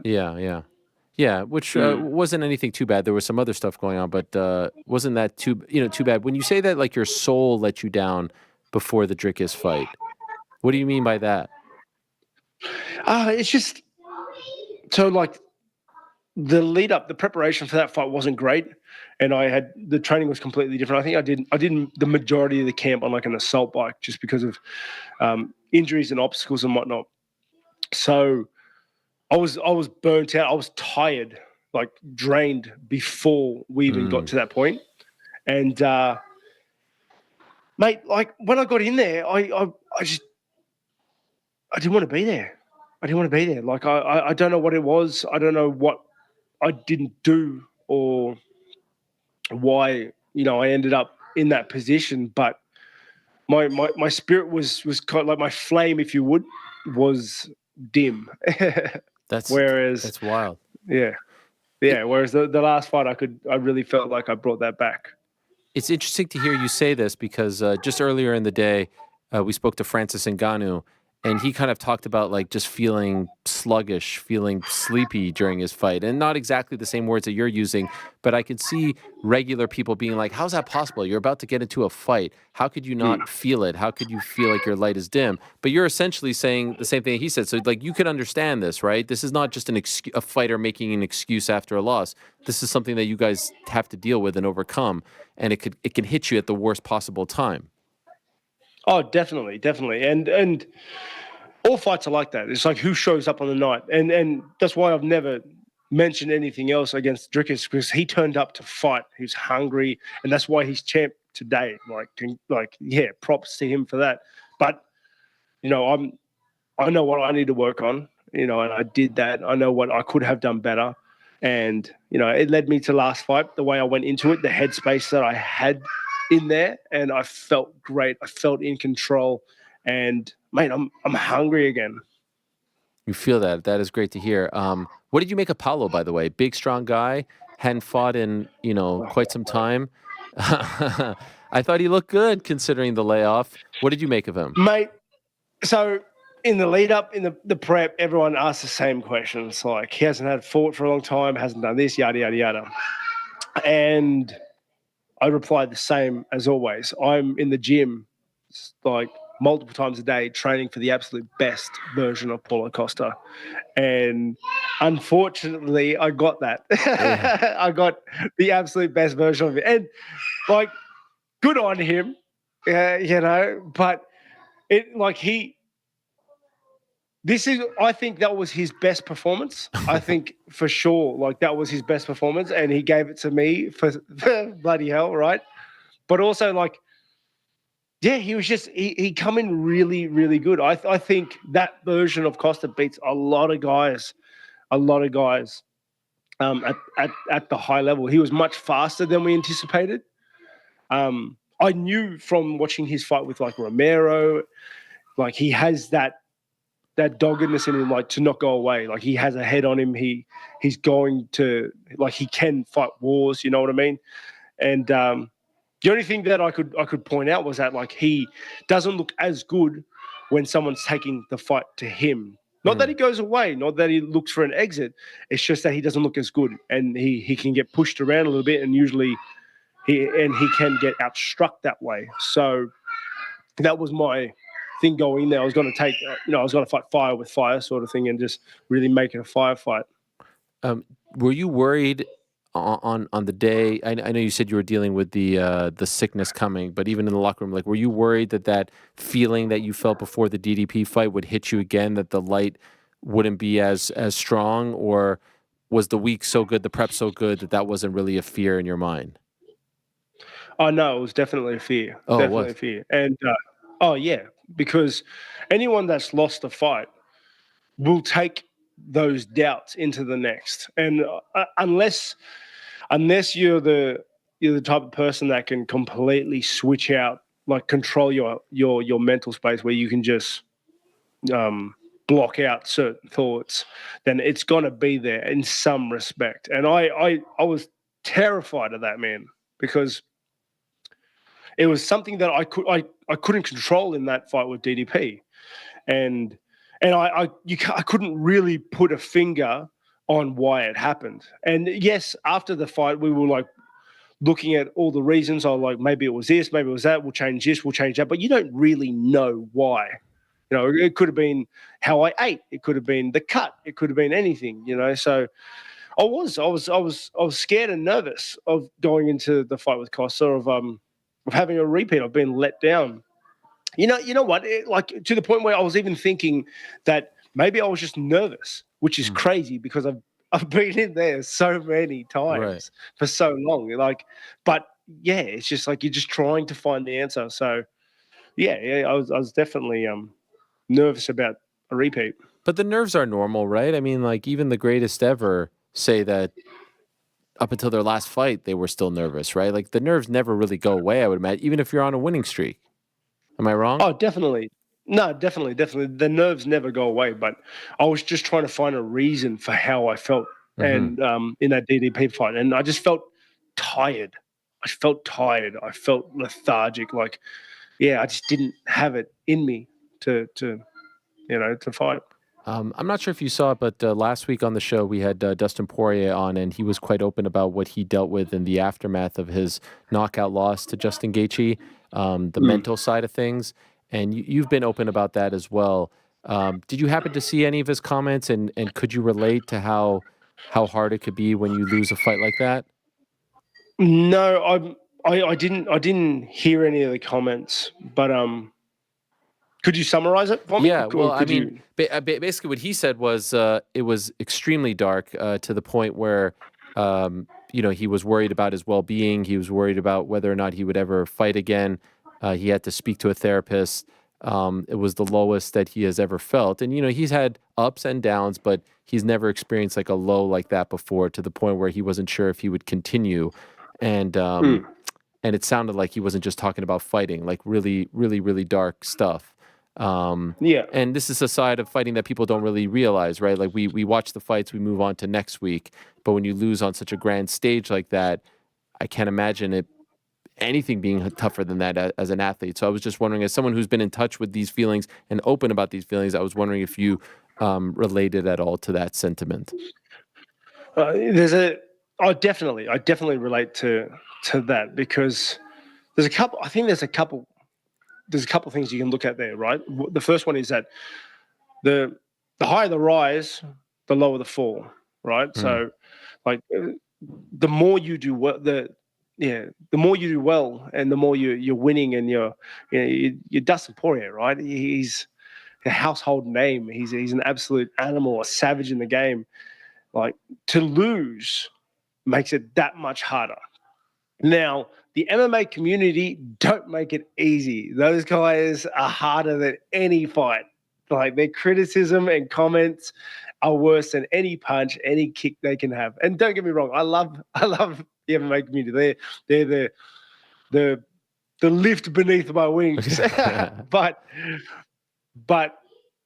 mate, they can turn on you in the drop of a dime. You know how many times after I lost to DDP, just reading the comment over and over, Rob, Whittaker's a wash. Whittaker's done now. Whittaker's on a, like, that's it. Like, you know what I mean? It's just, and I'm sure he was receiving the same things, the same things. And like, this is, for me, like, let's be fair. Let's just look at facts. I'm smashing most guys. And Poirier is hands down smashing most guys, right? But I guarantee you he was receiving the same things. But like I said, when you go into these fights, having a loss like that, it shakes your foundation of who you are. And it's not just an athlete. I think the community sometimes don't get it. Is that like us in the octagon as athletes is the same person that buys milk, for their kids. It's the same guy that goes and get coffee with their friends, the same guy that wakes up to their kids. We're the same person. Yeah, we can switch on and off to a degree in the octagon when it's time to work, just like anybody else does when they go to work. But we're the same person. So having a loss like that and in hearing the aftermath of the fans and everything else that comes with it, it affects you outside the octagon. It affects you in your day-to-day life. So it's hard. Like it does take time, and it's like really good to hear that he went to a therapist. He did, like he looked after himself, and you can see that in that last fight. He kind of pushed out the voices and just said, "No, this is what I do," right? And it can be hard. And you know what? On that, it makes me think that like maybe Volk on the same night came back too soon. Because if someone like Poirier is saying like you went to a dark space, if I'm saying like I went to a dark space after a loss like that, I can't imagine that he didn't. You know what I mean? Yeah. No. Well, Dustin's fight was in late July. Yours was in early July. Volk had a win in July, but then had the knockout loss in October. And then, of course, what happened? I don't think. Look, Poirier may have beaten him regardless, but I have a hard time ignoring what happened in October and not thinking there's some sort of relation between the way in which that fight and how quickly it ended on the same card as yours. Do you agree with that? Do you feel like there's a correlation? And exactly like you, I want to preface with Poirier may have just beat him on his best night, right? Sure. Before we start getting slammed in the comments. Yes. But I mentioned earlier, you don't take a loss, especially a stoppage loss, and it not play on your mind, not be in the back of your headspace. It's in your headspace the whole time you're training. This is just from my experience. It's in your head the whole time you're doing your camp, and it's in your head the night of the fight. Like it just is. If Francis Ngannou goes back to MMA, do you think that same thing will play on his mind, or do you think he can separate it because it's a different sport? I think, mate, that's a tricky one. I definitely think that Francis Ngannou is a specimen. Okay, like he has a head on him. He hits he's just built for it. He's built for the game, right? But him going back to MMA, I don't know that. Like it's hard because you can look at a lot of things. You can say, so everyone understands Ngannou's story that he was struggling, didn't have any money. Now he's got a ton of cash, and then you look at that and you think like maybe that hunger, that lack of funds, of resources, maybe that's what gave him that element of recklessness and hunger and drive to do what he did, the way he did it. And then you can also say that maybe because of the lights and because of the size of the fights he's been having now, and because he's jumping divisions and jumping organizations and yada yada, maybe he's getting distracted. Maybe there's too much noise. Maybe there's too much clutter, But I don't want to sit here just trying to poke holes in anything which way. He fought one of the best boxers in the world. I don't know is he definitely going back to MMA now? He's still up in the air. He's still undecided. He hasn't made that decision. Yeah, I don't love the way he's kind of up in the air, I guess. I think the fight game requires a certain amount of dedication. It requires a certain amount of grit, of resolve to do well in. I think that's also where we saw Conor McGregor get a little lost a little bit of his edge. He started making money, he started getting distracted, and there were things bigger than fighting. I think if you're going to fight, nothing comes before that. And And it's hard to say because once you have family and you start making money and yada yada, yada, it's like things start taking precedence. But yeah, I think it requires, because this is the truth of the matter is you're going to fight a guy that is from, like, let's say a young kid from Brazil that has absolutely nothing and is willing to die there. Mm-hmm. And unless you're willing to meet that level of resolve, yeah, like your back's already against the wall, you know.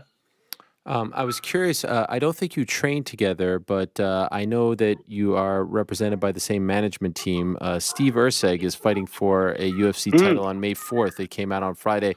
And I would say a lot of people were surprised by the news because no one really saw it coming. Why should people be excited? Do you have any sort of relationship with Steve? Have you ever trained with him? Do you have any connection to him whatsoever? And why, if so, why should people be excited about this? No, I've spoken to him a few times. I've never trained with him because he's on the other side of the country. Yeah. Yeah, he's on the other side of the country, which is, it's not a short distance, right?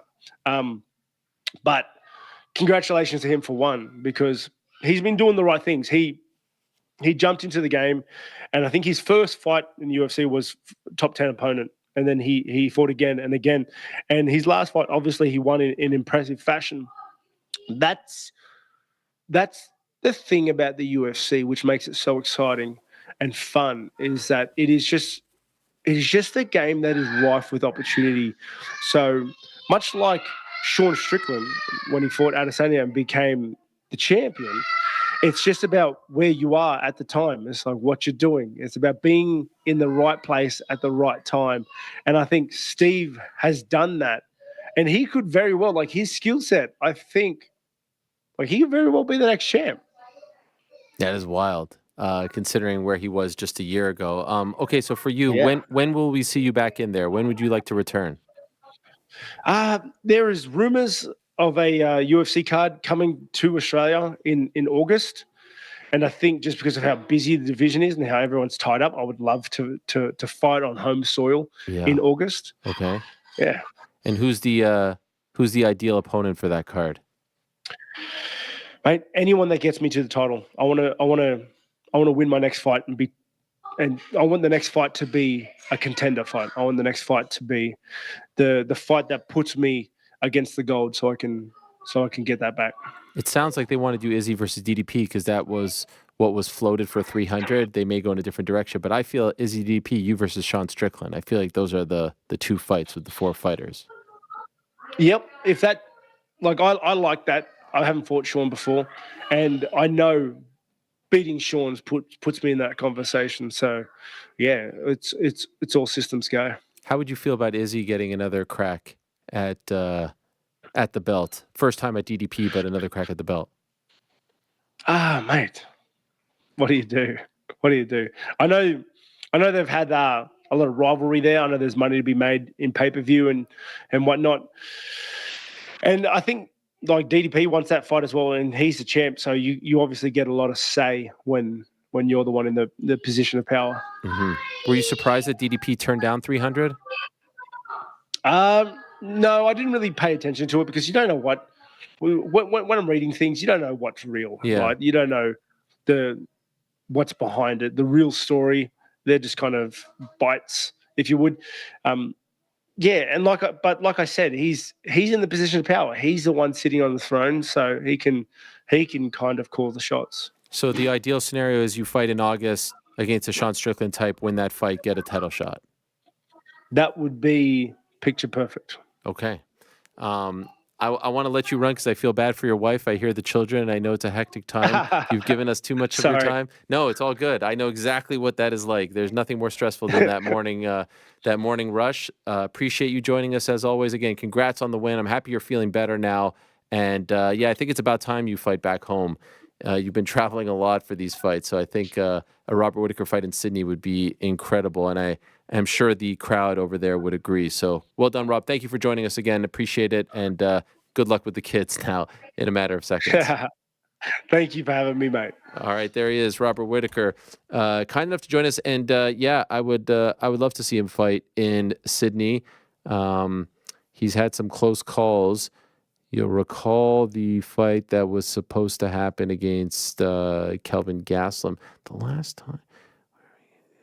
The last one in Sydney was,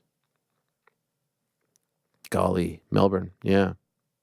That was Melbourne. He doesn't live in Melbourne. But the last one in Australia, period, was 2019 against Izzy. The last one in Sydney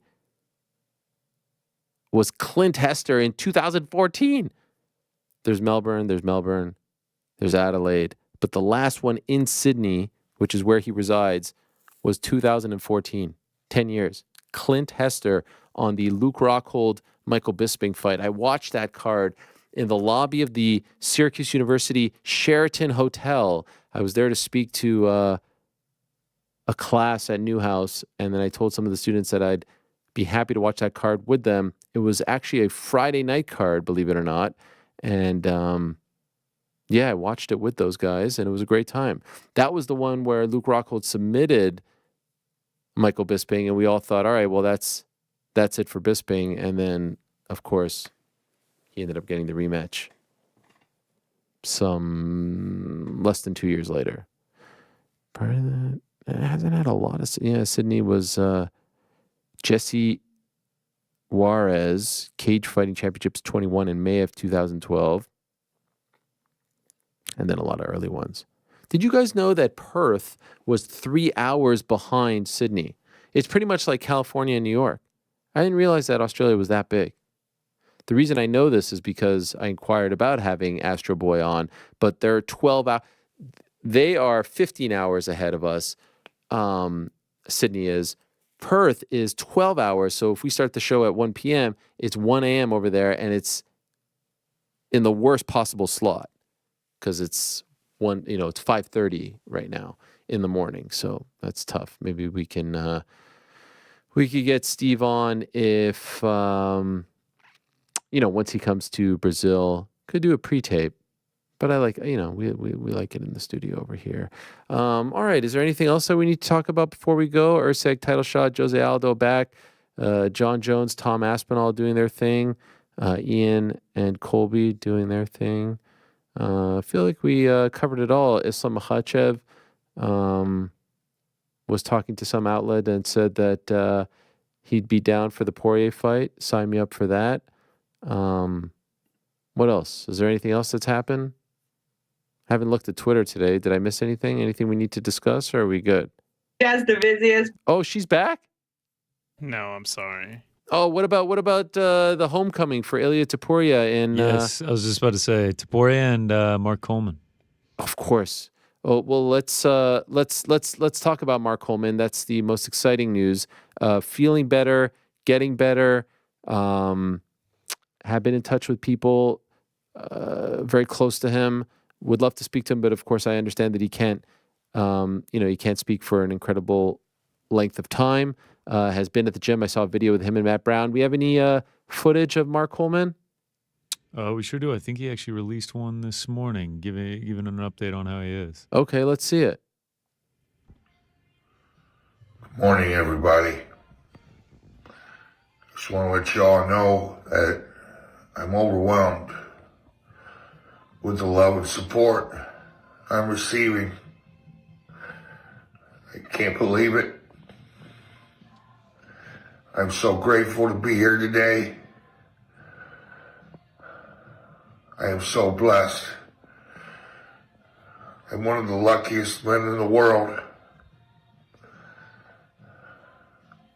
I can't thank you all enough. I'm just so grateful. I'll continue to try to motivate people to move forward and be a better version of themselves. You never know when you're going to need it. So let's go. Start today. Tomorrow's not promised. Get moving.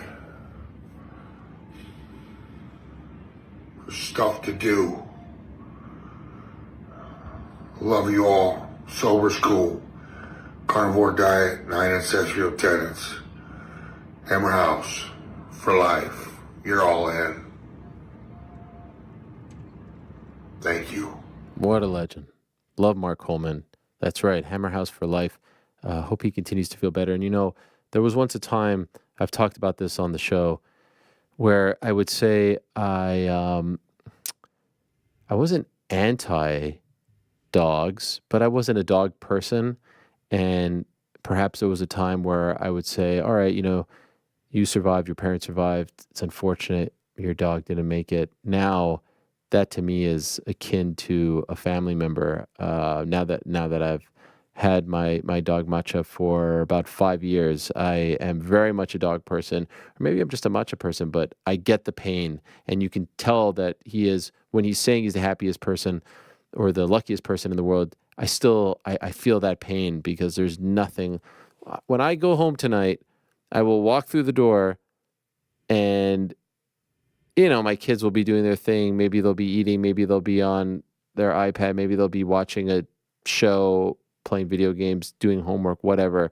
There is one soul that is going to greet me like they haven't seen me for 15 years. And there's nothing like that feeling. It is the best. I mean, it's unlike anything.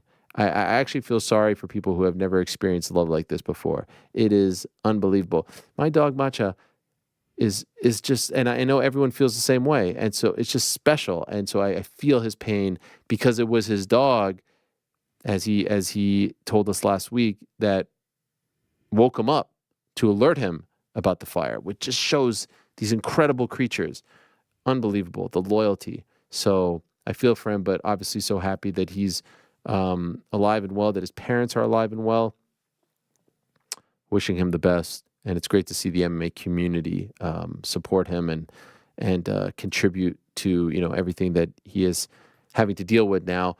Speaking of the community, Ilia Topuria back in Georgia, and there were incredible scenes. How about these scenes in Georgia as he gets the homecoming of all homecomings? There he is, El Campeón himself, the featherweight champion, arriving at the airport. I mean, look at this turnout. This is incredible. I mean, look at this. This is like Michael Jackson showing up. He's insane. The car is barely being getting. Yes, he can barely even get it in the car. You got the posters. You got the roses. Superstar, man. Superstar. Can't wait to make my debut in Spain later this year. You're gonna go? That is like a fight that I really, really, really want to go to. Yeah. That's the one. Yes, that is like a fight I will pay at the Bernabeu. Oh my gosh! Then I'm there. Then I'm really there. You don't care. I'll sit in the nosebleeds and stream it on ESPN Plus if I have to. Just got to get a close in the building. I mean, that is like, that's something I'll spend an exorbitant amount of money on to be there. By the way, the boys said you can do Alta. Yeah. You into it? I was getting a little worried. There was a pretty long pause after you were like, yeah, Conor seems interested, but he's not so sure about the fight. I thought they were going to be like, oh, well, he's just scared then. No. Doesn't want a piece of that. Something for everyone. Yeah, I was looking it up. There's not really many gyms close to me. Okay. There within the Alta program. So maybe as they continue to expand. Well, we could work on that. Yeah. And we can go rolling together. We'll get you in there too. No, listen, I'm more of a privates guy. I don't want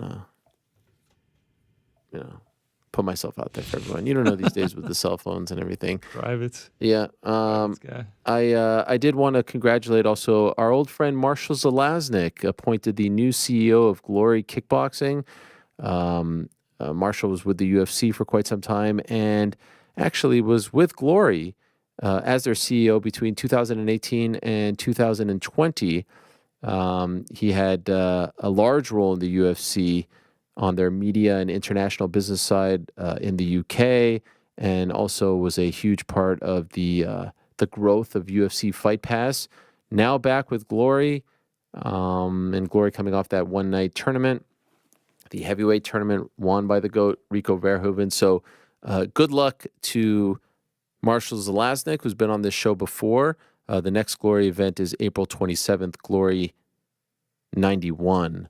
And they have Glory 92 going down in Netherlands. 91 is in France. April 27th was the date that was supposed to be the Jack Catterall, Josh Taylor fight. That's now been moved to May 25th because of an injury by Josh Taylor. So lots going on, as always, in the world of combat. Oh. I was just about to say, but now it's time to go. Did something happen? Yeah, we just got breaking news back here. Serious? Hot off the press. As of 5:25 p.m. Okay. It's just been faxed over to us from the offices of the Venezuelan vixen. Oh no. Juliana Pena is out. No. Parlay Boys, yes. What? Yeah. She has left it simply. I'm out. You're kidding. No, I'm staring at it right now. She texted you this. Yep. I'm calling her right now. here. I have to. Where is it? Where's the message? All it says is I'm out. All it says is I'm out. I mean, she gave me her pick last week. This just isn't gonna focus. Here, I'll screenshot it and then I'll put it up on the. I'm calling her right now. What is this? You send the press release. You got to send me the press release. I'm okay with this though. You know, I understand You're okay? where she's at. I understand where she's at. Juliana, we're live on the show right now, and I've just been given this horrendous breaking news that you are out, that you have retired. Is this true? I'm sick of losing. I cannot handle it, you guys. You guys are killing me with these parlay picks. And then I lost my parlay too. Oh my! So you're done? You're a quitter? don't blame her. That's it? When the going gets tough, you just bounce?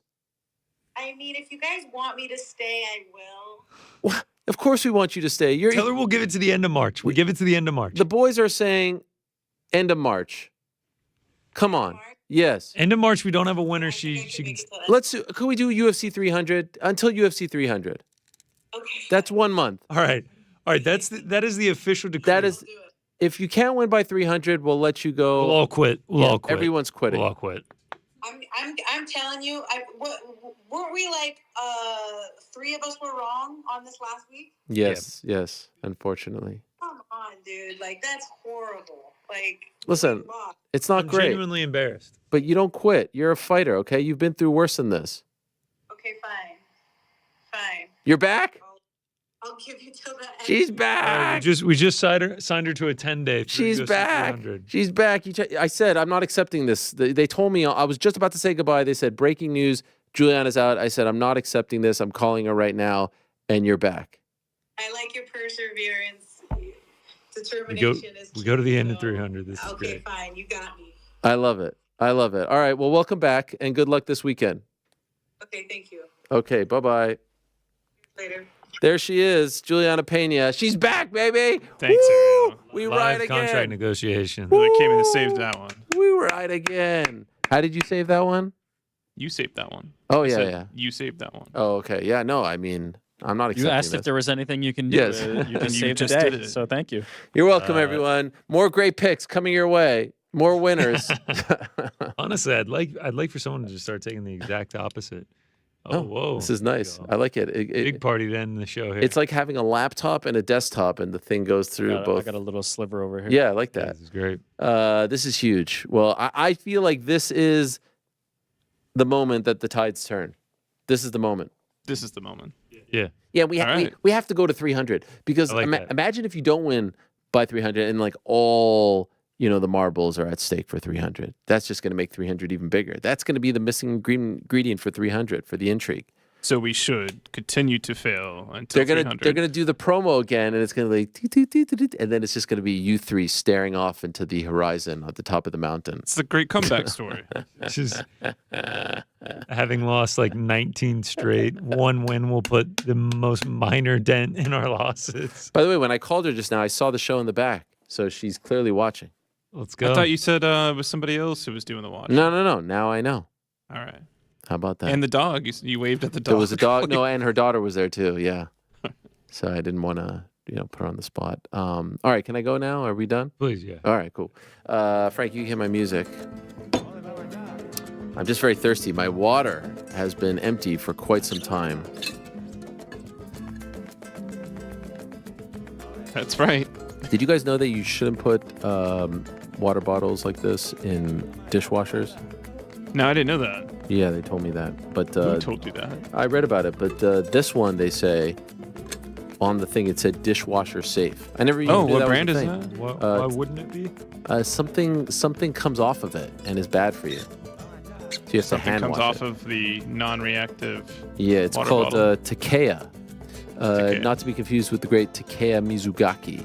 who I saw fight WC 40 against Miguel Torres back in 2009 at the UIC Pavilion in Chicago, University of Illinois, Chicago. Is it microwave safe? You know, we don't own microwaves, so it's not a big concern for us. Got it. But who would microwave a water bottle? Why would you do that? Why would you put it in a dishwasher? You wouldn't? How do you wash?